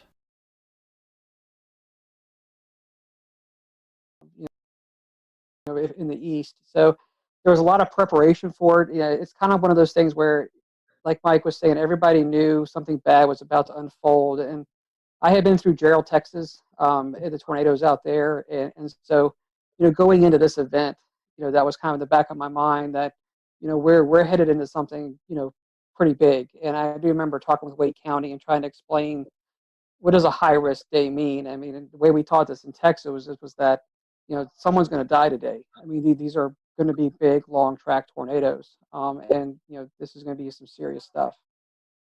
Jeff, you're talking about Skywarn, the Storm Spotter group, and Jeremy and Dan. I want to bring you in here in just a second. But I imagine, like we were talking about, social media not really that big of a thing at the time, with tweeting in reports, giving Facebook reports of the storm. How key were the Skywarn Storm Spotters for you that day? Yeah, and we've always had a great network across central North Carolina, so they've been outstanding. So we were getting a lot of real-time reports from spotters. They were calling on the phone. We actually had ham radio operators. I want to say we had 2 or 3 in the office ready for this. So the network was just lighting up. We were getting a lot of reports, almost to the point where as it approached Holly Springs, I mean, you couldn't keep up with them all. So that was a huge asset, and just a lot of people just calling in on the phone. It wasn't. We didn't have the social media like we do today, but we really pretty much knew what was going on. We had heard the Lowe's had been destroyed. About the time it was getting into Wake County, we'd already heard that the Lowe's hardware had been severely damaged or destroyed down there. And of course, you could see the debris ball on radar. So you kind of had a sense that this was really serious stuff going on. But there was a lot of great real-time reports, not only across the Raleigh area and down towards Sanford, but also with the Fayetteville up to a Wilson tornado. I mean, we had a lot of great reports with that as well. Mike, one question for you made me think. You're saying that before Florence, this was the biggest event you covered. Do you see any storm fatigue, even from 9 years from now, people kind of comparing severe weather events to April 16th? There was a lot of anxiety every time a risk would come up. You'd feel that. You'd feel what happened on April 16th. I would worry every time we had a SPC 3-day outlook, and on the 3-day outlook there was like an enhanced risk or maybe just a slight risk, and what it would be when we finally got to that day. And I got to the point where I was dreading severe weather coverage because of what happened that day. I'd get anxiety, I'd get scared, but I've gotten past that, and that's a good thing. I remember that day when we had the 4 tornadoes on the ground at one time. I was worried about, okay, how are we going to cover this? You can't show everything at one time. And we had to make sure, Nate and I had to make sure that we spent enough time on each storm to let people know that, it was coming to their communities, that they had to remain safe. But how do you juggle 4 tornadoes, inform everybody in their paths, and make sure you allot enough time so they know what's going on? We tended to hang with the one that went through Raleigh more and Fayetteville more because it was affecting larger populations, but that was the hard part and the worrisome part, that we weren't giving enough, coverage to one tornado and giving too much to another one. Tossing over to Tim and Gannon as well real quick. This was a career-defining event, one of the biggest, or definitely the biggest in North Carolina. Are there any specific memories or stories that you remember hearing about that day from viewers? So I was in the Wilmington area, and if you look at the map, the kind of the final one with all the red lines, it confirms where all the tornadoes were. Oftentimes, the worst stuff doesn't quite get to Wilmington, right? And in this case, it didn't either. So city of Wilmington was fine. A lot of the populated coastal centers were fine. But on the periphery, in the rural areas, most of the tornadoes that we were covering for about 8 hours that day, Robeson County, Columbus County, Duplin County, Onslow County, those counties inland were the ones we were talking about the most. Bladen County had I think, a 4 fatality storm. We, as always we do, actually got a lot of angry phone calls that day. because most of the people in our area, they weren't seeing much other than blue sky. It was a really nice April morning. It was close to 80 degrees, I remember, breezy. There were NBA playoffs on at the day, so we were kind of fighting that battle in the newsroom, right, keeping people at bay a little bit while we were doing tornado coverage. Now later on, people understood how serious it was, especially once you started to see like the destroyed those foods and everything. But that was my first time ever really doing tornadoes. To be honest with you, it was my second year in Wilmington. Prior to that, I was in college, so I didn't know a lick about tornadoes. I grew up in upstate New York. I went to school in Pennsylvania. We don't get tornadoes. I mean, not really. So this was new for me too. But myself and Jerry Jackson, we were there for about, I think we went on TV at 2 and we went off at about 8. So it was a while covering these things. And it was just amazing to me how there were very few, if any, false alarms. There were a million tornado warnings and there were a million tornadoes, to use hyperbole, but they were pretty much each cell produced as it was going through, and it was just boom, boom, boom, one after the other, and a lot of damage was done, especially to the rural areas in Southeast North Carolina. My second daughter was born on the 11th. I didn't come back to work till Friday. Just throwing stuff out there. Saw the slight to moderate risk, alerting for storms going into Saturday. I was third on the pecking order to be coming in because we had our weekend person, we had our chief, and I was doing mornings. But it became clear, especially what was going down in central North Carolina. I was personally at home watching Nate Johnson with that tornado. It looked like a wedge, looked like a cloud just right to the ground that I was going in. And it's coming back to memories about just making sure you spend time on one storm to identify where the rotation is and give enough lead time before you have to move on to that next storm. And at some points, there were 6, 8 active warnings. Just a blur the way it just continuously unfolds. You hit a storm, you move on to a storm, you circle back. Population centers, as Mike mentioned, preferred. There was the one at Tarawa Terrace in Jacksonville. That was a big center in the Greenville-New Bern television market. Jacksonville is the largest city. We had to hit that. Then we saw the storm report that the Bertie County storm had actually killed numerous people. Ended up killed 12 people. So that was surreal. When you are warning for storms and getting reports of damage, but no reports coming down off the wire or whatever that there's fatalities, and then all of a sudden numerous fatalities is still weird to talk about. End up being 12 in Bertie County, and then finally just going home that night. This event had everything. The event had everything. The setup, and then the final. I mean, sometimes we say as meteorologists we save lives. This was literally the only time that we were able to. Some of our crews went out to Snow Hill in Greene County, and they were able to say, standing with a family in their house that was completely destroyed except for the interior part. And they said they were listening to our broadcast, and they went into that interior part. So just a surreal event that I never want to forget. And I wanted to, so thanks again to give me a chance to talk to you guys about it and share the similar experiences. Gannon, I think we've talked about this before off of this show, but this was also one of your one of your first tornado events, kind of bigger tornado events to cover, correct? Yeah, I'd gotten to Greenville in October of 2004. There were a couple of active springs and falls as per usual. 2008 sticks out, but like Mike and Tim said, I mean, they're just usually just a couple tornadoes, and then you move on. And maybe they're in rural areas, and maybe they're not, exceptional damage producers. But then this one just is bold-faced, italicized, and underlined when you look back on it. So yeah, the biggest event, and thank God it's still the biggest tornado event. Dorian was a huge producer, but still nothing compares to April 16, 2011. I've been to a few conferences, and I've heard, Jeff, send this to you. Obviously 2011 remembered for the Tuscaloosa, Alabama, April 27th event. Had that not happened, this would have been the event that a lot of the meteorological community would have looked back on tornado-wise, Jeff. As the Weather Service, I know you guys do a lot of meetings and stuff.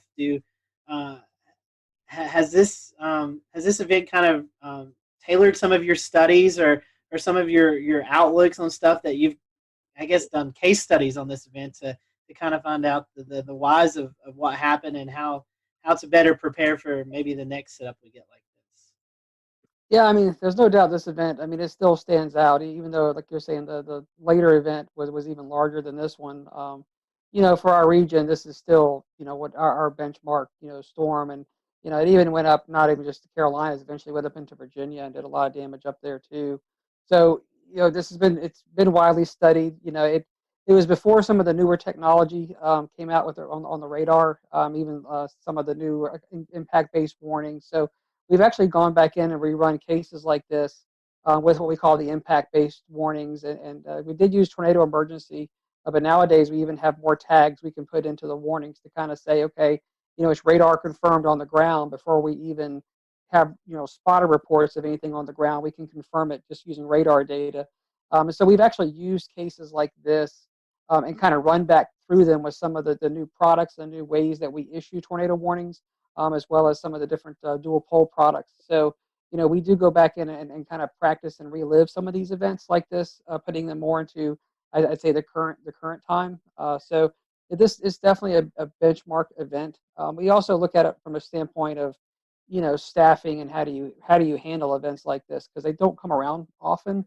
So, you kind of go back and look at, how does operations run in the Weather Service office when you have an event like this, making sure that, you're dotting your I's, you're crossing your T's. Every storm is being interrogated, simultaneously, and that you've got warning operations going, for each individual storm, and you're doing your coordination with 911 centers and working with emergency management, and then keeping the damage reports, as they're coming in, also sending them out. So, looking at how an office should run, and how we should be running our operations to keep things, being pushed out so folks know what's happening. I mean, we use events like this to kind of go back and revisit and relive, what we did right, and also sometimes where we can improve. But it's important to kind of take these events in context, realizing we'll have an event, something like this again at some point in the future. We hope not, but we've got to be ready for it. And Jeff, one more question, then I want to get to Dan and Jeremy and let them talk about what they experienced out in the field. We were talking before this show. You guys, at a point in time, I think it was 5, 6, 7 minutes, were backed up by the National Weather Service in Blacksburg. Can you talk to our viewers tonight who may not realize in these situations when the Weather Service is actually in danger of getting hit by a tornado, you actually pass the coverage off to a neighboring office? Yeah, so it's similar to what Mike was saying earlier. About probably just shortly after the tornado went through Sanford, and you could see the massive debris ball on the radar. Before it got to Holly Springs, we realized that this thing was coming into most likely southern Wake and eventually the south side of Raleigh, where the Weather Service office was. So I remember I picked up the phone and talked to the Blacksburg office, so we're paired so that a neighboring Weather Service office can really kind of basically restart their computer system, and they can come up as if they're, the Raleigh Weather Service office. So we called them probably almost half an hour out and just said, hey, look, we may get to the point where we've got to be backed up if this thing gets too close, so be ready to go, giving them a chance to get the radar up and running, the warning system up and running, things that they would need. And I think we called them back, I want to say about probably 15 to 20 minutes later, and we basically said, okay, this thing may really come get us now. So I basically remember saying, if you hear from us again, you've got it. And so then what we started doing is we had 12 people in operation. So as it got closer, we started funneling some folks downstairs into the lower part of the building. And we kept 3 of us up in operations. And literally about the time we could see insulation and things falling outside the window, we picked up the phone and basically told Blacksburg, okay, you've got it. We're sheltering at this point. And we had already issued the tornado emergency for Raleigh. So the warnings were already out for Raleigh. And then we sheltered downstairs, like you're saying, for probably about 7 minutes, and then came up. And the tornado passed just to our east, going up South Saunders Street. Dan and Jeremy, y'all had a very different kind of experience. You guys were actually out in the field chasing these long track tornadoes. I guess, Dan, we'll start with you since you're the first on my screen. Kind of give us the firsthand perspective. What was it like actually being there within a mile of these monsters? One of the things that we had at the time that we still use that was very active was the NC Storm Chasers and Forecasters group on Facebook. And fortunately, there's a lot of information coming in through there being funneled in as well. And I remember I was in Alabama, I caught the storm, and all of a sudden there started being people kind of looking at some of the parameters for the next day in North Carolina. This was when it was at a moderate, I guess, before it got pushed to a high risk. And one of the things that was being looked at was how the storm system I was currently inside and what was turning into a squall line in Alabama was going to keep pushing across into North Carolina. And they were seeing on the HRR runs how basically that squall line eventually was going to break apart into supercells. And that's when really the tornado potential would strengthen. And so when that started coming into play, I just hauled it right straight back towards North Carolina, drove all night long, and made it into Greensboro, Burlington area for the start of where the tornado warnings really kind of got going. Followed the storm in front of it. I actually was able to bust through it because I was inside of it / behind it until about Charlotte to Greensboro, somewhere in there. I busted through the front of it and got in front of the squall line, and then was in front of it near Burlington to Raleigh, somewhere in between there, maybe kind of close to Durham. And that's kind of when it went tornado warned, and it started to kind of quickly overwhelm my vehicle and me and my ability to keep chasing it. There's a couple things that were very clear about this storm system and about these storms, which is one, they were very fast moving. I remember they were going about 60 to 80 miles an hour. Was what I was trying to keep up with and stay in front of, and position myself in hook echoes so that I could try and get a good visual of these, for the most part, pretty rain-wrapped, low nature storms that were just hard to spot. I had had great luck in Alabama the day before. I actually found myself up on a hill is kind of how I was able to see that tornado so well for such a long period of time. But this day it seemed, in North Carolina, a lot more heavy rain, a lot more heavy wind. I basically ended up inside of some severe winds going, just at a guesstimate, 50 to 70 miles an hour at the very least, sideways blowing rain. Once I got out of that, I tried to get back in position, ended up in that again. Eventually just kind of the whole storm inside of that tornado warning just overwhelmed me and got in front of me right as it got into Raleigh. And just waiting for this line, and we're sitting there going, "Oh man, this thing is not breaking up. There's no supercells. What's happening?" All of a sudden, obviously, within a few frames, it started to go. And so we're in Newton Grove still, and which was the right area to be. We just got a little impatient and saw the first one. By then, it was already hitting Sanford in the lows, and we decided to speed on towards Raleigh to try to get it there. And I do remember, as Mike May said earlier, the broadcast, Kevin had his ham radio with us. He had a ham radio in the car because he was doing the storm spotting. But I do remember that specific broadcast said, "Do not approach Raleigh, stop where you are," and all this stuff. And one thing I do remember about that whole day is just a surreal feeling that I can't even describe in the atmosphere. And the winds, even outside the thunderstorms, are blowing 40 to 50 miles an hour. Lots of inflow into these supercells from a long distance away, blowing dust and all of that. But when we got to Raleigh, as it was said, it went up South Saunders Street. We were not far from there, coming onto the Beltline, and it was.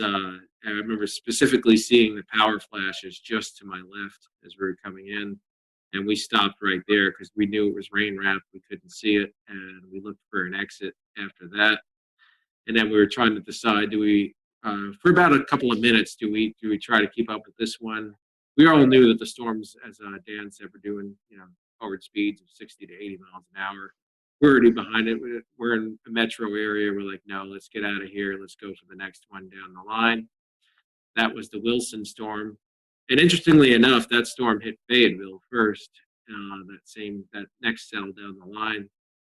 And I have a friend there who was in contact with me pretty much before we were chasing the Raleigh one, saying, do I need to take shelter? Is this the real deal? And I looked, and the couplet was almost on top of them, and I'm like, yes, get in, And they got in the closet, and the tornado did hit their house. Fortunately, at that point, it was the start of that tornado's path, so it was weaker. They had a few shingles gone, but up the road from them, it turned into EF3 damage. So, but they were, they did take precautions, and they were fine.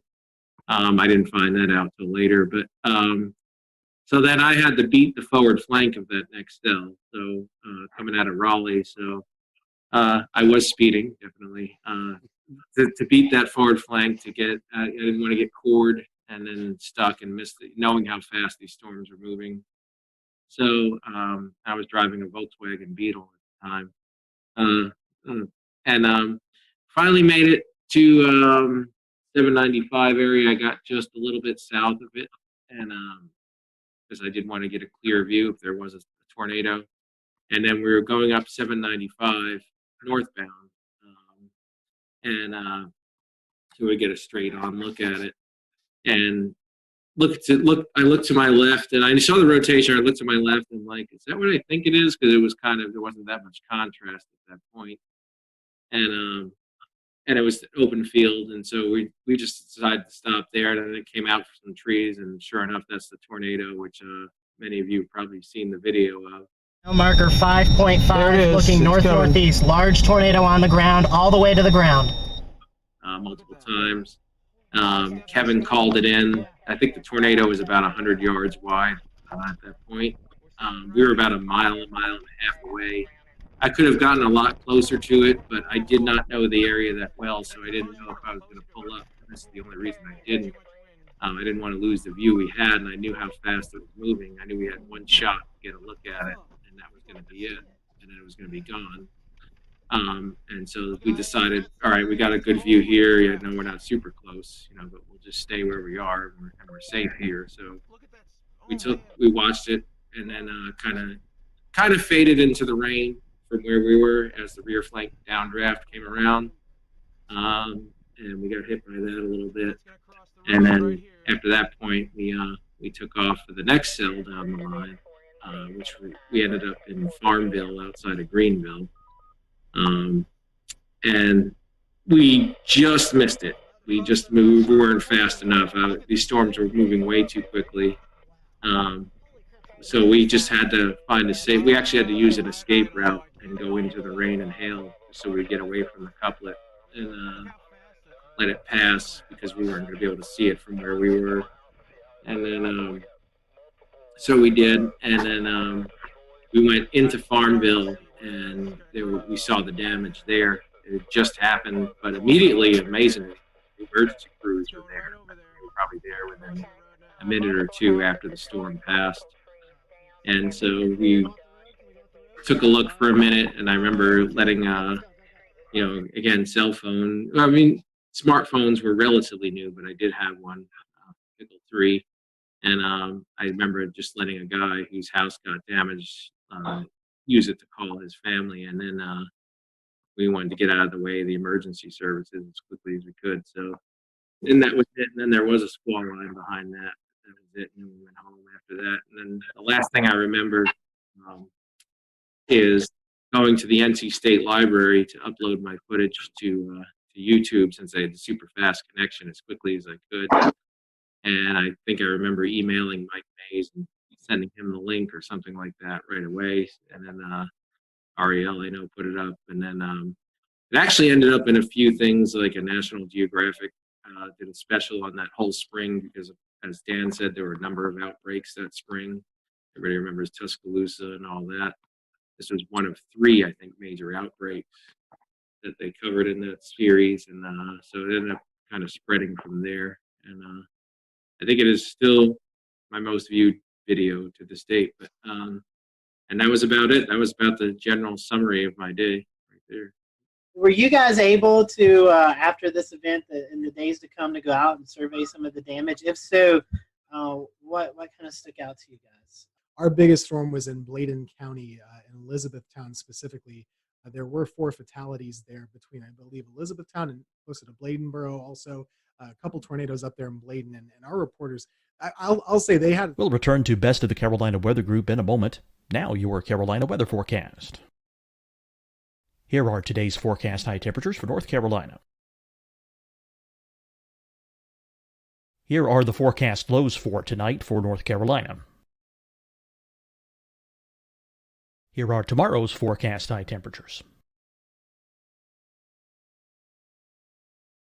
And here's forecast rainfall across North Carolina tomorrow. Here are the forecast highs for the day after tomorrow.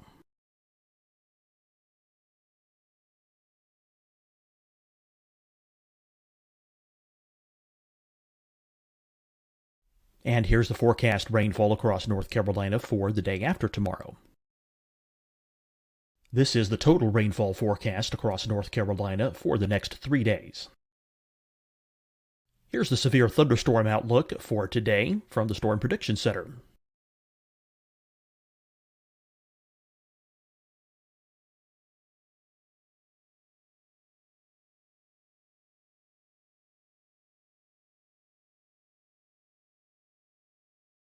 Here are the forecast high temperatures for today for South Carolina. Here are the low temperatures for today for South Carolina. Here's the probability of precipitation forecast across South Carolina today. And here are the rain chances across South Carolina tonight. Here are tomorrow's forecast highs across South Carolina. Here are the forecast low temperatures for tomorrow for South Carolina. And here is the probability of precipitation across South Carolina tomorrow. Here's the precipitation chances across South Carolina tomorrow night. Here are the forecast highs for the day after tomorrow in South Carolina. Here are the forecast low temperatures across South Carolina for the day after tomorrow. And here are the rain chances across South Carolina for the day after tomorrow. And South Carolina's probability of precipitation for that night. Here's the Storm Prediction Center's severe thunderstorm outlook across South Carolina for today through tonight. Here's the Storm Prediction Center's severe thunderstorm outlook across South Carolina for tomorrow and tomorrow night. And here's the Storm Prediction Center's severe thunderstorm outlook across South Carolina for the day after tomorrow through that night. Here's the severe thunderstorm outlook for today from the Storm Prediction Center.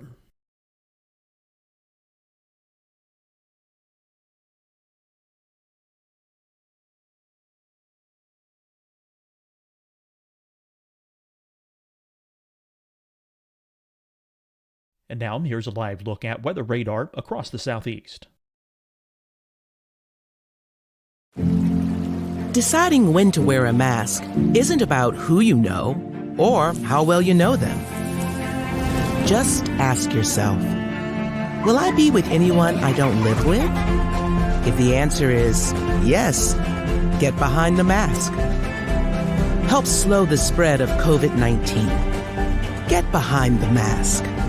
Learn more at covid19.ncdhhs.gov. Hi, everyone. I'm Dr. Mandy Cohen, Secretary of the North Carolina Department of Health and Human Services. And when you follow the 3 W's, you protect your family and your neighbors from COVID-19. When you leave your home, practice your W's. Wear a cloth face covering, wait 6 feet apart, wash your hands often. Wear, wait, wash. We're in this together. Stay strong, North Carolina.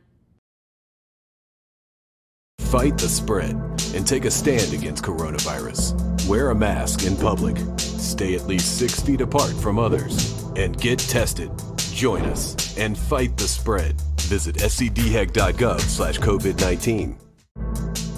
Getting tested tested for COVID-19 helps you to take the steps needed to protect yourself, your loved ones, and your community. Find the testing location at scdhec.gov/COVID-19 testing. You'll see your Carolina weather forecast at 25 and 55 past. And now back to the best of the Carolina Weather Group on the all-new Carolina WeatherNet. A lot of the structures really were just torn apart. It was EF2 damage, but a lot of mobile homes, a lot of weakly built structures there didn't stand a chance at all. Based on the strength of the storms that day. So like we usually see in North Carolina, a lot of times the tornadoes are short-lived and on the grand scale rather weak. This was just, there were a ton of tornadoes and most of them were really strong ones by our measure at least too. So the damage was much worse than we usually see in a tornado outbreak. It was tough to watch. I remember a lot of people really, if they weren't personally affected by it, emotionally they certainly were. And there was a big outreach to try and help folks in the weeks following. So I have a question, Tim. Coming back to you, how do you think the public responded as these warnings were going off and folks were being warned, hey, look, stay inside. These tornadoes are canvassing a wide area. There's no exacts, but do you feel like majority of the public really responded well to that, or do you think maybe it was a learning lesson for a lot of folks? Well, I think it is difficult. Every event is different, right? And I think after this event, probably people took warnings more seriously because this was such a significant one and really a generational one. On that day, I can't really speak to how individual folks reacted. I think it was hard for them to understand. It was such a beautiful, bright, and sunny day in most of the areas until those storms got right up on top of you. So it was almost difficult to understand to the layperson how serious the weather really was. So a lot of these tornado warnings, like Dan was saying earlier, these storms are going 60, 80 miles per hour. The polygons were pretty big to account for that size, and you might have the warning going off and you're still in the sunshine, right? So that's not a typical response where you're going to shelter right away. You might take your time. So I do think that there was, number one, a challenge with it being a midday on a Saturday, a little harder for folks to maybe be paying attention normally. I guess it was always a case-by-case basis, but you look at the fatalities, there were a lot. There were just a lot. So I do think it was a learning lesson for a lot of folks. After all these storms had passed and the days following the event, you guys had to go out and conduct storm surveys. What did that look like, and how busy were y'all? Because that was a lot of tornadoes to cover. And so within the first day, we knew we needed to get the fatal tornadoes that were long track. We needed to get those really well defined. And so we got those done. And then there were still some additional surveys on those two. But then really you spent the rest of the week going out into different areas. It took about a week to survey the entire area to get all the tornadoes in. But we focused on the ones that we knew were the worst, that there was the most attention on, just to get the EF rating, the tracks, the intensity, really identifying how the people died. When we lost people, that's a tough thing to have to do, to go out there and work with families that have lost everything. And a lot of times they're out there picking over their stuff. You want to learn what they've gone through a little bit, but you've also got to be very careful. But most people really do want to talk to you and tell you their story. So we get out there and interact with them. The Lowe's was just an incredible story where they had heard the warning. And then somebody came in to the front of the Lowe's and basically said the tornado's coming. And I remember we talked to the manager. He got on the loudspeaker in the store and just told everybody to go to the back where the bathrooms were. There's more infrastructure in the back. And of course, the tornado hit. It blew in those big sliding glass doors. It blew those in. The whole front wall of the Lowe's hardware blows in, and the front roof collapsed. And so the manager in that Lowe's, who knows how many lives he saved? But there was a lot of good stories like that, but there was a lot of tough stories with a lot of loss through the day. That makes it tough. But it took us a week to get our hands around all of the damage across central North Carolina. What's your lasting memory from this event? If you could share it with the folks who are watching, what's your lasting memory from the event? I'll start with you first, Jeremy. Well, with me, I think it was just even more than the tornado itself was just a surreal feeling that entire day, and the surreal feel of the atmosphere, those winds, like I said, that were inflow into the storms themselves. Just the, I don't know, kind of nervous, like Mike Mays almost being a little bit scared. I think we all were a little bit. I mean, at least I was at the same time as being, excited to possibly see a tornado. Of course, I don't want to see anyone get hurt. Nothing quite compares to what that system did. Everything from the speed to the tops of the storms being, in a lot of cases, kind of lower topped, and especially the moment where it went from the squall line into breaking up into those individual supercells, and seeing that, like Jeremy said, happen in a couple of frames on radar, aka 10 minutes in time. All of a sudden it went from a messy situation to you have 8 of the most textbook supercells in a line sweeping across the state at a high speed. Being in the middle of that and seeing the actual sun break through the squall line as those storms separated was just a surreal moment, something that I haven't seen happen in North Carolina since, or anywhere really for that matter. I mean, every now and then a strong storm system will separate from a squall line to supercells, but I've never seen anything to that degree. This was a long week event for us because it took a long time to get all the surveys done. But I mean, going back to that day, things I remember, obviously being in the office, but just how well everything did work. We did lose, more people than obviously you never want to lose anybody.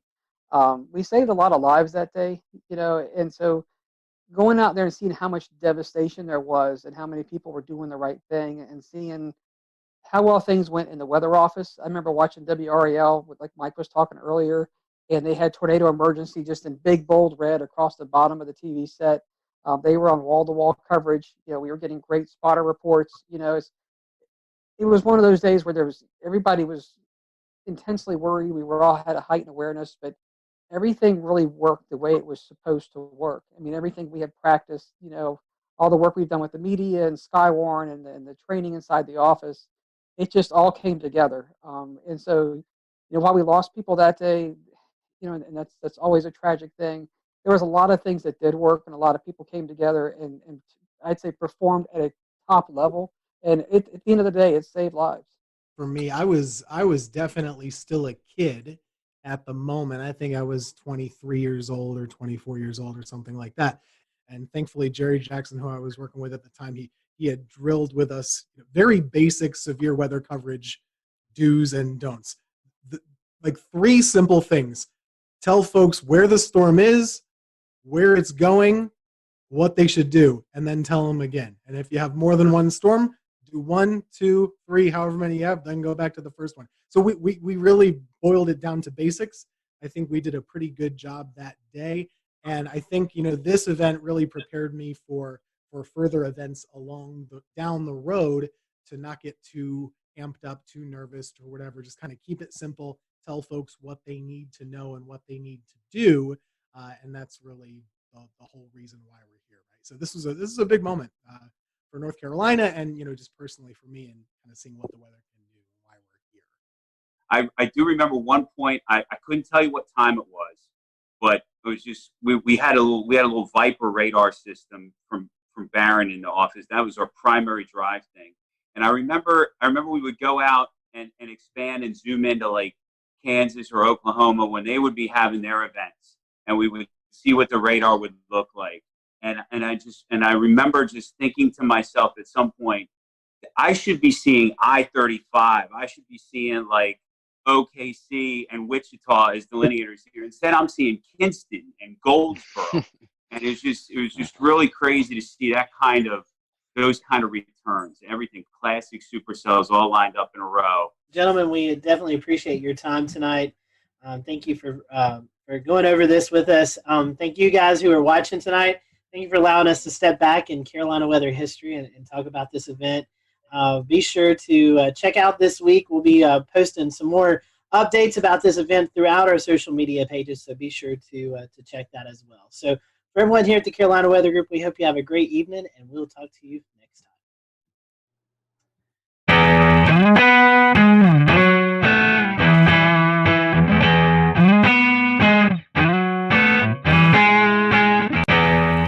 James Brierton in Matthews, North Carolina. This tree, one of many that has fallen here in Matthews and across the two-state region of North Carolina and South Carolina following last Thursday's tornado outbreak.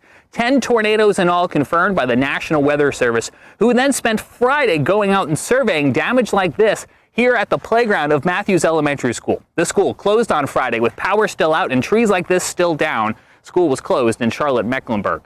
Now, the National Weather Service happened to be celebrating its 150th anniversary this week. We're going to be talking about that coming up. The important life-saving mission they played today was all created over a century and a half ago. But first, let's talk more about the recovery efforts here in Matthews and across the region. This tree, the EF1 tornado coming through here on Thursday, caused damage across the region.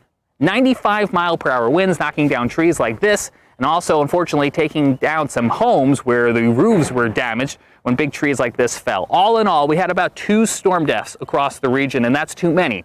But it could have been a lot worse, and that's why we're going to spend some time in this episode talking about the very important life-saving role the National Weather Service played, because none of those deaths came inside of tornado polygons, and I think that has a lot to do with the role that the National Weather Service plays, getting those warnings out on TV, on radio, to NOAA weather radios, and now to our cell phones, wireless emergency alerts, alerting people like myself that they were in the path of danger. On Thursday, I was trying to make my way to the day job at the TV station when I received one of those wireless emergency alerts on my phone. I happened to be streaming on Periscope at the time. I'm driving here on Interstate 45. As that message comes in, take a look what happens. Just now receiving an emergency wireless alert on my phone for a new tornado warning issued until 12:45. Severe thunderstorm capable of producing a tornado was located 9 miles northwest of Indian Land or over Carolyn. Impact. Flying debris will be dangerous to those. All right, so this actually might be a problem for me. All right, ladies and gents, we might be seeking shelter here in the next little bit because I'm going to be coming right into this, and that is not my intention. As soon as this lets up a little bit, I'm going to go and look for some damage in that area. Right now, I am not moving. I am just to the south of that warning. That is where I want to stay. I do not want to be in the thick of it, but I want to be able to move quickly afterwards to take a look at what might be going on around there. Because of that alert sent by the National Weather Service and relayed to my phone, I was able to safely pull off the road, get out of the way, let that storm pass, and then I turned north, directly into where the storm had just been, continuing towards Park Road, where the storm had crossed through a neighborhood called Park Crossing. Here's a look at what I saw moments after that tornado came through and as that tornado was continuing east into Matthews. You can see we've got numerous trees down. This one, as it fell, took down a fence. We see several instances of this as we make our way through this Park Crossing neighborhood. Now, all of this damage occurred during the midday hour when a tornado-warned cell came through the neighborhood and it brought down several large pines, just like the one you're seeing right here behind me. To give you a sense of what the aftermath of storm damage smells like, it smells very heavily of pine and also sounds like chainsaws. We have another tree down here. This one just barely missing this brick home as it did kind of fall here and then continue to land, if you take another look, right across their front yard. So a very close call here for the family that lives right at the entrance of Chatham Oaks. This is inside, again, that Park Crossing Drive neighborhood. Now we are just to the west of Park Road. I was onto the east side of Park Road where the Cameron Woods neighborhood was not too long ago. Whatever came through here then immediately went through there, brought down several trees as well too. Neighbors out there trying to clear the way with chainsaws. About 10 minutes before the trees started falling, so I was able to be here to help out. How many trees are down besides what's behind us? I'm not one for hyperbole, but it's countless at this point. There's trees on houses, there's a lot of roads that are blocked. We're just trying to get cleaned up so people can get through. And also clear those storm drains, because as you can see, the rain is continuing to fall here at this hour, and so all of this water is going to need a place to run off. So you can see neighbors trying to also clear those drains as well. Back out here in the Park Crossing neighborhood, you can see this fence was no match for whatever came rolling through here a little bit earlier on, knocking down not only the wood sections of the fence, but also tearing it right from the brick pillar. The National Weather Service will be looking at damage like this and like the tree laying across the road to determine what exactly rolled through here during the height of the severe weather. The EF1 tornado that came through Mecklenburg County, not even the strongest of the storms we saw. This EF2 tornado caused damage in Gaston County near Kings Mountain, where it toppled 4 of those huge metal transmission towers that Duke Energy runs to bring power into the region. It took 150 workers this past weekend to get all of that cleaned up and back up and running. And when they twisted and laid on the ground, I mean, it just the structures were twisted. If you're going to look at the footing of that, you'll see where it was a twist. It wasn't a break or it wasn't a bend. It just twisted the structures and they came down together. So it was a very severe wind that caused these structures. From Gaston County to back here in Mecklenburg County, those were just 2 of the tornado warnings that were issued here for the greater Charlotte area. Numerous storms across the region, a lot of them in that greater Charlotte area. Joining us now from his home in Morganton, North Carolina, is Scotty Powell with a look at some of the other storms. Scotty. One of the first tornado warnings to be issued was for Cleveland and Lincoln County. The National Weather Service was able to confirm an EF1 tornado touchdown 1 mile west of Lawndale in northern Cleveland County. The end location was 3 miles northeast of Fallston, right near the Cleveland and Lincoln County line. One of the stronger tornadoes that we saw occur on Thursday was an EF2 tornado that occurred just outside of the city of Kannapolis, North Carolina, in Cabarrus County. The tornado began just west of Interstate 85 near Lane Street. The awning of a service station was damaged. The strongest damage was found just east along Pless Road, where several homes were damaged from this tornado.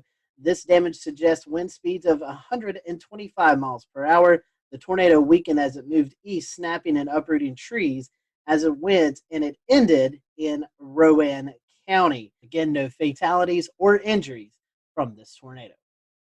I'm Carolina Weather Group panelist Scotty Powell. Thank you so much, Scotty. Continuing our coverage now with even more of those storm survey results from the National Weather Service. Here's Evan Fisher. One of the first tornadoes to occur last Thursday happened in Spartanburg, South Carolina.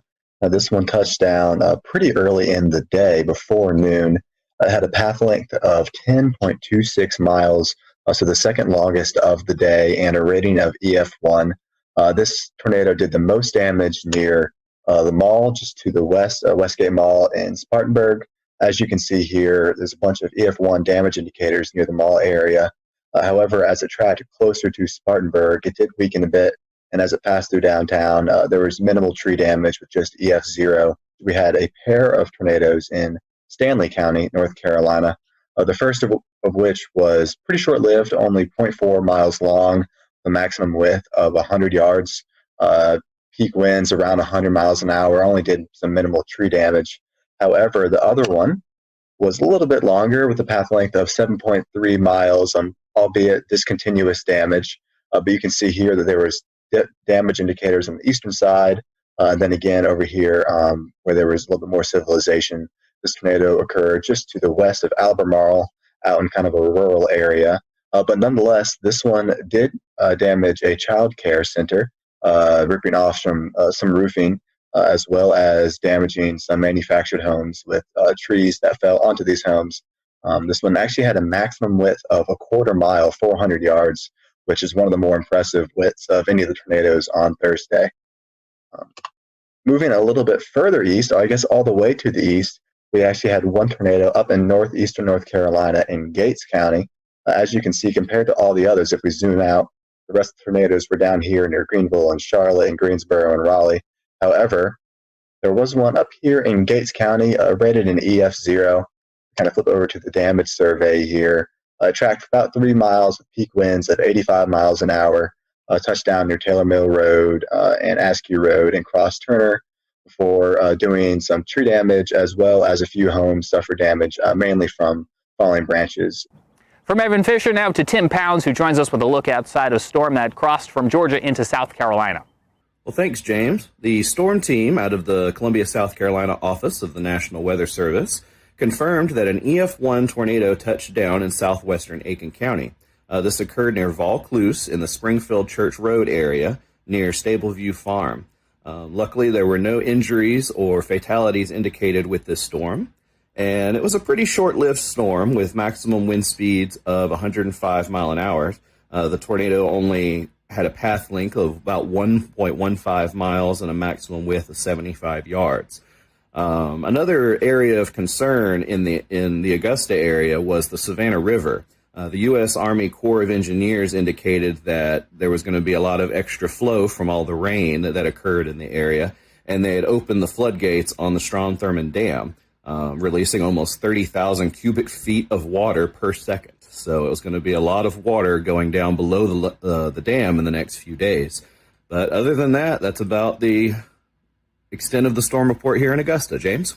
So it had a lot of water that fell. A lot of water that fell from the sky, making it possible for big trees like this to fall in very spongy soil, but also challenging the water systems, the watersheds, the rivers, the creeks that now have to take all of that water that fell and eventually funnel it out to the Atlantic Ocean. We're watching rising waters along rivers and creeks and waterways that are now having to try to cope with all of that water. When you take a look at the debris that remains days after the tornado outbreak of last week, you have to pause and think for a moment and realize that it could have been a lot worse. But if it wasn't for the folks who tirelessly put in long hours at the National Weather Service, not only forecasting and warning about storms like this, but then spending hours and days afterwards going out into the field and looking at debris and conducting their storm surveys, well, frankly, if we didn't have the National Weather Service, we'd be in a lot of trouble. Now, the National Weather Service celebrated 150 years on Sunday. We, of course, wish them a very happy birthday. Now, we had Tom Nizzle on our program a couple weeks back. Now, Tom spent years at the National Weather Service in Buffalo, New York, before coming south to work at the Weather Channel. He now resides just across the border in Tennessee, and he's a bit of a National Weather Service buff, you could say. And he was very happy to spend some time with us to enlighten us on the history and the important role that the National Weather Service has played in its first 150 years and counting. Tom, you got to know the National Weather Service from the inside. What does this 150th anniversary mean? Well, I'm old. I'm not quite that old, but man, I look back. I have 32 years in the National Weather Service. They're celebrating their 150th anniversary. So do the math, man. I've been there for 1/5 of their entire history. I am old. But I'll tell you, I love going back and look at the history of a National Weather Service for the United States. And a lot of it has its roots back to my hometown, Buffalo, New York, which was one of the original 24 forecast offices in the U.S. when the National Weather Service, under a different name, began back in 1870. It's amazing when you think about the United States and think about the roots of weather and weather observations. My gosh, when our forefathers came here to the U.S., think about the fact that everything they did in their lives had some connection to the weather. I mean, they spent most of their time outside. It was an agrarian society.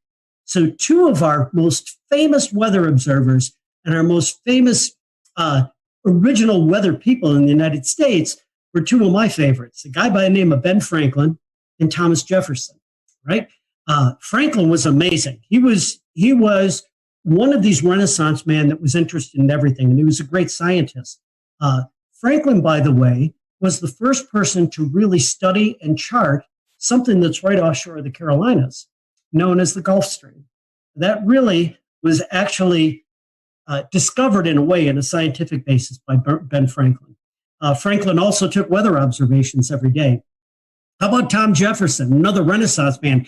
This guy took weather observations on a regular basis, and he shared those observations and developed a network with people that were around him.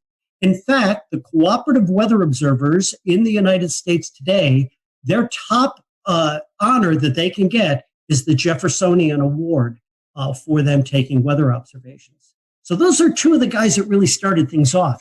You know, we get into the 1800s, and as the country began to expand out to the west, all right, now the beginning of the 1800s, Weather Service actually went into a national operation in 1870. So 70 years before that, the U.S. was moving out and expanding to the west, and based on Thomas Jefferson's suggestions, the Lewis and Clark expeditions, they wanted to take science observations.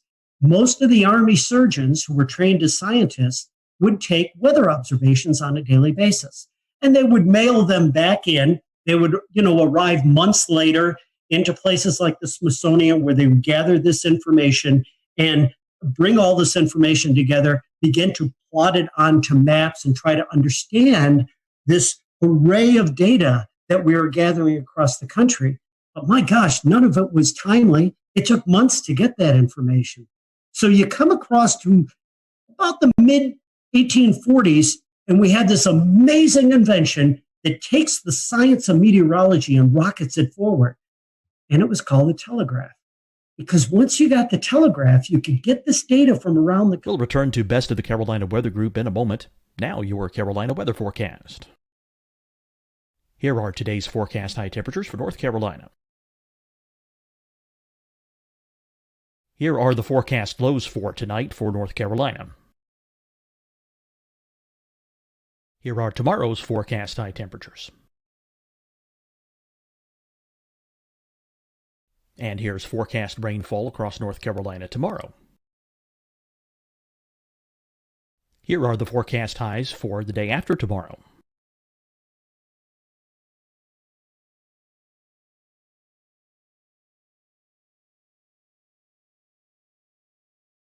And here's the forecast rainfall across North Carolina for the day after tomorrow. This is the total rainfall forecast across North Carolina for the next 3 days. Here's the severe thunderstorm outlook for today from the Storm Prediction Center.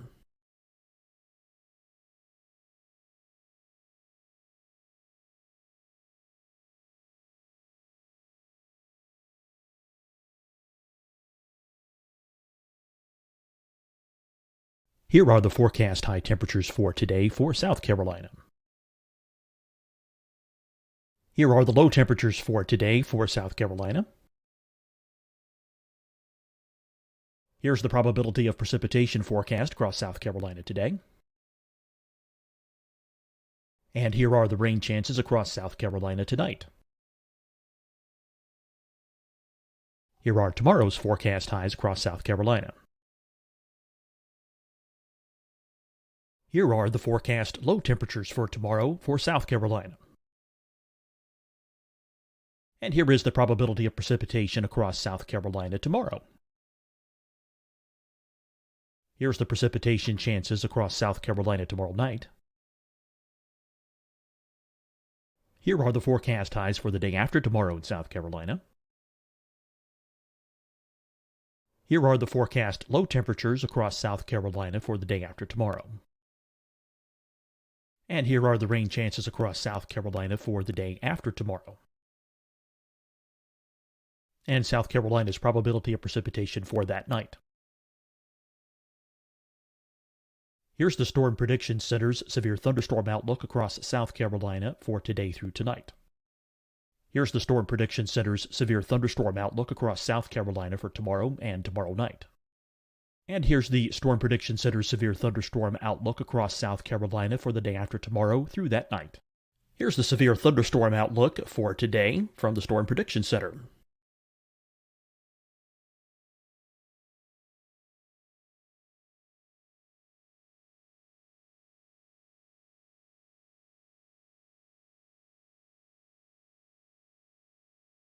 And now here's a live look at weather radar across the southeast. Deciding when to wear a mask isn't about who you know or how well you know them. Just ask yourself, will I be with anyone I don't live with? If the answer is yes, get behind the mask. Help slow the spread of COVID-19. Get behind the mask. Learn more at covid19.ncdhhs.gov. Hi, everyone. I'm Dr. Mandy Cohen, Secretary of the North Carolina Department of Health and Human Services. And when you follow the 3 W's, you protect your family and your neighbors from COVID-19. When you leave your home, practice your W's. Wear a cloth face covering, wait 6 feet apart, wash your hands often. Wear, wait, wash. We're in this together. Stay strong, North Carolina.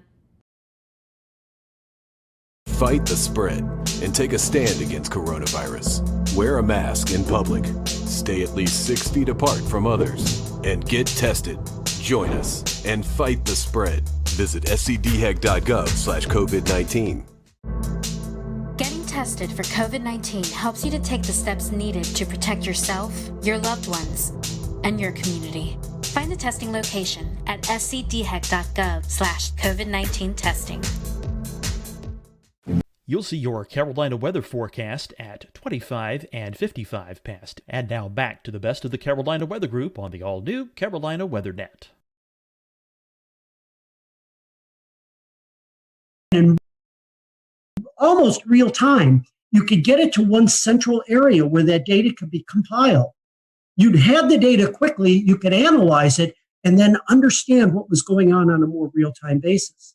And this was all done at a place called the Smithsonian Institution. And Joseph Priestley was the guy that was there that was gathering all this information and beginning to plot weather maps. Well, we get into the Civil War, and that kind of detoured in some way the expansion of science as far as weather was concerned. But boy, the Civil War brought a lot of technical expertise and other inventions that would then help propel all of this technology and science forward. So let's get into the late 1860s now. And we're a couple of years beyond the Civil War. And the railroad transportation really wasn't coming into its own at that point. So a lot of the transportation that occurred between the inland parts of the country and getting out to the coast in the northern half of the United States occurred on the Great Lakes. There was a tremendous amount of shipping that occurred on the Great Lakes and moving not only goods and materials, but moving people and passengers around. And in 1868 and 1869, in 2 consecutive years, there were over 1,100 shipwrecks on the Great Lakes. Think about that, 1,100 shipwrecks and hundreds of fatalities on the lakes. Well, now I go into 4 cogs in the wheel that I think were most important people that were responsible for the development of a national weather service. Because of all the fatalities that were occurring on the Great Lakes, due to weather, by the way, due to severe weather, there was an amazing guy by the name of Increase Lapham, Lapham. This guy was, again, another Renaissance man. He was a geologist, and he was, at that point in Wisconsin, very interested in the weather. Again, a scientist by many, many means. He plotted weather maps, and he sent a lot of news clippings to his congressional representative about all these fatalities that were occurring on the Great Lakes. And there has to be something done to develop some type of weather warning system for these bad storms that were coming across the Great Lakes.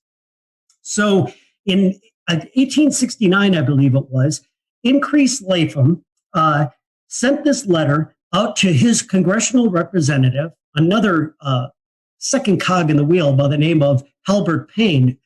And Payne took this information and introduced a resolution under Ulysses S. Grant to the United States Congress. And on February 9th of 1870, the resolution was passed to then bring into service a national weather service for the United States. And it was under the direction of the U.S. Army Signal Corps at that point. Why the Signal Corps? Well, it now brings in our third character. Our third guy that was in big responsibility and a big part of developing a national weather service was a guy who was in charge at one point for the Signal Corps in the U.S. His name was General Albert Meyer, and Meyer has a connection to my hometown of Buffalo, New York. But Meyer actually developed a signaling system during the Civil War of using flags to send signals between military installations. And this signaling system, or wigwag system, was in play, and it was in place during all of the Civil War. Meyer was an amazing character because he had a great military background. He had the ability to organize, and he also was in charge of this signaling system that they were using at that time. And so when Ulysses S. Grant signed the orders to bring into law a national weather service across the United States, Albert Meyer was brought in as the first head of the National Weather Service. And Meyer then brings in the fourth cog in the wheel, the guy that really made this happen from a scientific point of view.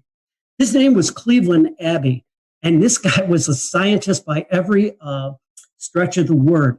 He is the person who first began to issue forecasts, actual weather forecasts across the eastern part of the United States, and he had a tremendous science background. And when he came into that first beginnings of the National Weather Service, it was Cleveland Abbey who introduced science, who introduced coursework, who introduced the theory of meteorology and the science of meteorology to those employees who were hired to man the 24 original offices across the United States. It was really, really a fascinating time. And from there, the ability to bring in weather data and weather observations led very, very quickly to production of weather forecasts. Within a couple of years of the formation of the Weather Service, these daily forecasts were something that everybody asked for. People understanding that they might not be all that accurate all of the time, they weren't able to do the kind of detailed forecasting that we can do these days, but they had an understanding of the basic concept, in most cases, of weather moving from the west to the east across the United States. With the ability to plot these maps, the early forecasters were able to trace storms. And as storms were moving from Chicago to Detroit to Cleveland to Buffalo and out to New York City, these forecasters could time to some degree the occurrence of this bad weather that was coming in that direction. And as they would do that, they would put these signal flags outside of places like post offices and other places where the public would frequent within these towns and cities. And so a quick walk down the street, someone would look at the flag and they would understand that the red flag with the black on it, okay, again, if you were in a coastal area, could mean a hurricane warning that was out. There were other types of flags that they used to get this information out. But it was amazing how quickly the science grew and how quickly the Weather Service expanded as we went through that time frame right after the Civil War. Tom, if you think back to what they started with and what we have today, if you could imagine, what do you think they would make of all the tools we have today? But it'd be like being on a different planet. I mean, you think about the fact that, yeah, they were getting weather observations, but there was no such thing as a satellite to monitor the weather from space, a radar to look at precipitation, even heaven forbid, a computer model, something that would actually foretell by using basic laws of mathematics what the weather would be like several days or maybe even into weeks in advance. It would be like a different world. And by the way, because I'm such a senior person at this point with a history of being in the National Weather Service, I came into the Weather Service at a time before computers were even introduced into weather forecast offices. At a time where there was something called a teletype machine, a machine where it actually typed out the weather observations onto this giant typewriter.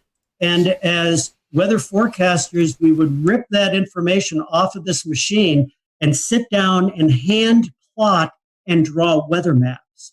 I got to do that when I was an intern in my first couple of years within the National Weather Service.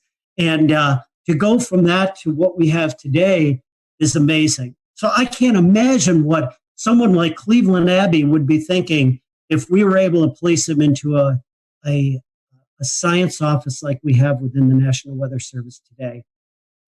This is a very specific reference, and I'm not sure how many of our listeners will know it, but if you've ever been in the New York metropolitan area, and Tom, you're obviously from the state, and you listen to 1010 Winds AM, they have that tick, tick, tick, tick, tick, tick, tick, tick, tick, tick, tick. That's what I'm imagining when you say teletype, just all of that constant automatic typing. So the RFK bridge getting up to the Bronx is also very slow, and because of that, leaving Manhattan.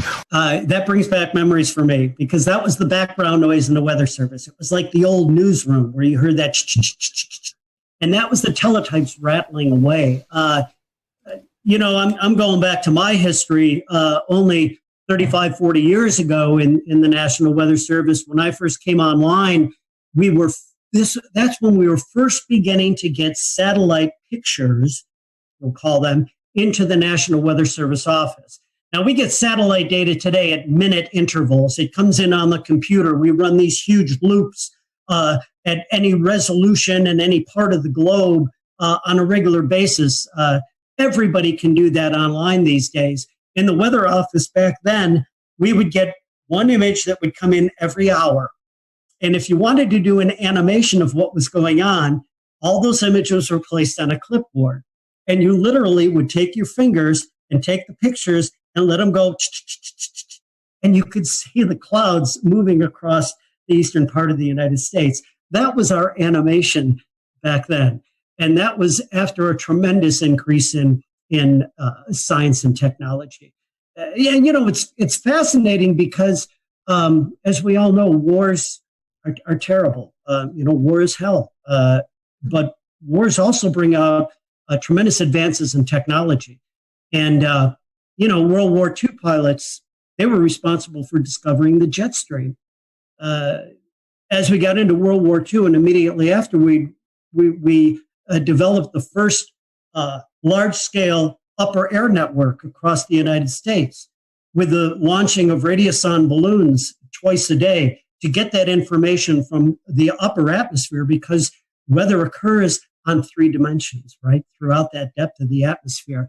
The advance of weather radar. My gosh, you took military radar, again, developed in World War II, and then after that war, they not only saw airplanes when they were looking at the radar, but they saw these features that kept getting in the way of them looking at airplanes. It was precipitation from storms. And, we turned that into the ability to monitor weather systems and then get into the tremendous science of severe weather and understanding tornado genesis and tropical storm formation from all of that technology. So it's just been amazing to watch the history. And it all began back there in 1870 when there was concern for the loss of life on the Great Lakes and of course, along the coastal areas from shipping as well. Tom, you're talking about the advances in technology. One thing that kind of comes to mind is the advances in the warning process. Trying to explain to the younger generations that we didn't have things like cell phones, right? Just a generation or two ago, with these text messages and alerts that came across at any time of the day or night, the ability to communicate that information has saved countless lives and will continue to do so. And the ability now to be able to put out 911 messages to a huge area, an entire community, to get that information out has been married with the technology that allows us to be more confident to get those warnings out by being able to use something like a Doppler radar to understand what we should be warning on and what we should not be warning on. Because in the early years of issuing severe weather warnings in particular, but certainly all types of warnings, much of the public was very frustrated with the fact that the weather forecaster may, for lack of a better term, cry wolf a lot of times and send these warnings and watches out and not be able to verify them because we just didn't have the technology to do that. We've got that technology now. And to be able to then marry that to the ability for people to get warnings anywhere at any time, day or night, it has just gone a tremendous way to save lives across this nation. Talking about communication, and then I'll toss it off to someone else. One of the biggest tools that I think we all in this chat utilize is NWS chat, and the ability for the forecasters and the weather office to communicate with TV, radio, storm spotters out in the field. I mean, just the instant communication that we have, I think, is pretty cool, and it's cool to see the advances in the National Weather Service with that. That's a really important point. And what it's done also is it's changed the responsibilities and the type of work that goes on within the National Weather Service offices. a decade, now I should say more than that, a generation ago, the main job of the National Weather Service forecaster, the meteorologist, was to issue the forecast. And now we have many, many tools that allow that process to be very, very fast, very efficient, and very smooth. But what the forecasters do now, where they really, really make a difference, is what we refer to as decision support or decision support services. That ability to get that information and get it out and let our special customers know exactly what is happening, when it is happening, contacting emergency managers and working with the emergency management community to have their resources ready to go, to be ready to respond when the weather is coming through. And also, you mentioned this tool that is used on computers called NWS Chat. It's the ability for the forecast office to chat or to talk or message to many of its users, its media, its emergency management system, those types of individuals, to get the most reliable and timely information back and forth from those communities and sending out their thoughts from the National Weather Service offices. I found it fascinating when I worked at the Weather Channel that we, within a matter, and I mean this, within a matter of less than a minute in many instances, a damage report, say somebody had half-inch hail that came down in their neighborhood outside of Charleston, South Carolina, and they sent a report in on their phone to the National Weather Service saying, we got hail here. Within a matter of a minute or so, the Weather Service gets the report, pops it into a computer that goes into this system, and at the Weather Channel, our graphics meteorologists were watching that data coming in, and when they picked that data up with the click of two buttons, it ended up on air.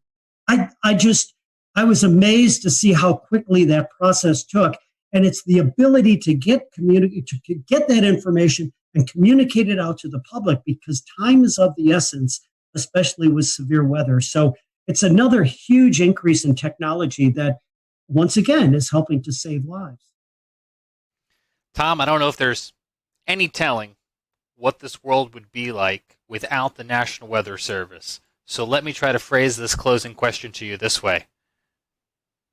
What would day-to-day life here in the United States be if tomorrow morning we woke up and there was no National Weather Service? I think it would be chaos. If you think about how much of our economy and daily life is tied directly to the weather, and the way you see that most succinctly is being in the checkout line at the grocery store, because everybody's talking about it. You have to know what's going on with the weather if you're going to react with the real world. Everything from our transportation to our agriculture to daily life in general revolves around the ability to understand how nature, how the atmosphere is going to impact us over the next several days. Without the National Weather Service, I think we would be way, way behind in where we are right now. We again thank Tom for his time, and to all of the folks at the National Weather Service who continue to keep us safe each and every day. We can't thank you enough. And to you at home, thanks for joining us for this special edition of the Carolina Weather Group. For all of us, I'm James Brierton in Matthews, North Carolina. We'll see you again real soon.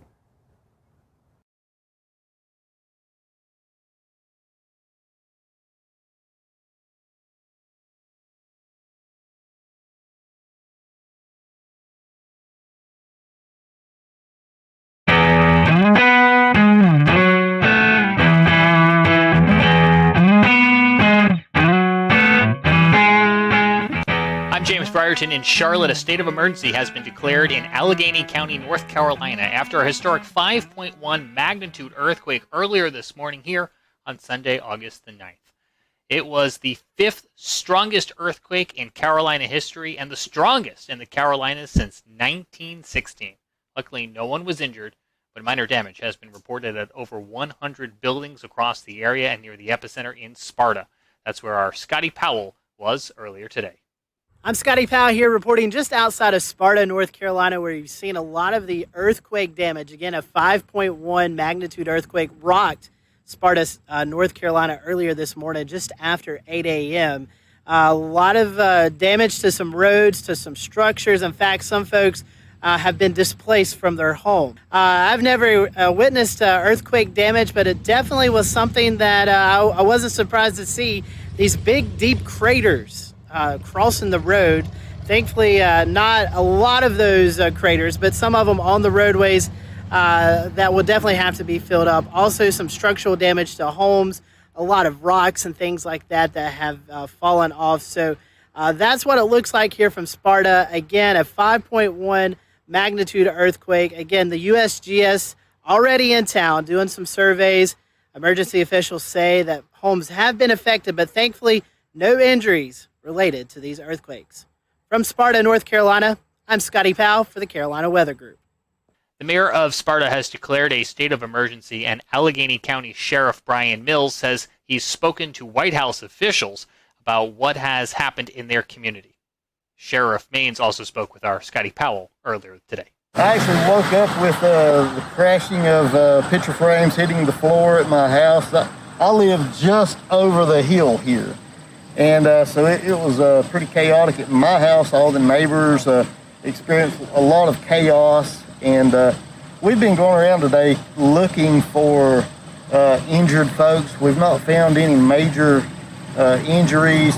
And so we're just so thankful that we've not had any reported major injuries right now on folks. And we're so thankful that there's no one been reported stuck in their home, things of that nature. There's been some folks that have had to leave their homes now because it's not safe to stay there. So there were smaller earthquakes ahead of the 5.1 magnitude earthquake, and USGS geologist Dr. Arthur Machat says the cause of Sunday morning's earthquake is still under investigation.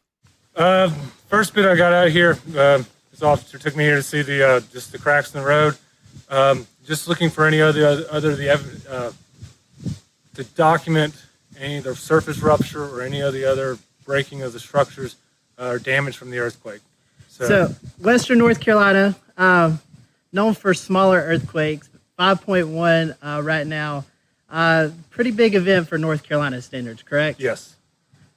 We normally see smaller earthquakes.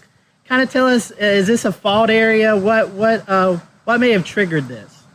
It's simply, we don't know. Most of the eastern earthquakes are intraplate seismicity, so they're not tied with the direct fault. There are lots of zones. You mentioned there are zones that are known for more seismicity in the east.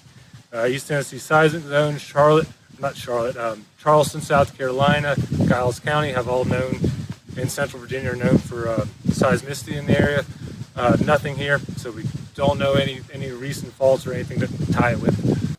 Reports of shaking and tremors could be felt upwards of 150 miles away from Allegheny County, North Carolina on Sunday morning. We have 3 reports for you coming up, one from Greensboro, one from Charlotte, and one from Bristol. And we start in Greensboro, where WFMY Chief Meteorologist Tim Buckley spoke with our own Evan Fisher to recount his early morning wake-up call. So bizarre. You don't expect anything like that in North Carolina. We get earthquakes from time to time. Sometimes they happen, and most of the times we don't even know about it because they're so weak. Usually on the order of a 1 magnitude or a 2 or maybe closer to a 3 if you're rounding. But a 5.1 earthquake is pretty unprecedented. I mean, it's happened before, but by our records, it looks like this is the strongest one to have an epicenter in the state since back in 1916. That was actually near Asheville in Skyland, North Carolina. So anyway, it happened this morning about 8:07. Everyone probably has a little bit of a different story. For me, I was sleeping soundly, and then it happened, and I really woke up, and bizarre. I've never felt an earthquake before, so for me, that was a first. I've missed the other ones. This one definitely was strong enough to wake me up. And checked my phone right away.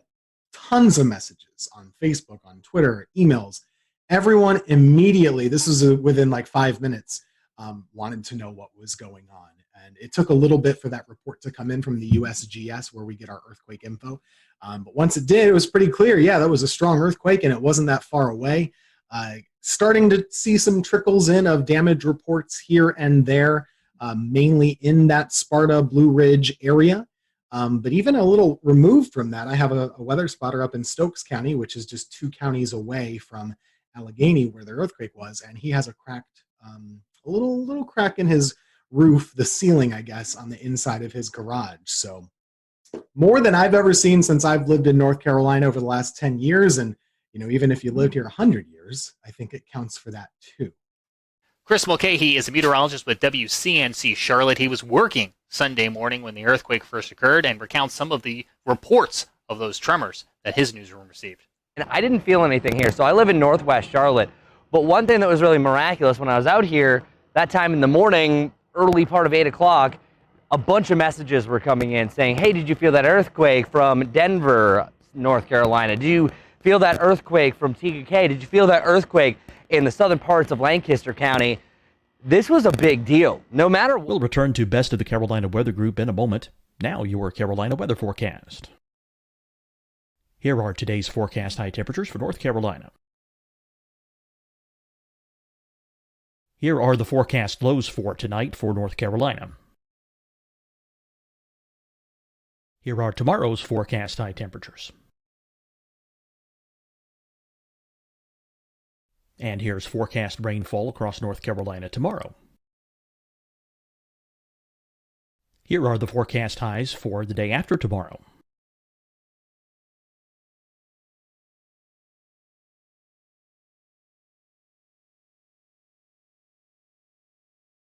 And here's the forecast rainfall across North Carolina for the day after tomorrow.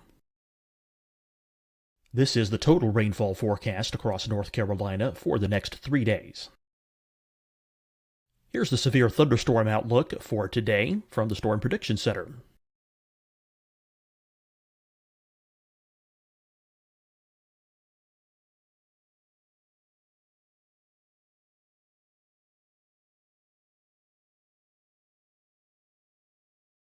Here are the forecast high temperatures for today for South Carolina.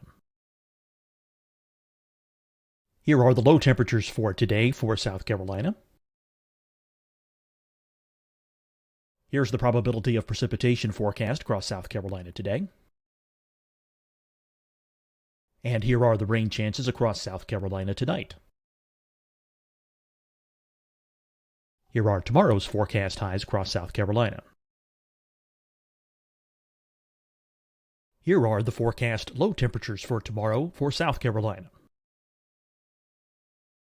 And here is the probability of precipitation across South Carolina tomorrow. Here's the precipitation chances across South Carolina tomorrow night. Here are the forecast highs for the day after tomorrow in South Carolina. Here are the forecast low temperatures across South Carolina for the day after tomorrow. And here are the rain chances across South Carolina for the day after tomorrow. And South Carolina's probability of precipitation for that night. Here's the Storm Prediction Center's severe thunderstorm outlook across South Carolina for today through tonight. Here's the Storm Prediction Center's severe thunderstorm outlook across South Carolina for tomorrow and tomorrow night. And here's the Storm Prediction Center's severe thunderstorm outlook across South Carolina for the day after tomorrow through that night. Here's the severe thunderstorm outlook for today from the Storm Prediction Center.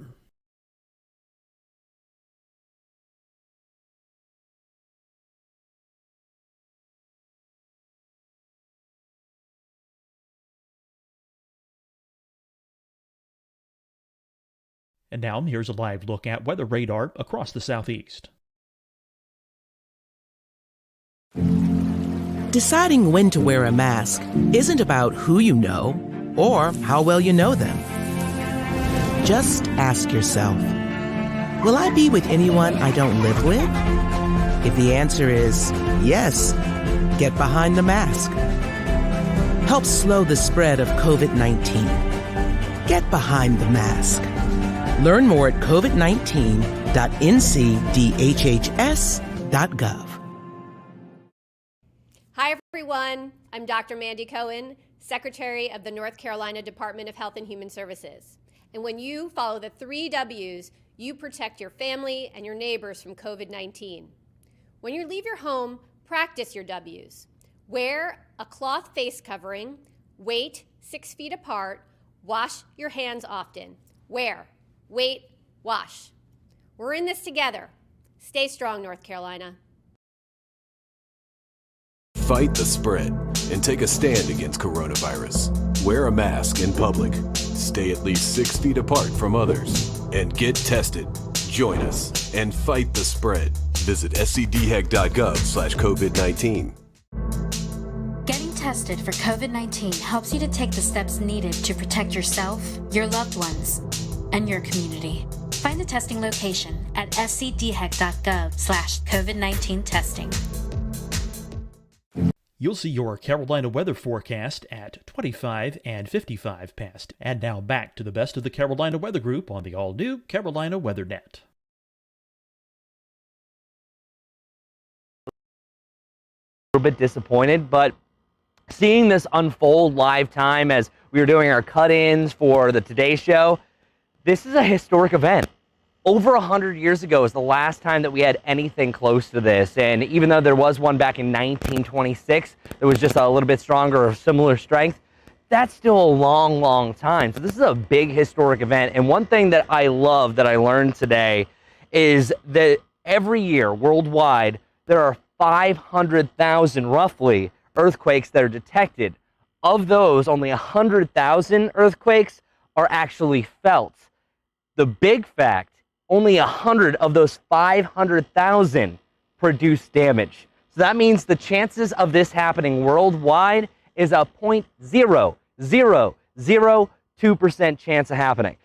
Our own Ricky Matthews works in Bristol, Tennessee, and here's what they saw in their community. Here in the Tri-Cities, where we felt the quake over the mountain chain, even though we're about 80 miles or so from where the epicenter was. If you kind of go from Kingsport, Tennessee, or kind of Johnson City, Tennessee, a lot of people in our area still reported feeling the shaking this morning. Right after 8 o'clock, started to get reports of people saying they felt something, and my Twitter feed lit up of all the reports from people saying that we felt an earthquake, or we think we felt an earthquake, and suddenly we were in a we were kind of trying to gather information, but a lot of reports of people experiencing shaking for a few seconds in our area.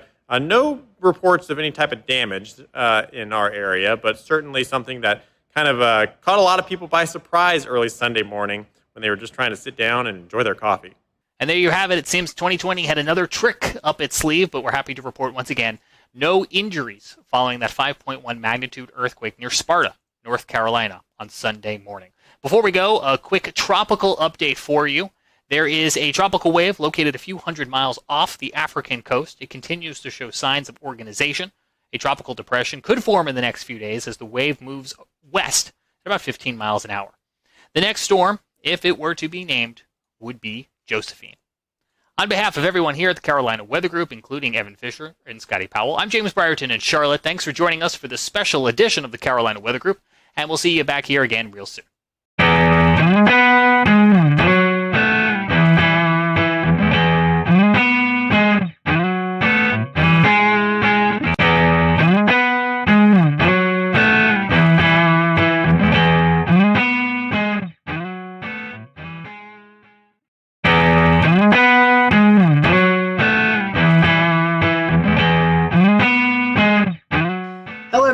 Welcome. We are here with the WFMY weather team. We have on with us Tim Buckley, Christian Morgan, and Teran Kirksey. And we're going to be getting to know them over the next few minutes. This is a new segment that we are rolling out and hope to do, but we're going to spend a little time just getting to know our local meteorologist, and everyone has been kind enough to donate some time. So we're just going to do a few quick hitting questions. These are just, you guys can elaborate if you want, or you can just give a quick answer. So our first one is Twitter or Facebook?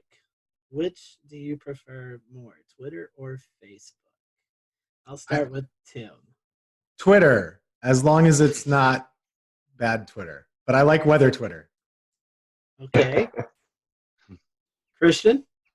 Definitely Twitter. Facebook has the ability to take something you posted 3 days ago and highlight it 3 days later, which makes the information very much out of date.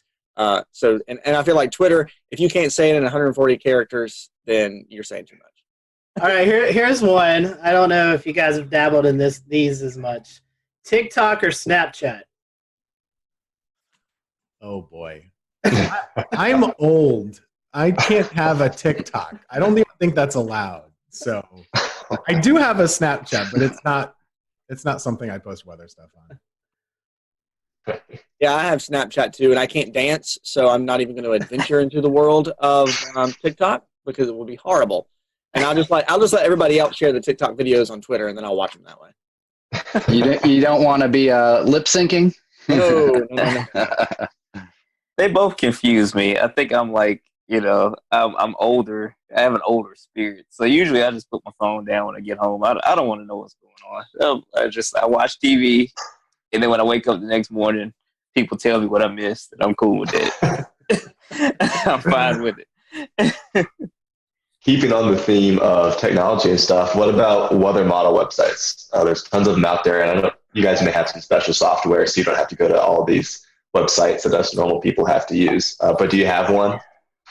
We have so much special software, and we pay all this money for all the great stuff. And I still love the Penn State eWall the most. Oh, you're biased. Undecipherable. No one understands what it is, but I do because I went there, and that's just my comfort zone. It's like my chicken soup for my weather soul is looking at the page of garbled numbers, knowing what it means. So I do like, and it's the only one that has an easy to understand 6-panel chart for like the NAM and stuff, and I like a 6-panel chart. Okay. I've used that website for like 15 years, and I'm still confused by it. but it was the first website I used a lot, though. Now I use Pivotal Weather a lot, and occasionally I'll look at some other ones if it's like hurricane season or something like that too. Yeah, the first time I met Tim, he was showing me this Penn State eWall, and I said, "What is this thing that looks like it's from 1985 that I cannot really understand?" And I laughed at him for it, but he's like, "Oh, it's got all these charts and things on it." I was like, "Okay, I'm gonna find a different website." And then I took my weather classes and stuff through Penn State, and I was like, "Oh man, I really love the eWall now." It's fun to actually sit and work side by side with Tim because we actually understand the Penn State eWall and how great it actually is. But also like we do have it's something you have to pay for, but WeatherBell has some good maps on it. But I really like to use Pivotal Weather, especially when we look at severe weather parameters. They have very easy to access on there. I can't say that we've really dabbled in the eWall, but definitely agree with you on WeatherBell and Pivotal. I think I'd have to throw in Tropical Tidbits just because that's where I started, and so it's so nice having those easy assignments. Keep on this topic. Do you think that weather data is too easily available? Yes, but there's nothing we can do about it. Okay. I have two opinions on this. Number one, I don't think it should be that easy. I don't think it should be easily available to people that aren't seeking it out. So what I mean is, like, if you want to like really be able to look at a weather model, of course I agree that's a good thing to be able to do. But I don't like that it gets out there to people that aren't wanting to see it. So it gets posted to Facebook, and then my grandma gets it and says, "Oh gosh, this is really bad." That's the bad part that we all know about. So in a perfect world, it's 1995 and only the weather folks have the weather models, but you can't put the toothpaste back in the tube. I think with it being so accessible, yes, it's public knowledge. It's out there, so why can't you access it? But at the same time, you get a lot of these hype weather sites and, people who think they're weather gurus and don't really understand it. And they like to, screenshot things and then post hype weather stories based on looking at one model. People don't really take the time to actually dive into the models and try to find the consistencies in them. And a lot of people don't even know like the biases of the models and typically how they run. So having it so accessible is kind of doing, the weather folks a disservice. So we actually kind of have to take a step back and say, what you're seeing is not really accurate, but here's what we're looking at. So we almost have to kind of be careful where we step to make sure we cover the bases of what people are really seeing on Facebook and Twitter and what they're, sharing out at a mass rate. Yeah, because 90% of the time when something looks bad 5 or 7 days out, it doesn't happen. So Right. I know my forecasting philosophy is usually like, okay, that looks like 10 days out. Oh, it looks horrible, but I'm not going to say anything. We'll just kind of pay attention to it. And then once we get in, okay, it's 4 days out, 5 days out. If it looks really bad, okay, let me start kind of sprinkling this in. And then 3 days or less is when I'm more so like, okay, this is probably going to happen. But since it is out there, and the way that the models are visualized, some of the websites where it looks really, the color tables are really good, but you see something that looks terrible, and then somebody will just like Christian and Tim were saying, they'll see it and they'll put it out there, and then it explodes, and you have to do damage control the whole time. And then when it doesn't happen, people will say, well, you guys didn't know what you were doing. So that's the way it goes. Yeah, exactly. Corinne has lobbied for us to change our 7-day forecast to a 3-day forecast. All my career, I've been like 7-day forecast. I don't like 7-day deterministic forecasts, because most of the time the temperature 7 days out is going to be at least 5 or 8 degrees different, than what I said a week before. But that's just, again, my old man grumpiness. I've been complaining about that for my entire career, and it has not changed anywhere I've worked. So it's not gonna happen. I did a little personal case study not long ago. I was like, okay, I'm going to take, my forecast sheet and I'm going to keep it. And here's what I put for day 7. When I get to day 7, I want to see how much it's changed. And I mean, over those 7 days, the conditions change, the temperature changes. It's an evolving thing, especially once you get past, 3 and 4 days. Yeah, I even tell kids when I do school talks, like, okay, days like 5 through 7, don't worry about those. It's more of a here's what we're looking at down the road. This is kind of a suggestion of where things may go. Exactly. Yep.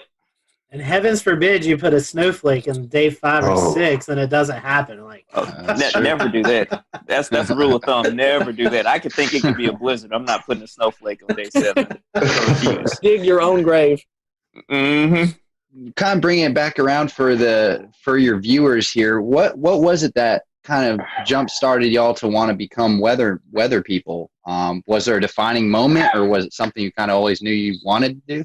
Most people have like one weather moment that they saw or they lived through or they experienced. For me, I don't really have one of those, but I did grow up in probably the snowiest part of the country that people live in, which is upstate New York, right along Lake Ontario. We got like 200 inches of snow a year. And so weather was just hugely controlling of your life for about 4 to 5 to 6 months every winter. So I always wanted to know what the weather was going to be. I always watched the Weather Channel and told my mom what they were saying, even if she didn't care. And that's just what I was interested in. And the TV thing just kind of followed suit. I didn't know that was exactly what I wanted, but that kind of just worked itself out. So that was my spark. Snowflakes. And I hate snow, by the way. So it's just, maybe that's why. Yeah, I'm going to catch heat for this from Tim and Taran. I really like snow. And see, look. They've unclaimed me. So always, that was my thing. And my birthday is in January. And for a while, there was a couple of years where it always snowed on my birthday or within a couple of days of my birthday. So that kind of, I've always was interested in weather. And actually, I never knew that's what I wanted to do as a career. I always wanted to do broadcasting, radio or TV of some sort, and work in radio for a while, and then try to get my foot into TV and a couple different avenues. And then the weather thing just kind of popped up. That's where I was able to kind of get my foot in the door.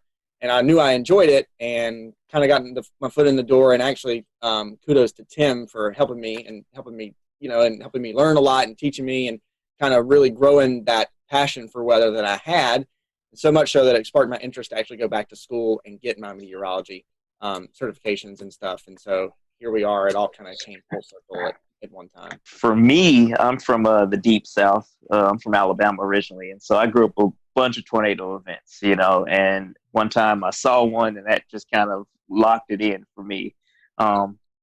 And so that just made me interested because, when you're a little kid and you have tornado warnings, you get a little scared, and that fear made me want to learn more about them. And so now, that led me to kind of pursue meteorology as a career. When I was in college, I was somewhat interested in broadcast, but probably more into research. The broadcast thing just kind of happened, and I've just been doing that ever since. But I do want to say I do not like snow. Snow is terrible. I hate tornadoes too because tornadoes are bad, as we've seen. So I just like I think I like more so the challenge of forecasting as opposed to certain weather events, weather phenomena. Yeah, that's a word. Yeah, I said it right. Phenomenal. My short career so far that I've had, I've already learned that weather is a very humbling thing. Forecasting weather is a very humbling thing because you have this period of time where you're on it. You're like, man, I'm accurate. This is, it's working out, and then something falls in your lap, and it's, you're like, okay, we'll come on back down to earth now.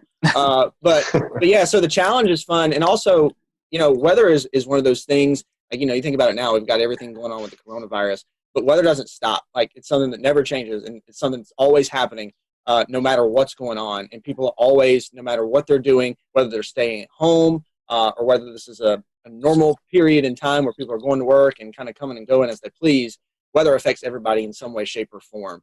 And to be able to, be one of the folks who's actually looking at that and helping you kind of plan your day, providing that service for you, I think is something that internally, and in my mind, I really, really enjoy. I have a running joke with Turan. I guess you've been here about 3 years or so, maybe, like that. Mm-hmm. And when he was on his interview, he was asking, what's the weather really like in the Carolinas? And, he's been in Oklahoma and Mississippi. And I say, you know what, man, we don't get that much severe weather. Every now and then we get a tornado. Every now and then we get some hurricanes, but they're mainly at the coast. We're in the Piedmont. And, every once a year or so we get some snow. And sometimes it's big, but it's not much. And then weather just happened all the time. And we had lots of tornadoes. We had a Greensboro tornado. We had all these hurricanes that came right into the Piedmont, all this crazy snow. So it's transformed. So it is. Is it following you, Turan? Clearly, it must be. I'm sorry. I apologize to everyone. So now I'm connecting the dots because first we blamed it on Grant Gilmore when he left. And so now it's actually Tim's fault because he said we don't really get, and ever since then, all heck's breaking. Jinxed us. Yeah. That's right. Everything was quiet when Grant was here. When he left, it just went crazy. Note to self, no claims about North Carolina weather at all. A quick follow up there, Turan. The tornado that you saw. You were younger and you had a clear kind of visible of that. What kind of happened in that experience? There was I remember the day. I was in Huntsville, Alabama at the time, in North Alabama, and there was a tornado warning, and the meteorologist was saying, hey, it's headed towards this part of Madison County, which is maybe about 5 or so miles north of where we are. Then the power kind of flickered or went out, and of course, we looked outside, so you're not supposed to do that. And we were looking north, and you can barely see it, in the distance, but I could see it, and I was like, oh my gosh, that's wow. This is it. I was scared, but I was also kind of mesmerized. My parents knew that it wasn't going to hit us, so they were okay with me, like, looking outside, like, okay, it's up there, it's fine. But just watching it it kind of, just solidified my interest, because I've always been somewhat interested in weather, even when I was younger than that.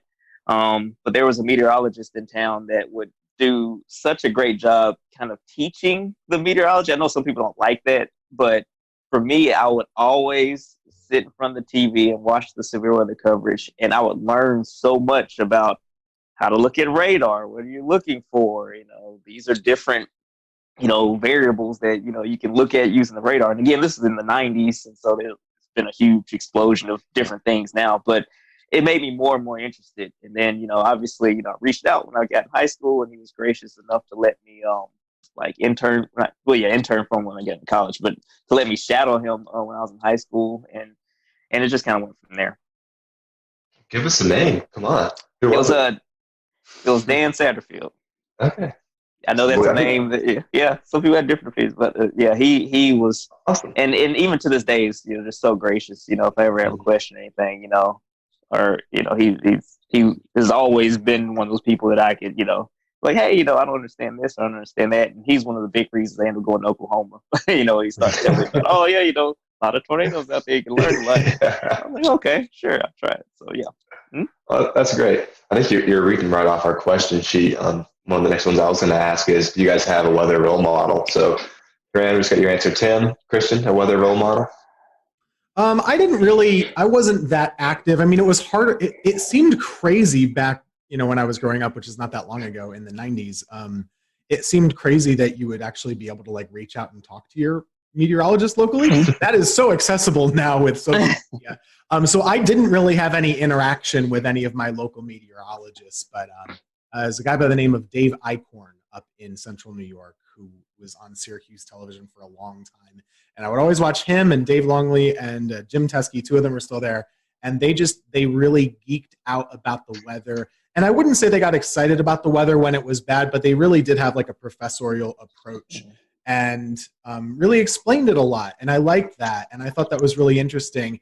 And they would really tell you, if this lake effect band isn't here and it's there, there's a reason why. We're not able to predict it that precisely. And so those were definitely the folks that inspired me, even though I didn't really interact with them much. The funny part about now being in the position that I am and having social media is we interact a lot on social media together now, just chatting about local weather, and they know I'm from my little small town that they cover and all that stuff. So it's cool. That's neat. Yeah, for me, so I actually grew up in this market. So I was very in tune with all of the weather folks in the market at the time. And so there was one person that I won't name because we're with, a competing station right now, but I watched them all the time. And that's just kind of, I would always, that would always be the thing. And when they were calling for snow, that's what I wanted to know about. That's who I wanted to see. And I wanted to learn, why it was happening, and also more so to know how much we were going to get. But at that point, Tim, like Tim said, I never really thought that, when I was in middle school, that you could actually reach out to those folks and actually, have a conversation with them. And, some folks, that I've learned over the years, some folks are more gracious of giving their time than others are. But I will say, and again, Taran and Tim can probably speak to this because they've been in it longer than I have, of course, but maybe the way that social media has kind of groomed us over the last, in this age that we're in, I think that the connectivity, being able, whether you're competing stations or not, but kind of the network of meteorologists and kind of being able to toss ideas back and forth and discuss those things, there's a more of an open line of communication, I think, than there used to be, which is definitely a good thing for not only the folks who are in it now, but the people who are aspiring to be meteorologists as well.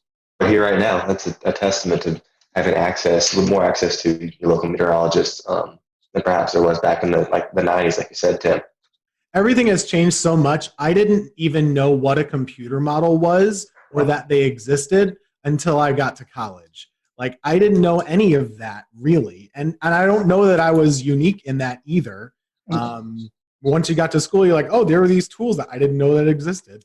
Here's how we use them. And then I kind of, learned it very quickly. But before that, I mean, the amount of information that 12-year-olds know now that are weather enthusiasts is about the same as like what I had like as a sophomore in college. It's amazing. It really is. Oh yeah, same for me. I mean, the first time I saw a forecast model was when I shadowed that time. They had the DIFAX maps or whatever. It's like, oh, okay, this is printing out. So this is how you all figure out the forecast weather. Oh, okay, cool.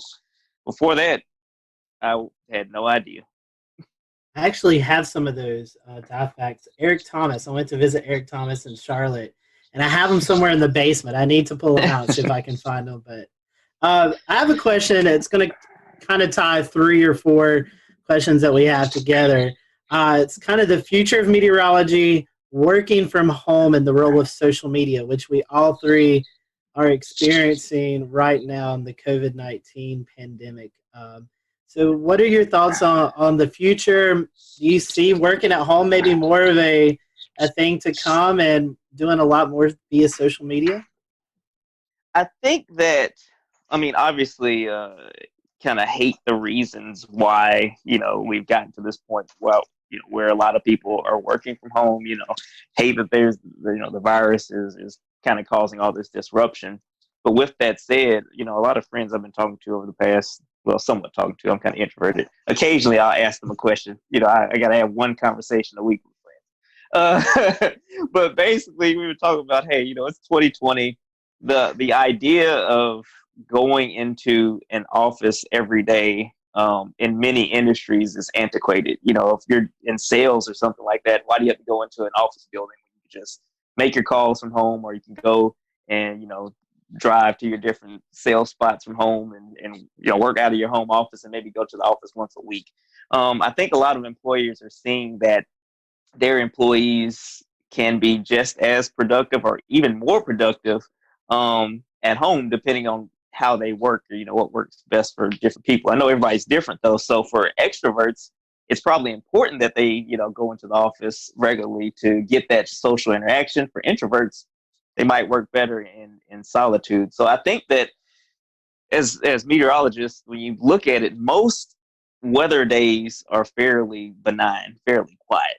And I feel like on those days, working from home should be more of an option for all meteorologists.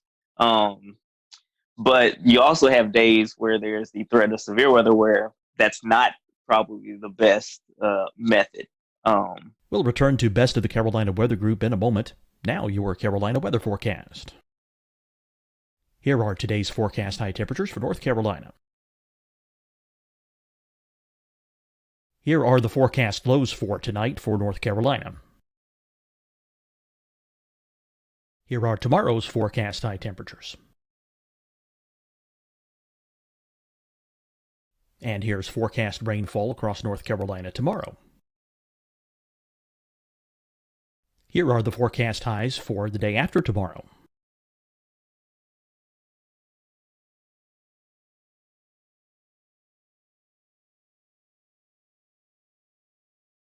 And here's the forecast rainfall across North Carolina for the day after tomorrow. This is the total rainfall forecast across North Carolina for the next 3 days. Here's the severe thunderstorm outlook for today from the Storm Prediction Center.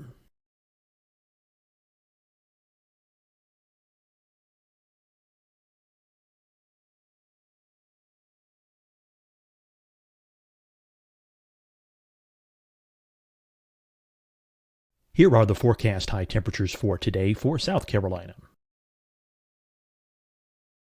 Here are the low temperatures for today for South Carolina. Here's the probability of precipitation forecast across South Carolina today. And here are the rain chances across South Carolina tonight. Here are tomorrow's forecast highs across South Carolina. Here are the forecast low temperatures for tomorrow for South Carolina. And here is the probability of precipitation across South Carolina tomorrow. Here's the precipitation chances across South Carolina tomorrow night. Here are the forecast highs for the day after tomorrow in South Carolina. Here are the forecast low temperatures across South Carolina for the day after tomorrow. And here are the rain chances across South Carolina for the day after tomorrow. And South Carolina's probability of precipitation for that night. Here's the Storm Prediction Center's severe thunderstorm outlook across South Carolina for today through tonight. Here's the Storm Prediction Center's severe thunderstorm outlook across South Carolina for tomorrow and tomorrow night. And here's the Storm Prediction Center's severe thunderstorm outlook across South Carolina for the day after tomorrow through that night. Here's the severe thunderstorm outlook for today from the Storm Prediction Center.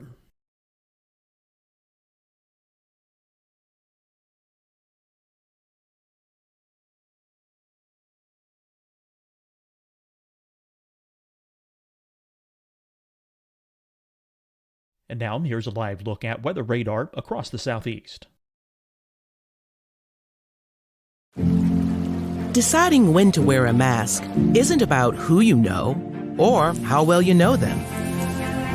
Just ask yourself, will I be with anyone I don't live with? If the answer is yes, get behind the mask. Help slow the spread of COVID-19. Get behind the mask. Learn more at covid19.ncdhhs.gov. Hi, everyone. I'm Dr. Mandy Cohen, Secretary of the North Carolina Department of Health and Human Services. And when you follow the 3 W's, you protect your family and your neighbors from COVID-19. When you leave your home, practice your W's. Wear a cloth face covering, wait 6 feet apart, wash your hands often. Wear, wait, wash. We're in this together. Stay strong, North Carolina. Fight the spread and take a stand against coronavirus. Wear a mask in public. Stay at least 6 feet apart from others. And get tested. Join us and fight the spread. Visit scdhec.gov/COVID-19. Getting tested for COVID-19 helps you to take the steps needed to protect yourself, your loved ones, and your community. Find the testing location at scdhec.gov/COVID-19 testing. You'll see your Carolina weather forecast at 25 and 55 past. And now back to the best of the Carolina Weather Group on the all-new Carolina WeatherNet.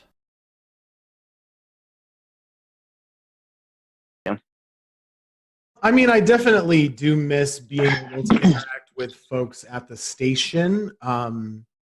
However, typically meteorologists aren't interacting with one another personally face-to-face because we're on different shifts.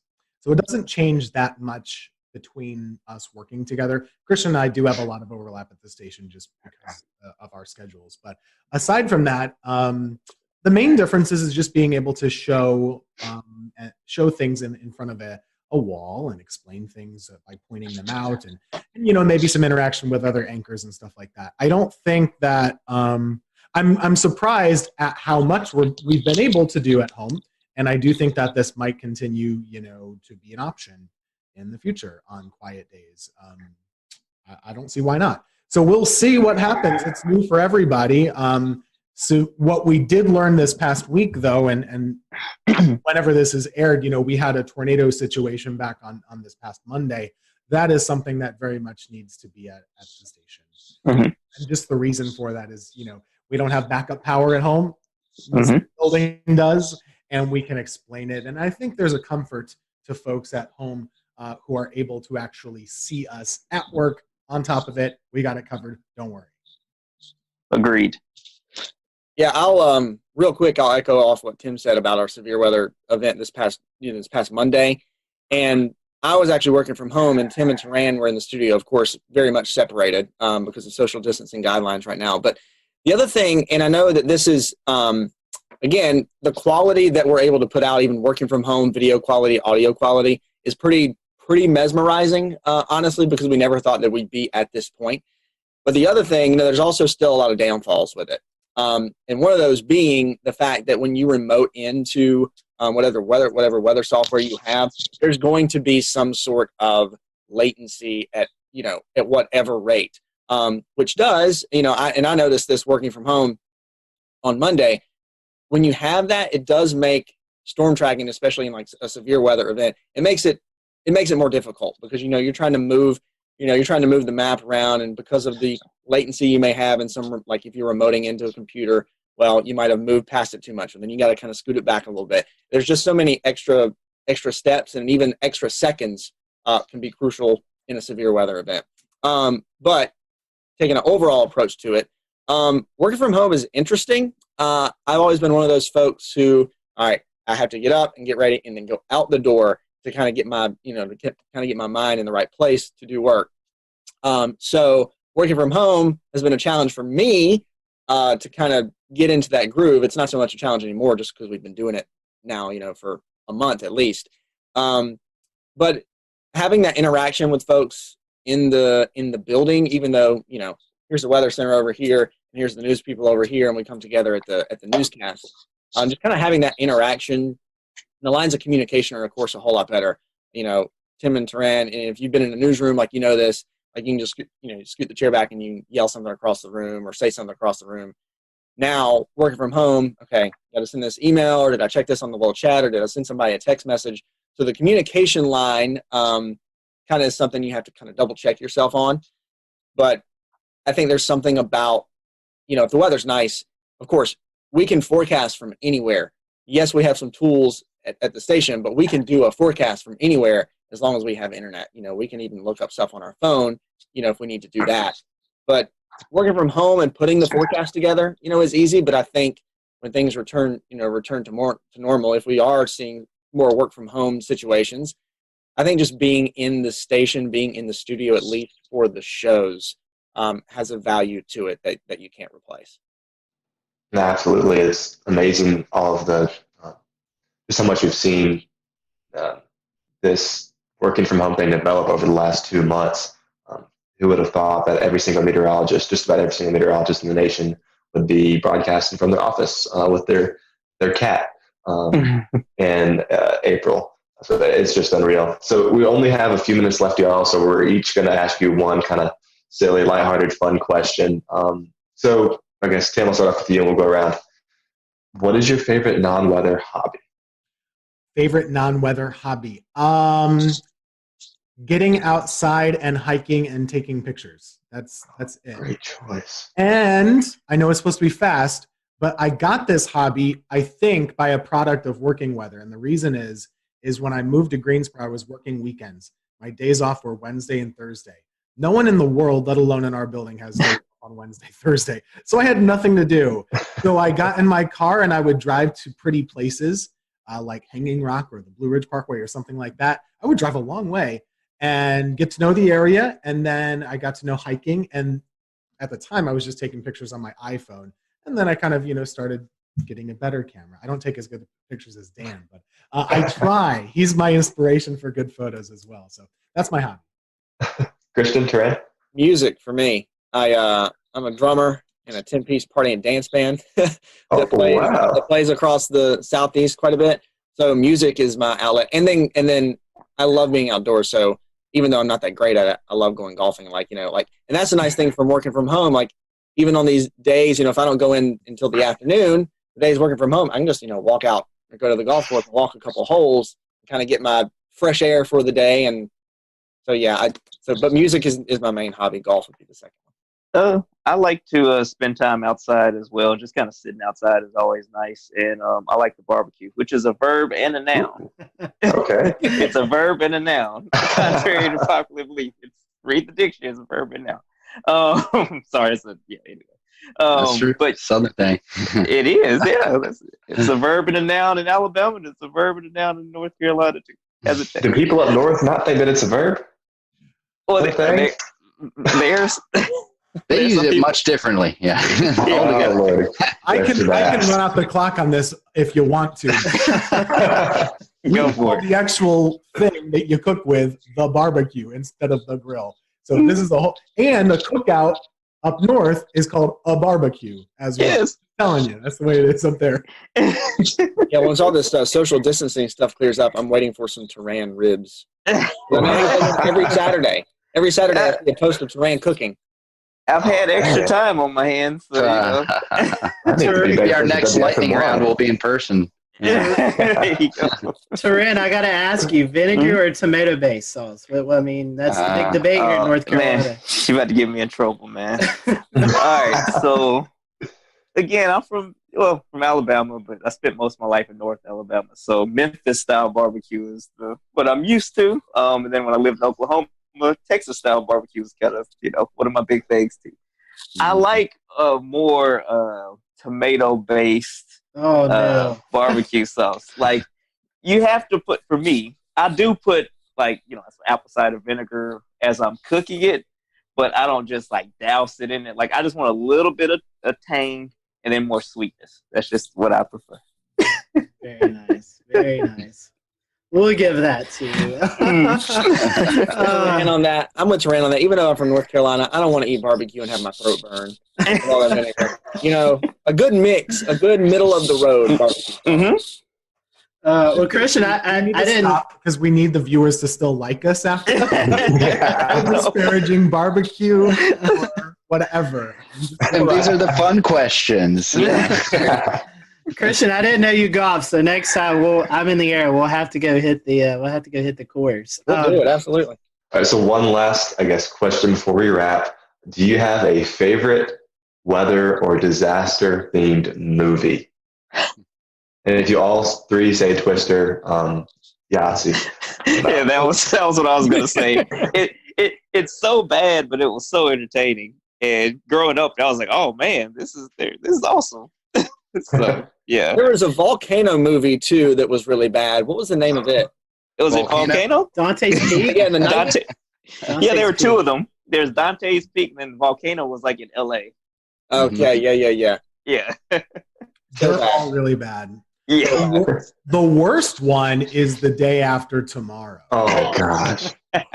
Are you telling me that's not accurate? It is horrific. And I was in New York in January, and I went to the New York Public Library, which is a great free place to go. You should go sometime and check it out. It's beautiful. I took a picture in there and said, oh, it's a great place to visit. And everybody posted, this is where they filmed Day After Tomorrow. Jake Gyllenhaal is all over these places. I was like, oh, no, I'm reliving this horrible movie.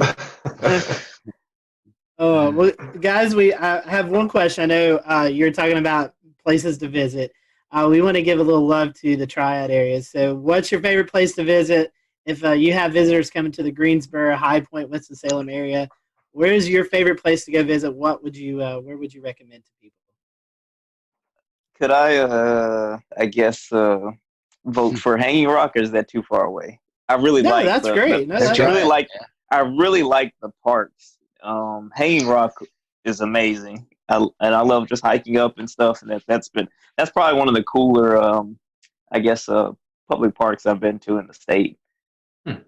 Pilot Mountain's a great hike too. It's in the Triad, and it's probably, if we're talking Triad specific, that's probably my favorite. But if somebody's visiting the Triad, a couple, it's a quick shot up to the mountains and the Blue Ridge Parkway too. So we have a lot. We have a lot in our backyard. That's the nice thing about being in the Triad. We got a lot of great places here, but also a quick drive in a car, and you can take a quick day trip, whether beach, mountains, whatever it is. All those places are great. I will be like the ambassador. If you guys have any questions about where to eat, where to drink, where to go, outside, there are so many good parks here. Seriously, and just having lived in multiple states and multiple places, most places don't have as many parks as we do and as many good parks as we do. And I really appreciate the dedication to saving outdoor spaces. City of Greensboro, every lake, there's a trail around it at all points. That's crazy. And there's really great opportunity to get outside. And we don't have traffic. Good food, good stuff. So come on down whenever you're allowed to, and we'll give you a good recommendation. I'm sold, Tim. Dan likes it here. Okay, good. We certainly appreciate your time today. We talked about social media, so I'd feel bad if I didn't say, hey, give your guys a plug. How can they follow you guys on social media? Sure. Twitter or Facebook. Of course, mine is Tim Buckley WX. Just search Tim Buckley Meteorologist on Facebook. You can find me there. Instagram too, but I don't post much weather there. And mine is just TK Weather, like weather spelled out. So TK and then weather spelled out on the internet. So I'm on there. I'm the Google machine. Just Google it. Just Google it. Yeah, Twitter, Facebook, Instagram for me too. C Morgan WX on Twitter, and then you can just search Christian Morgan WFMY on Facebook, and then C Morgan WX on Instagram as well. Awesome. Well, we appreciate your time. Thank you guys for watching. Hope you enjoyed it. We'll do another one of these soon. Thanks, guys. Yeah, thanks, y'all.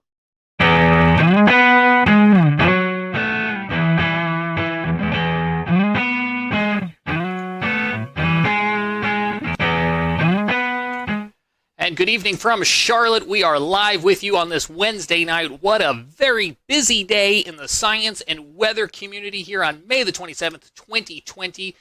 We have a great show for you. It wasn't exactly the celebration that we were hoping for, as you probably know by now.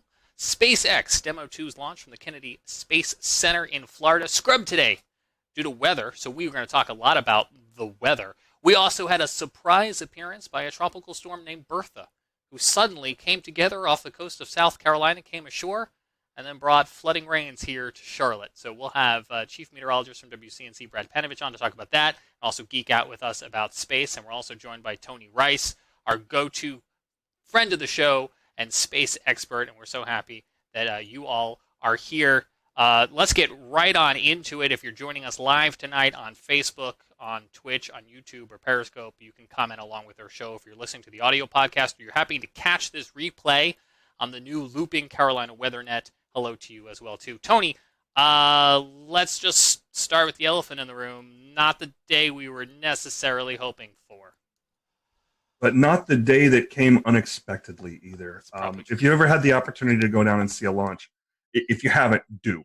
Once all this current situation is over with and we're back to whatever normal looks like, you get the opportunity to go down to Florida and see a launch, do it. It's just an incredible situation. We were talking about that a little bit before we started here, and it doesn't capture what it's like if you're watching it on TV or on YouTube or whatever, what the experience is like down there. So that out of the way.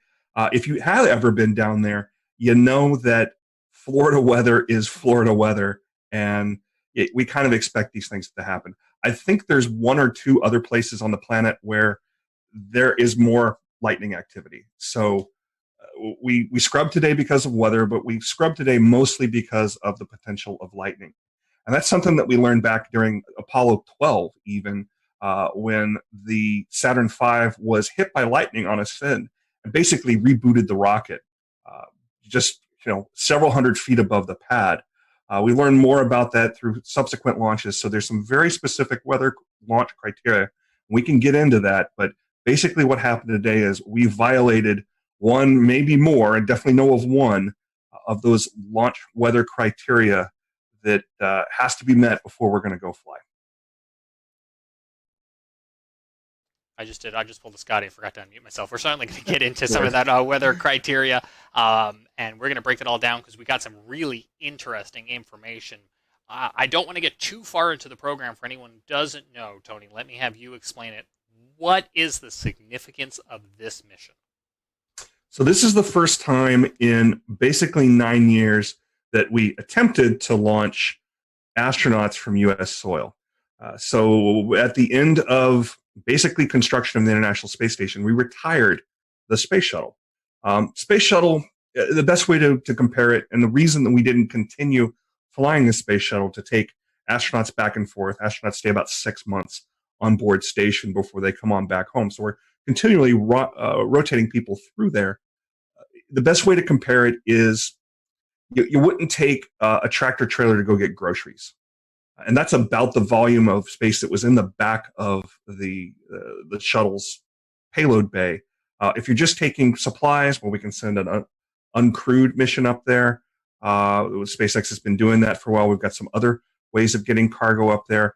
But to take people back and forth, we've been buying seats on the Soyuz, launching them from Baikonur Cosmodrome out in Russia, actually in Kazakhstan. But we really wanted to get that capability back onto U.S. soil. So several years ago, NASA, as a part of the commercial program that includes cargo as well, we want to hand over basically low Earth orbit to commercial agencies. SpaceX is one of them. Boeing's also working on getting some capability there. So it was really important to get this capability back on U.S. soil.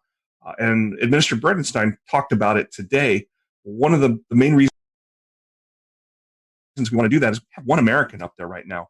We want to have more. The more Americans we have up there, the more they can focus on specifically U.S. science. So the Dragon capsule that we attempted to launch today, we're going to give it another shot on Saturday, weather willing, has the capability of taking 4 up at once. That's even a better option than using the Soyuz, because the Soyuz can only take up 3, and those are at most going to be 2 Americans, and it's generally only 1. The Soyuz as well, and I don't know if others feel this way, but when I watch it, I feel like it's something straight out of James Bond, Soviet Union era technology. And that is like the complete opposite of what SpaceX has developed here, because they not only did hopefully a very efficient rocket based on what we've seen with the uncrewed missions, but also, and Brad, you were touching on this before the show, there's a little bit of style that they incorporated into not only the spacecraft, but also the suits we're seeing here. Yeah, they're very interesting. I love the helmets. The rest of it, I don't know. It almost looks like some kind of weird like leisure suit, and then they've got like shrimping boots on or something. Those were actually designed by a Hollywood costume designer. Elon Musk went out and specifically got one of the costume designers that was working on Marvel films and said, you go sketch us up something. You tell us what these are supposed to look like. Then they handed it over to the geeks who actually made it work and made it functional so it can protect the astronauts when it needs to protect them. But yeah, the helmets are cool. Those cool helmets, I love. They do look pretty cool, don't they? I will say one thing about the Soyuz, though. If you've ever seen pictures of the outside of the space station, you can pick those Russian elements out really, really easy. They're bulbous. And the reason they're bulbous is because a sphere is a very strong thing and can hold pressure really well. But the thing about Soyuz and the thing about those older rockets and those older capsules is the thing that you really want to have underneath of you and around you when you're in space is something that is well tested. And those rockets have been around a long, long time and are very well worn and have had the bugs worked out of them.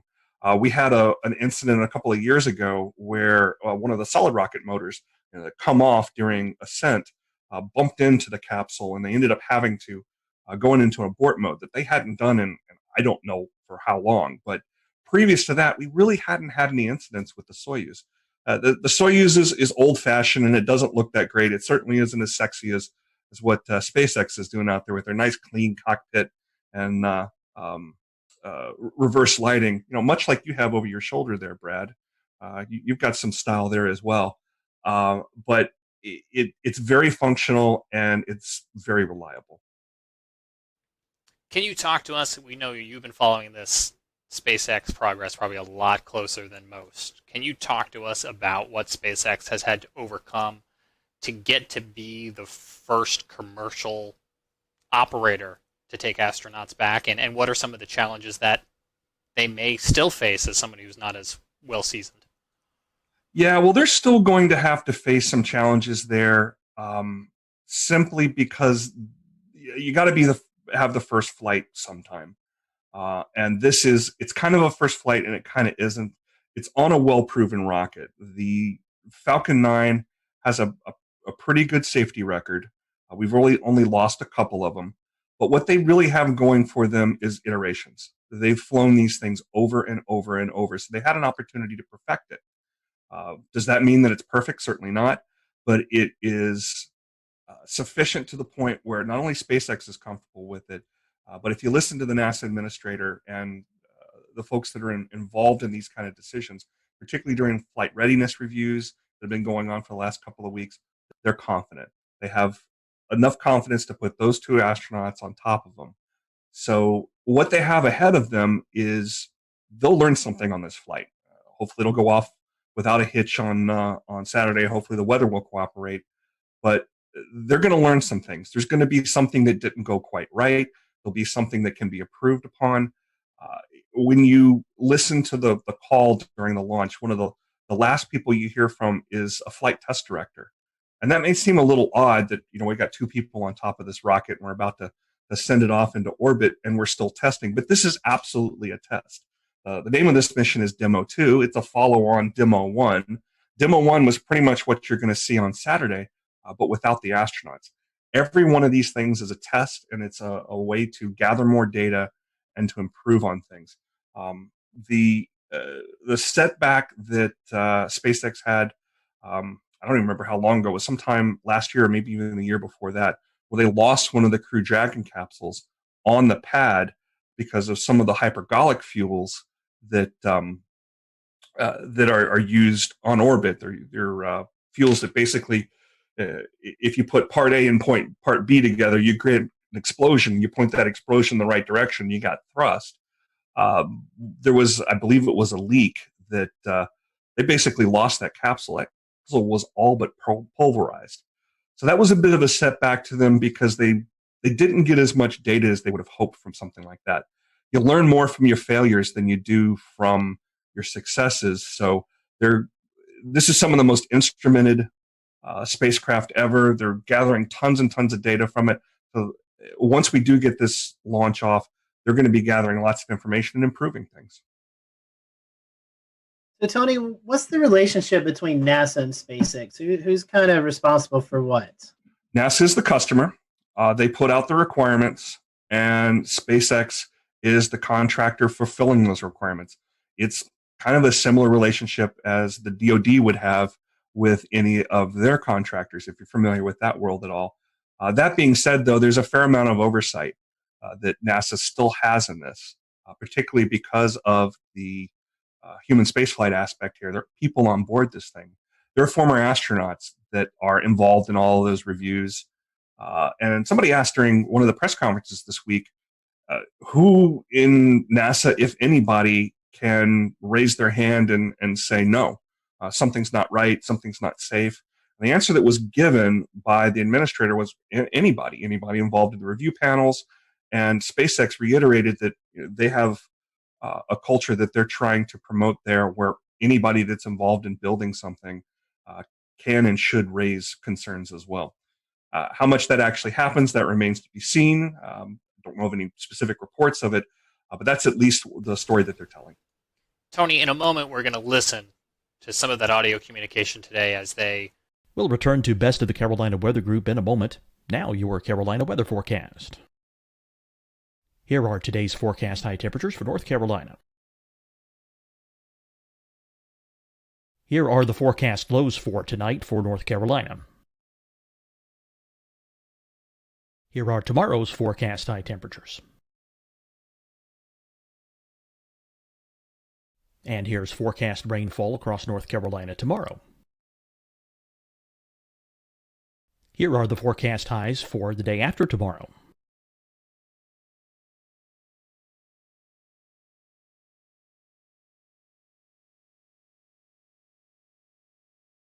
And here's the forecast rainfall across North Carolina for the day after tomorrow. This is the total rainfall forecast across North Carolina for the next 3 days. Here's the severe thunderstorm outlook for today from the Storm Prediction Center.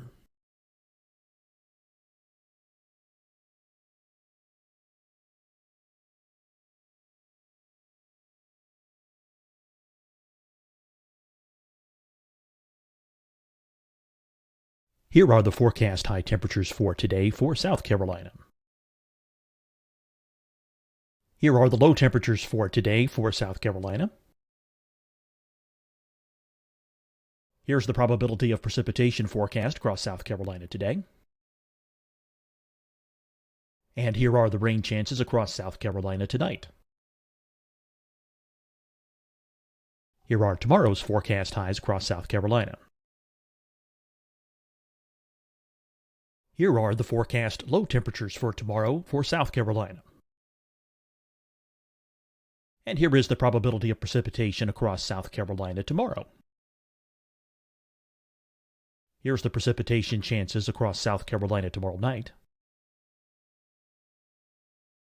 Here are the forecast highs for the day after tomorrow in South Carolina. Here are the forecast low temperatures across South Carolina for the day after tomorrow. And here are the rain chances across South Carolina for the day after tomorrow. And South Carolina's probability of precipitation for that night. Here's the Storm Prediction Center's severe thunderstorm outlook across South Carolina for today through tonight. Here's the Storm Prediction Center's severe thunderstorm outlook across South Carolina for tomorrow and tomorrow night.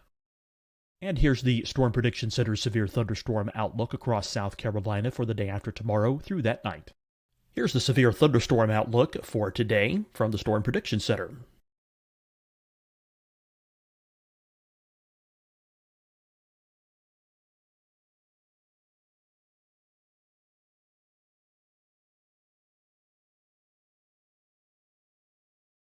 And now, here's a live look at weather radar across the southeast. Deciding when to wear a mask isn't about who you know or how well you know them. Just ask yourself, will I be with anyone I don't live with? If the answer is yes, get behind the mask. Help slow the spread of COVID-19. Get behind the mask. Learn more at covid19.ns.gov. www.ncdhhs.gov. Hi, everyone. I'm Dr. Mandy Cohen, Secretary of the North Carolina Department of Health and Human Services. And when you follow the 3 W's, you protect your family and your neighbors from COVID-19. When you leave your home, practice your W's. Wear a cloth face covering, wait 6 feet apart, wash your hands often. Wear, wait, wash. We're in this together. Stay strong, North Carolina. Fight the spread and take a stand against coronavirus. Wear a mask in public. Stay at least 6 feet apart from others. And get tested. Join us and fight the spread. Visit scdhec.gov/COVID-19. Getting tested for COVID-19 helps you to take the steps needed to protect yourself, your loved ones, and your community. Find the testing location at scdhec.gov/COVID-19 testing. You'll see your Carolina weather forecast at 25 and 55 past. And now back to the best of the Carolina Weather Group on the all-new Carolina WeatherNet. No, go. Set this up for us. Who's doing the talking here? Is it NASA or is it SpaceX? If it's the clip I think you're talking about, you're actually hearing an Air Force officer. So there is a wing of a part of the 45th Space Wing down at the Cape Canaveral Air Force Station that is responsible for forecasting weather all along the Cape Canaveral Air Force Station, where there's additional launch pads. SpaceX is using one of the launch pads there in addition to the one that was in use today, the historic 39A launch pad. That's actually on the Kennedy Space Center side of things. They're responsible for forecasting weather involved in launches. They also provide weather forecast for the station itself whenever they're moving around equipment and want to know about things like winds and rain and that sort of thing. The person you were hearing there was called the launch weather officer, and they are on equal footing with anybody else that is giving the go, no go call during that final pull before they decide to actually light it or scrub and wait until the next opportunity. But they are someone who is speaking for a larger team of experts. And many of those experts are very focused on looking at things like lightning. And that's kind of how things shook out today. There was a lightning concern that we can get into. Yeah, let's listen to the audio here, and then we'll talk about that exact lightning concern. Unless you can give us another 10 minutes, I don't think we're going to get there with any of the rules today. I'm going to give you 10 minutes. I mean, another 10 minutes past T0. Oh, 16:45 local. I think we'll probably be clear on all the rules, but not quite going to make it for this. Okay. We're going to check back in with you in about 2 minutes, and then I'll call it up at about T-minus 17 minutes. Okay. Yeah, there's some of them are starting to count down, but we still have one above 2,000. So if that gets below. So Tony was talking there a little bit as we came back about some of the liquid oxygen. You can explain that to us as well too. But Tony, what we were hearing there was about 20 minutes left in countdown, and they were so close, we think, to getting the weather rules all in agreement, and it just didn't come together. Yeah, it just didn't line up quite right. They were keeping an eye on some cells out towards Orlando, and very excitedly noticing that the cells were starting to break up. I was watching them, live there as well. There's a rule that says several of the rules mention 10 nautical miles, which, if you've ever been down in that area, runs out not quite to Titusville and I-95. So you watch any of that weather between the Space Coast and Orlando to see if those cells are going to continue moving forward, going to continue building intensity, or are going to break up. And the positives were that it looked like they were breaking up, and they certainly were, but that's not the only consideration that they're making there. What they were mentioning was field mill generators, and they dot all around not just Air Force property and NASA property. As you're driving out along the beeline heading back towards Orlando, you might notice some very tall towers out in what look like swamps or farmers' field or something like that. These are more weather towers that exist further out towards Orlando because, as you can see, all the weather moves from the east from the west to the east. So they're monitoring that as that goes along. These field mills, they're about the size of a large coffee can, and they have a spinning disc inside of them. And what they're doing is measuring the electric potential of the atmosphere, and they're measured in volts per meter. So there's everything has some level, some acceptable level, and it's about 1,000 to 1,500 volts per meter. There's that, and you can see all those circles with the plus sign through them. Those are all field mills. I don't know which ones particularly were violating, but there was enough of them violating where they were running up over 2,000 volts per meter. I heard on the weather loop that wasn't sufficient to clear in time. They did see that voltage potential going down, and they did say about, like they said, about 10 minutes after launch, conditions were right where they could have launched. So it's worth pointing out here too that this was an instantaneous launch.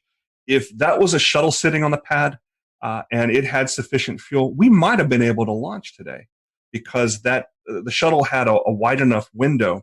It carried extra fuel. It had some additional steering capability that was not designed into the Falcon 9. The Falcon 9 was designed more for efficiency. We know that we can come back the next day and try to launch again. But the shuttle was designed in such a way that we could launch as far as up to 10 minutes after the planned launch time and still steer back into that plane. But the Falcon 9, you launch the second that you planned on launching, or you don't launch. It's not a matter of throttling up and catching back up to where you'd planned on being. Once you're in the wrong orbital plane, you'll never catch up with station. So that's why it was set up that way. So we've read through your tweet from earlier today, and it was kind of interesting seeing the different types of criteria needed to launch or to stop a launch. Mm-hmm. Do you want to kind of speak to more of some of these different conditions that can get in the way of a launch occurring, or what it takes to actually? If you don't mind, bring that graphic up, and you guys are the weather weenies here, so feel free to jump in on anything you see here that catches your eye. There's basically, we'll call it three things that they're looking at. Precipitation is one of them. We don't want to launch through precipitation. That's just a no-go. The other thing is clouds, and the clouds kind of go two ways. There's a thick cloud rule that's in place. We have launched other missions through clouds, uncrewed missions, and you see a really brightening of the cloud as the plume goes through it.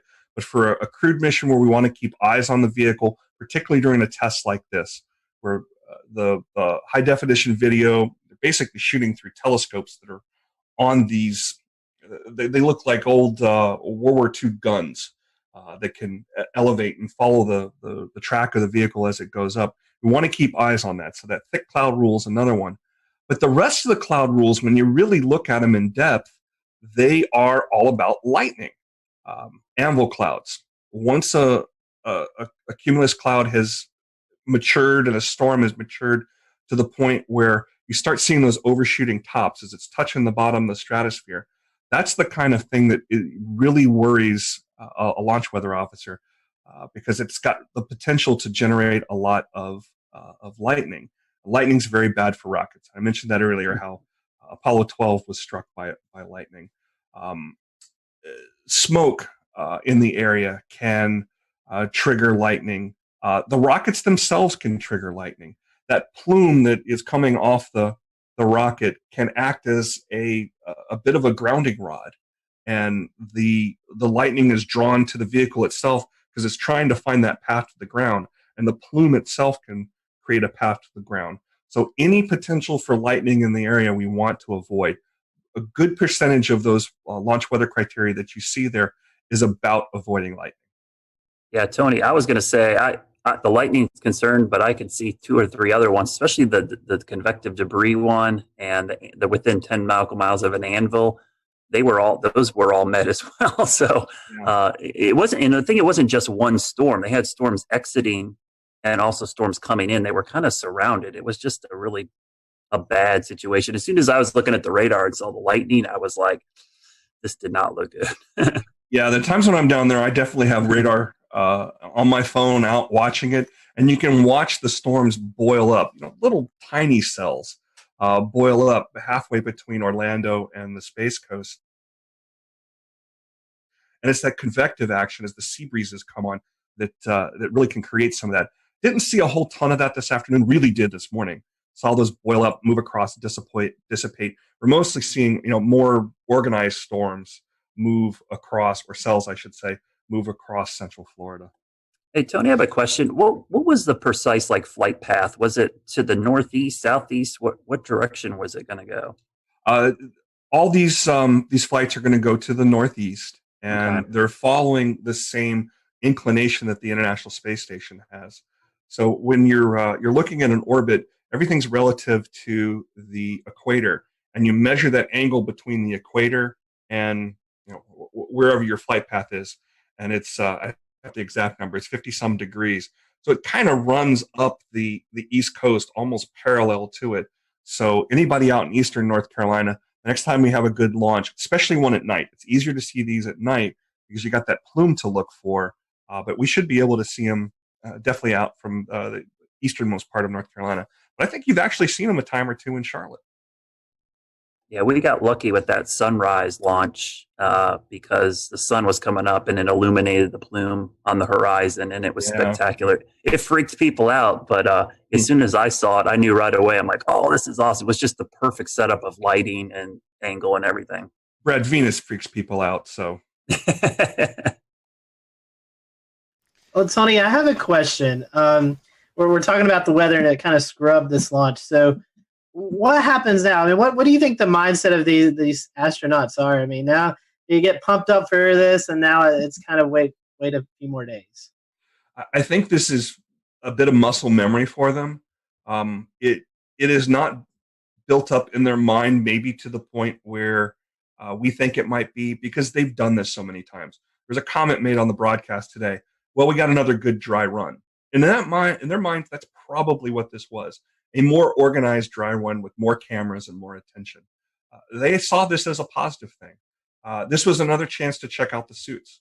This was another chance to check out, make sure those Teslas would make it to the launch pad without any problems there. I didn't see any superchargers on the launch pad, so I guess those things were fully charged before they popped the astronauts in there. It was another chance to see their families.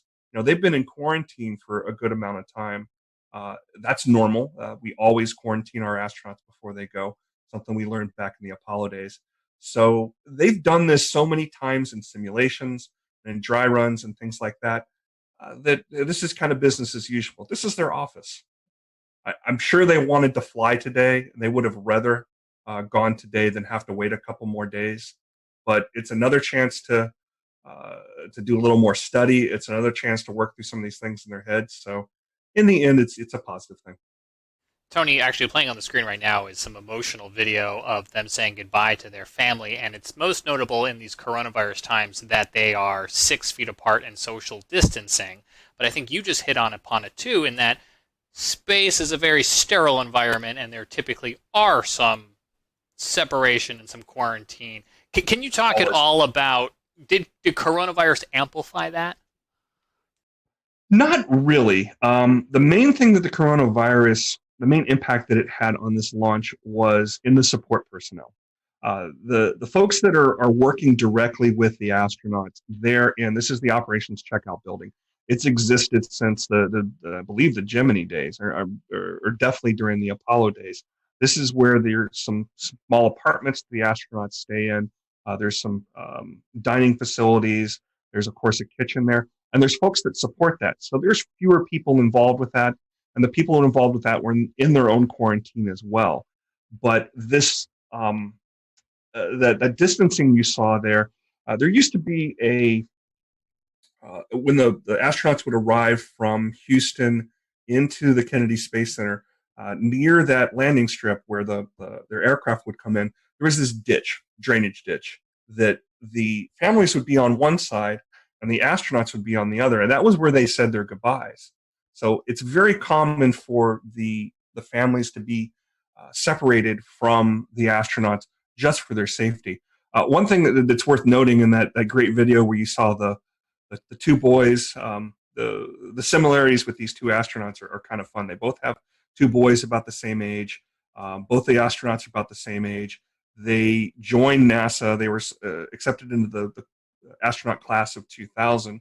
There's a similarity there. They're both test pilots. One was in the Air Force, one was in the Marine Corps. They both married astronauts as well.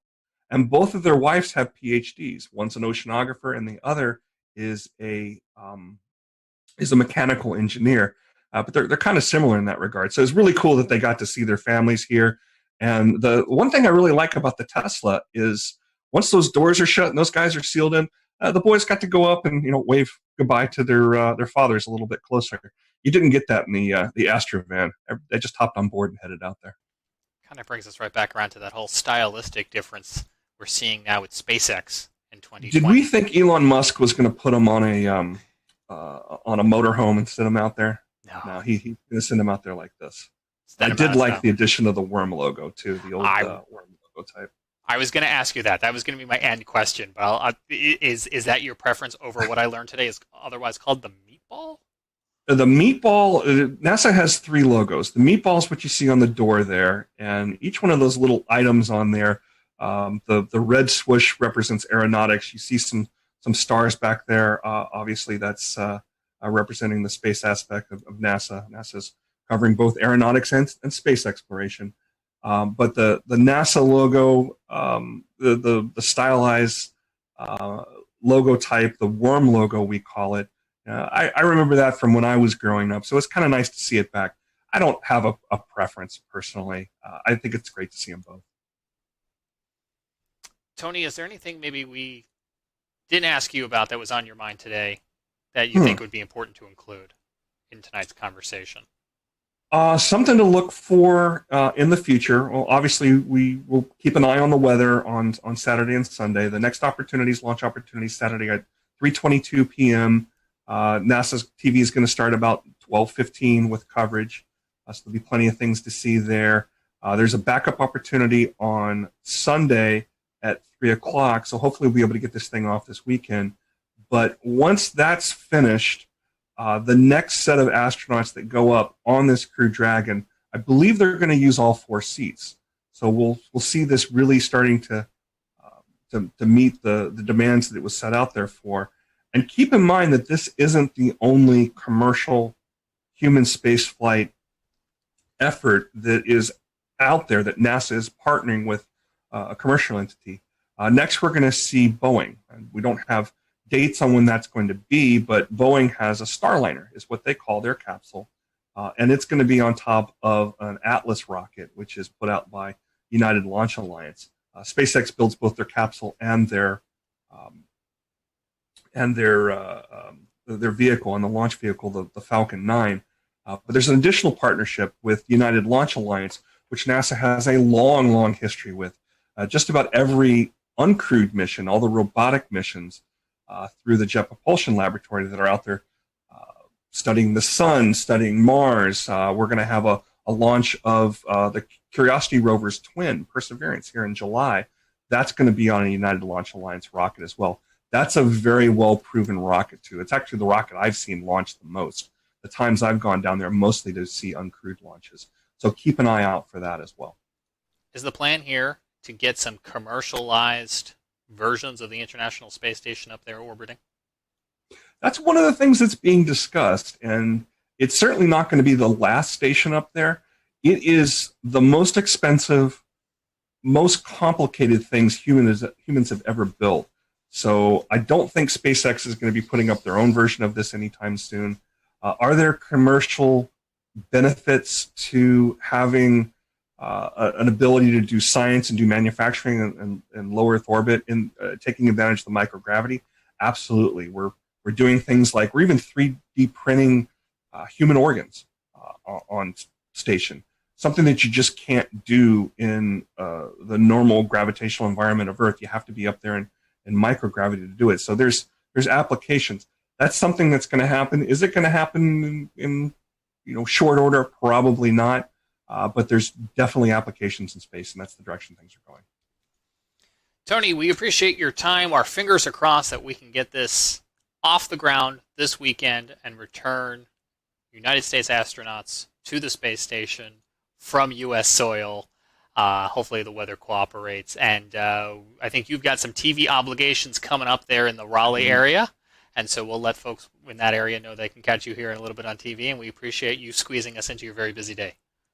Does anybody want to go on record and make weather predictions for Saturday? Are we gonna launch on Saturday? It's Florida, like you said, Tony. Someone asked me, "What's it look like?" Hey, if you, especially that time of day, mid-afternoon in Florida, basically at the end of May, early June, it's a 30-40% chance you can pretty much write it down. I think it'll be a lot like today. I think they just got to get lucky that they'll be in between storms right at that time. And the weather's very different in Florida than it is here in the Carolinas, in that stuff will spin up and it'll move through. Florida's not a very wide state, so it can move through in just 2 hours time from coast to coast, and it'll be a bright sunny day. Yeah, it's the same reason I always cringe when people have trips to Florida and they look at their app and go, "Oh, looks like it's going to rain every day," and I'm like, "That's every single day during the summer." And like you said, Tony, it'll pop up. Yeah, it'll pop up and be gone. You just got a 30-minute shower. Our challenge again with these instantaneous launches is the weather's got to be right at that time. So what I tell folks, there's going to be another launch weather forecast that comes out here. The 45th Weather Squadron will put another one out probably on Friday. We'll definitely see one on Saturday. And when you see that go no go percentage, follow me at RTP Hokie on Twitter. I always tweet these things out because they're a great source of information about what to look for.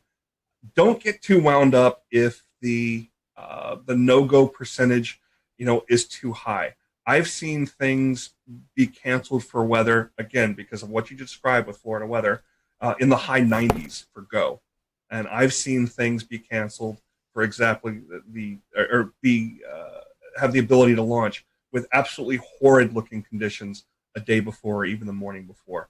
There is truly a 50-50 chance that we will launch on any given day, and it's either we go or we don't, and it's based on what the conditions are right then and there. Tony mentioned during our broadcast tonight the Air Force 45th Weather Squadron, who was watching the weather very carefully down there and providing not only real-time conditions but forecasts for this and many other launches. We had the opportunity to have them on this show in January of 2018. There's a whole episode where we talked to them about all sorts of things, but we pulled the soundbite about lightning, and Tony showed it earlier, all those different lightning detectors. Let's just roll a little bit of that clip so we can hear straight from some members of the 45th, at least at the time here when this was recorded, about how they go about tracking some of those weather conditions. And with the lightning, tell us about the threats that lightning would pose to a vehicle being struck on the pad, and then this may be something more for the active duty members, but tell us about the new lightning defense systems that are on the pads now. So one of the major threats, again, for the range is lightning. And the reason why this is a threat is it poses a risk to the electrical system of the rocket. And it can actually cause a threat to the steering system. And so we want to make sure, and every time there's a lightning strike close to a pad where there's a rocket exposed, they have to kind of take it back into the hangar and run several tests to make sure that none of the circuits of the rocket got closed circuit or there was any damage to the steering system. Because again, and we have a sensor of 10 or a network of 10 sensors, very, very strategically positioned, and they are using the radio frequencies to be able to localize the different lightning step leaders.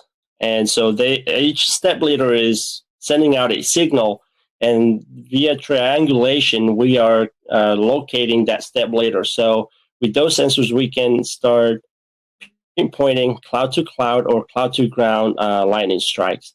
Right now, the resolution that we have is 50 meters. So we can localize or we can pinpoint a lightning strike within 50 meters of the actual location where it's struck. Some very interesting stuff. You can find that show in the Carolina Weather Group archive. We also have it looping this week if you're checking out our new nonstop Carolina Weather Net channel on YouTube and on Twitch. We want to switch gears now and talk a little bit about the surprise that was Tropical Storm Bertha today. We'll bring in Brad in a minute to talk about some of the lingering flooding concerns. It looks like we still have one of the 2 flash flood warnings right now at this 9 o'clock hour here in Charlotte, but I know Jared Smith in Charleston is on a tight time crunch as well, too. And Jared, you guys woke up in the, bullseye of this thing this morning. Yeah, it started as we knew that something was going to happen. So I think that's the most important thing to note, is that the surprise was the naming. It wasn't necessarily the fact that we were going to have heavy rain, that we were going to have gusty winds, that we were going to have a marginal tornado threat. All of those things, we went into this knowing that was a possibility. And we went into this knowing that there was a 20 to 30% chance that this thing could turn tropical. The Gulf Stream, much like you two, moves in mysterious ways. And so it was again this time. It just absolutely took off like a rocket. It started as a very strong velocity cup with the Weather Service in Charleston. It actually put out a special marine warning that ended up acting like a cone of uncertainty. Because during the time of that special marine warning, the National Hurricane Center bumped the probability up to 70%, and then by 8:30, they had classified it as Tropical Storm Bertha, just 30 miles off. We'll return to Best of the Carolina Weather Group in a moment.